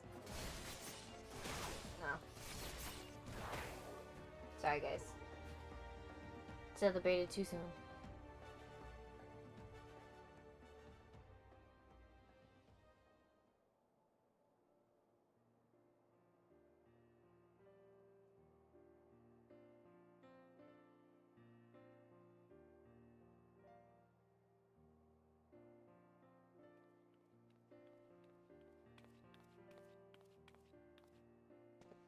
Status report.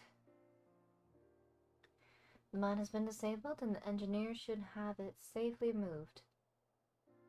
Our soldiers sustained some injuries in the battle with the reformists, but none were fatal. Also, the Admiral sends her sincerest gratitude.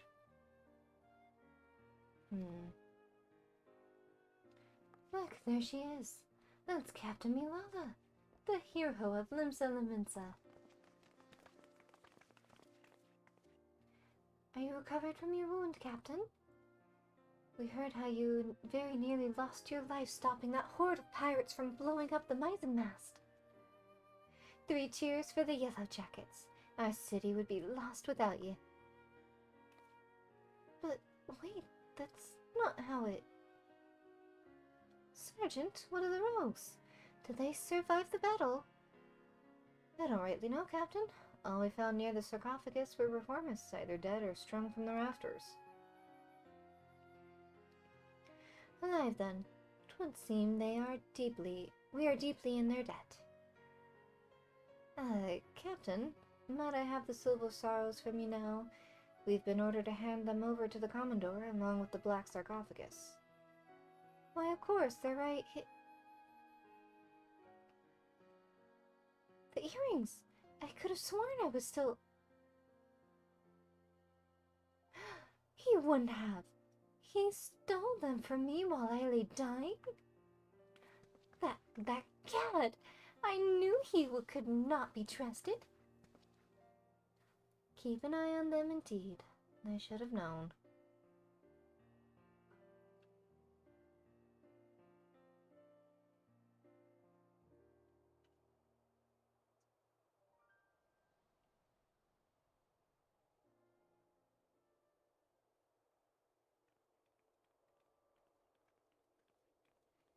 Are you sure about this, Jack? We should have cloyed the sarcophagus as well. I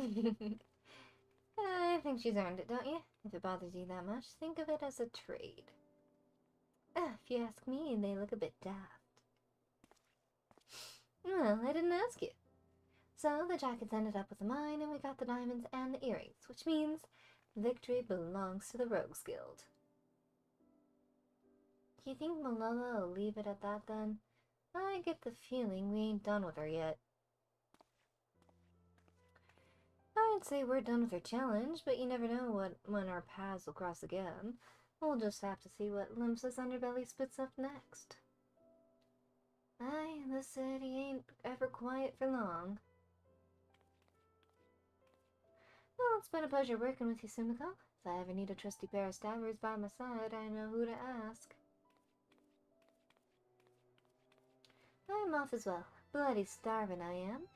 Don't forget to waffle a bite when you can. Yaffle. Yaffle a bite when you can, eh, Sumiko? We best head back to the sisters too before the shrew decides she'd rather hear us cry cockles.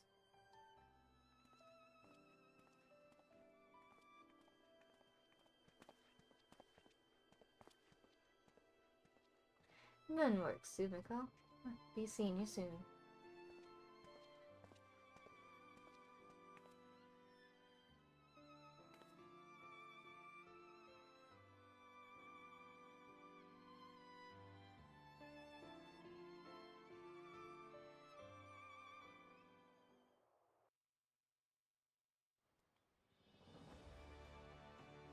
Wunderbar.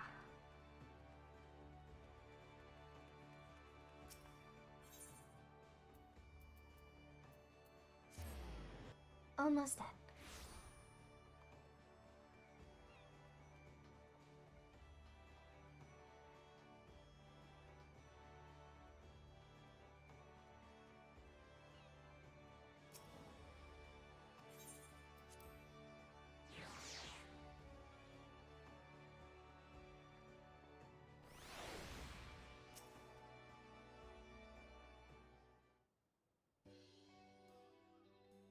there, Zuko. It'll be nice to finally have a bit of rest, eh?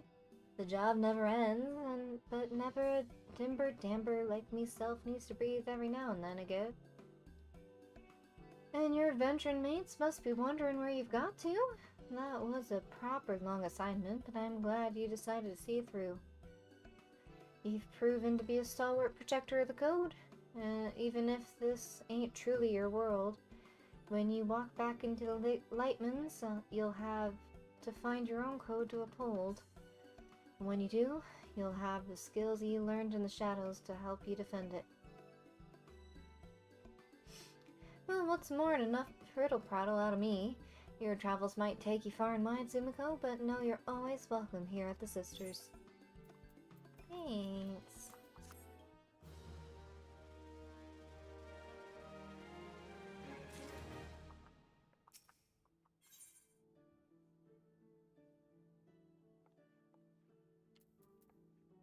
Done. Oh, Sumiko. Keeping your stabber sharpened, I hope? 'Cause I've got a job to be done. And I reckon the dimber-damber what put the executioners on the chopping block is just the one to do the doing.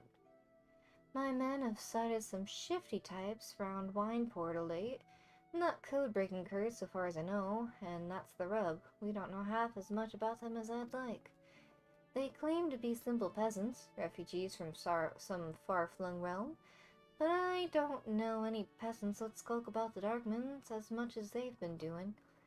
So long as they're not breaking the code, they can do as they please, but being who we are, it falls to us to look into the matter and make sure that all's bob. As my gut tells me, this may be a two-rogue job I've sent Underfoot on ahead. So pull on your best beater chases and head to Wineport and meet him there. Beater chasers. Beaten chasers? No.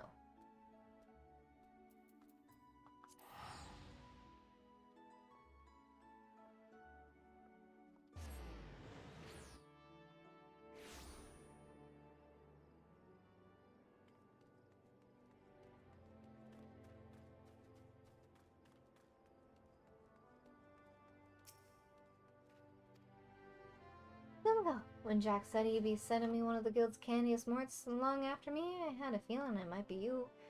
Now I'd love to tell you old Underfoot's already whittled the whole scrap on our friends, but truth is, I've turned up more questions than answers. They claim to hail from the South Sea Isles, but me little birds and mail vans gate swear to the last man that's some piss-poor mummery. There's no record of any such ship sailing into port. Looks like it falls to you and me to take a closer snoop, eh? I hope you brought your sharpest stabbers, as there's no telling who or where. Did you hear that, lass? Either all Underfoot's gone daft, or some more just screamed out for dear life. Something tells me our little task is about to turn it further interesting. Let's say we go see what's about.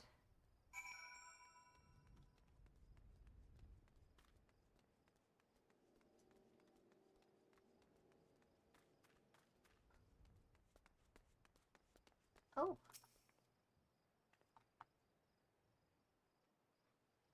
Queer maid, huh?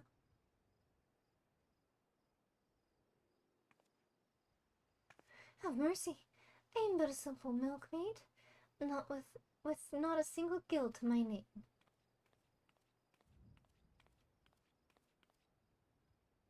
Rest easy, lass. My friends and I don't mean you any harm, though I must say you've got me curious. Just what in the name of the 12 happened here? I had just come into town to purchase some supplies. No sooner had I walked through the gates than I was suddenly accosted by 3 burly drunkards who demanded that I hand over all of my possessions. To my good fortune, it seems the men had partaken a bit too heavily. When they saw the meager contents of my coin purse, they began to squabble amongst themselves. A fist fight ensued, and before I knew it, the 3 men were lying on the ground as you see them now. Sounds like Nemia smiled upon you today, lass. Though might I suggest ye be a bit more careful on your next visit. All manner of scurvy sorts frequent these parts, and you'll find that not all of them are blundering lackwits like your friends here. thank you for your concern, good sir. And rest assured that I will take your words to heart. Good day to you both.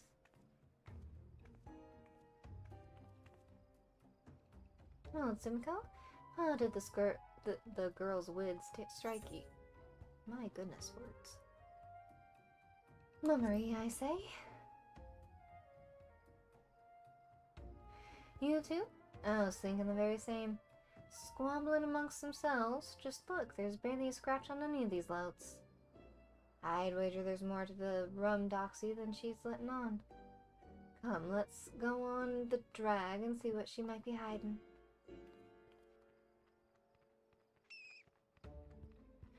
Bat? Why a bat?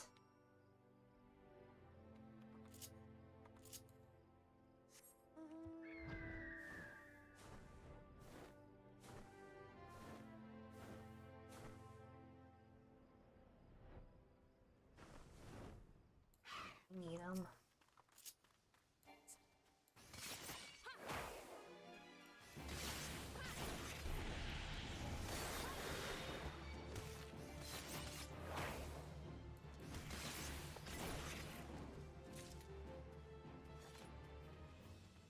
One.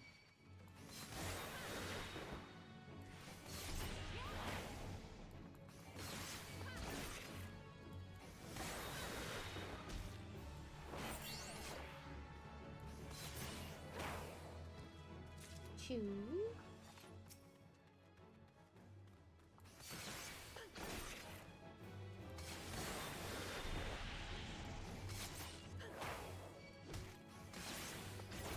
And 3. Perfect.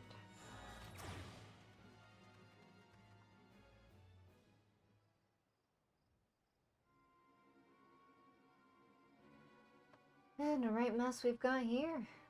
You reckon these clothes have got on the wrong end of our lass? One thing's for sure, there are no more peasants than you and I. One like those stabbers tell me as much. I have failed. I beg of you. Take this and return it to Master Oboro, to Lady Tsubame. It's too late. The poor sod's dead. As for the stone, your guess is as good as mine. Lucky charmer swords, mayhap. Any road, we'd best start moving our dew beaters before the last gets away. Her footprints lead into the direction of Upper Lunosca.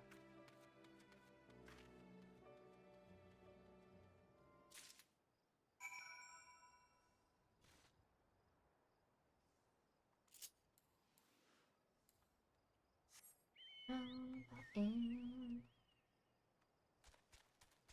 Bronze Lake, huh?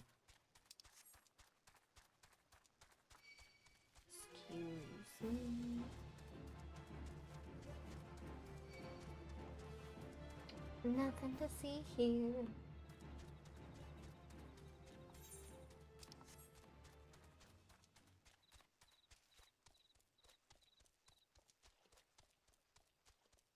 Oop.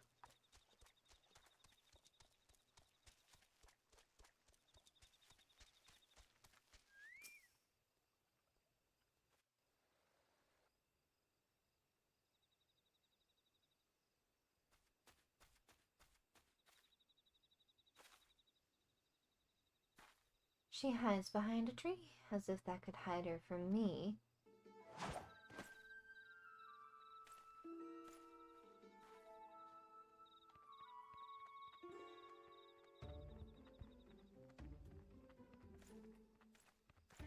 She didn't really think she could fool me with those silly rags, did she? Or did she? Perhaps she's not as clever as we believe. And as mysterious Saber rushes to the damsel's defense, such bravery, such compassion, and such folly. Little does she know that this girl is more than capable of taking care of herself.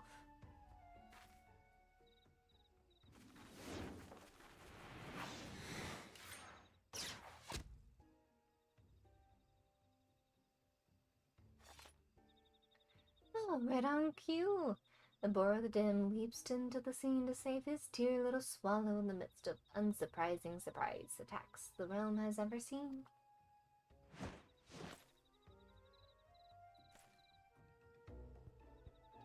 Cease your ramblings, Karasu, before I rip that tongue from your bloody beak. Yow! Our hero is wounded, stabbed through the heart. His childhood friend stands before him, blades drawn and hate in their eyes. Oh, the tragedy of it all. The audience sobs. What's this? A couple of bit players who have forgotten to leave the stage? Don't tell them their part in the play is long since over.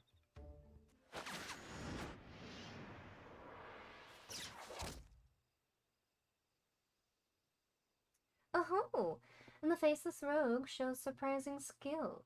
Perhaps she yet has a role to play. I'll say this much. Unlike a certain someone, at least you intrigue me. But other matters demand our hero's attention, and so the first act must draw to a close. Come, my pet. Wait, Karasu? Ever quick to retreat, that one. The two from Wineport, did you follow me here? Beg pardon, miss. My friend and I are here on behalf of the dutiful sisters, and you, sister, have some questions to answer. I lived on the underbelly of society long enough to recognize when a man's more than he seems, so make this easy for us, lass. Just who exactly are ye, and what are you doing here? And here's hoping for both our sakes that it doesn't involve breaking no code. So you are the rogues of whom Lady Ugody spoke. Forgive me. We were remiss in not seeking you out sooner. Very well, you shall know all there is to know. My name is Oboro, and she is Tsubame. We hail from a village in Doma, several thousand malms across the sea. We are... but perhaps you have no word for what we are. In your own tongue, one might call us... In our own tongue, one might call us shinobi. Doma? The Imperial province? The same, though it did not have to be so. Our countrymen fought with honor against the might of Garlemald. That what we lack in number, we made up for with martial prowess. It was a battle we could have won, had we not been betrayed by one of our own. Our every secret, our every move known to our foe. The tide of battle turned on the morrow, thousands of our countrymen were slaughtered, and at day's end, Doma remained under the imperial yoke. The traitorous Kerr joined the imperial ranks as chief of their covert operations, or so they say.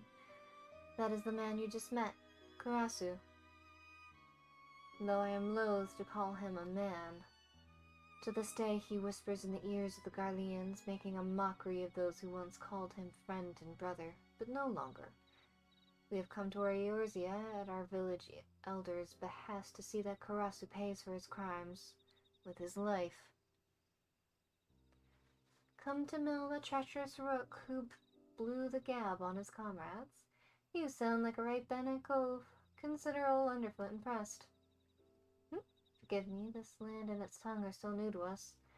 Nonetheless, we were able to lure Karasu here, but more than a few of our comrades gave their lives for the effort. Now this, was there sacrifice for naught?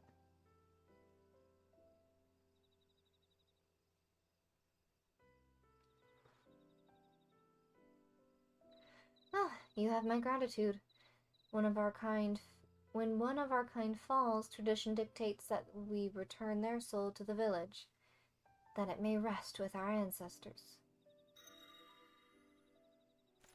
But our fallen brother Soul Crystal calls out to this woman. Could it be a sign?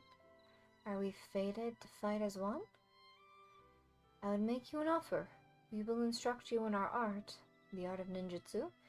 In return, you will share with us your knowledge of this land, that it might serve us in our mission.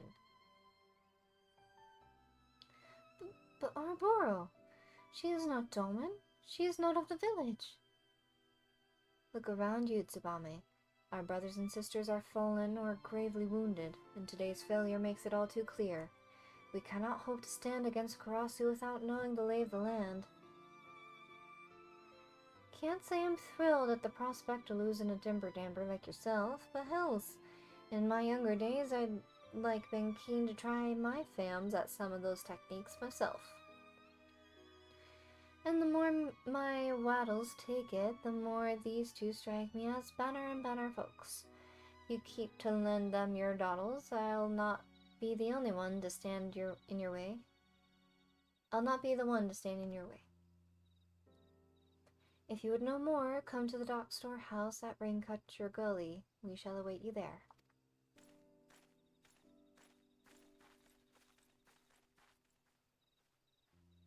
Who would have figured, eh? Anyway, the choice is yours, Sumiko. In the meantime, I'm gonna head back to Limsa and report to Jack before he comes in and gives me a good clout on the knob. A good knock on the head.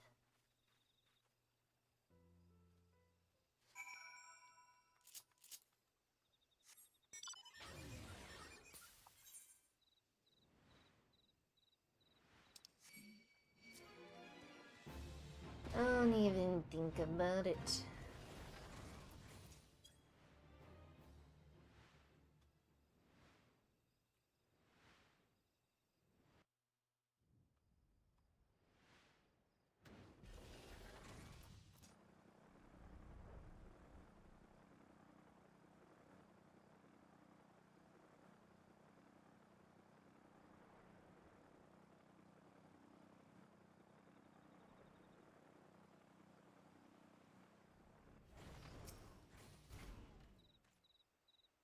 And so we meet again. Am I to take your presence to mean that you have chosen to accept our offer? Thank you. I speak not only for myself and Tsubame, but our entire village when I say that you have our profound gratitude. What I would tell you next, I would tell you out of earshot of strangers. Byakubu has been instructed to let only trusted visitors through the doors behind me. When he speaks to you of Ayame, you are to answer Kaede. Kaede. Ayame. Kaede.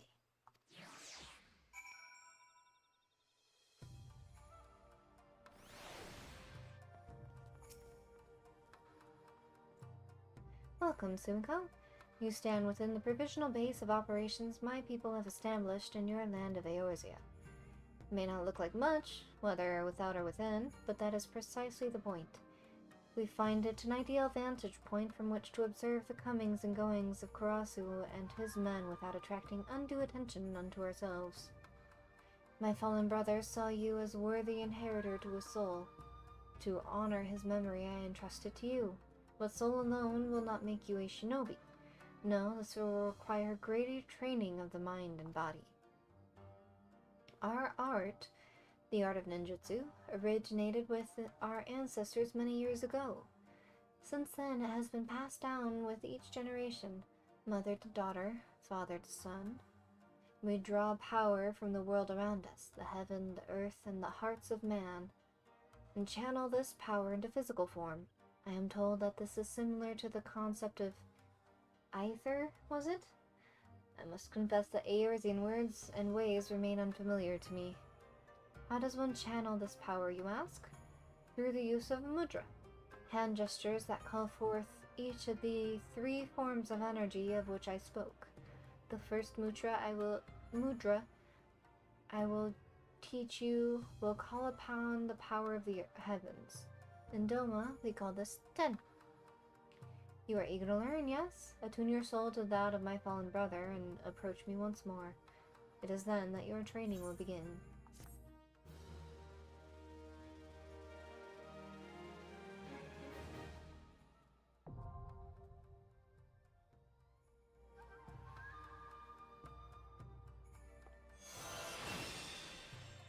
Woo!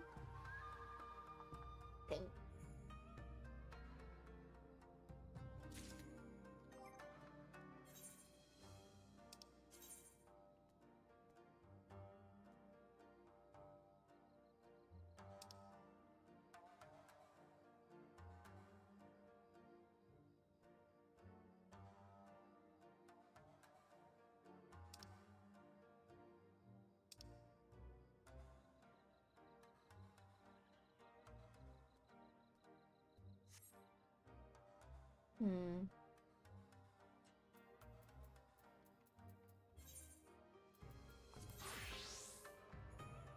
Alright, but this is it.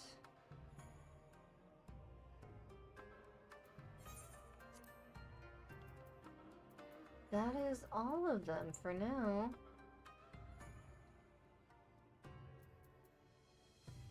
And the rest will come sooner or later. I almost have White Mage to 60, and then I can get, I think, Gunbreaker and Dancer.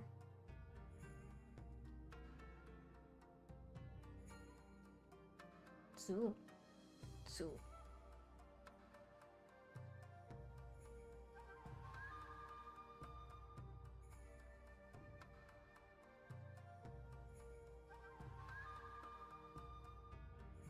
Yeah, Gunbreaker and Dancer. And then it's Reaper and Sage. And then Viper and Pictomancer.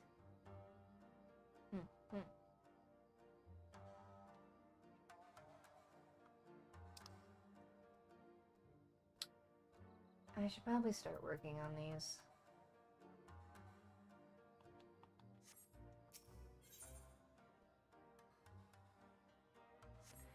But we'll pick up this next quest in the next stream. I can't read anymore and I'm starting to lose focus, so we're gonna call it here. But thank you everyone for hanging out with me. I do enjoy your company very, very much. If you haven't already, if you can leave a like on this video or stream or whatever you want to call it, maybe leave a comment, I'd appreciate it. And if you can subscribe, it really does help me out. I do appreciate it when you do. But I will see you all in the next stream. That'll be... I don't know. I might do another one this week, but I might definitely next Sunday.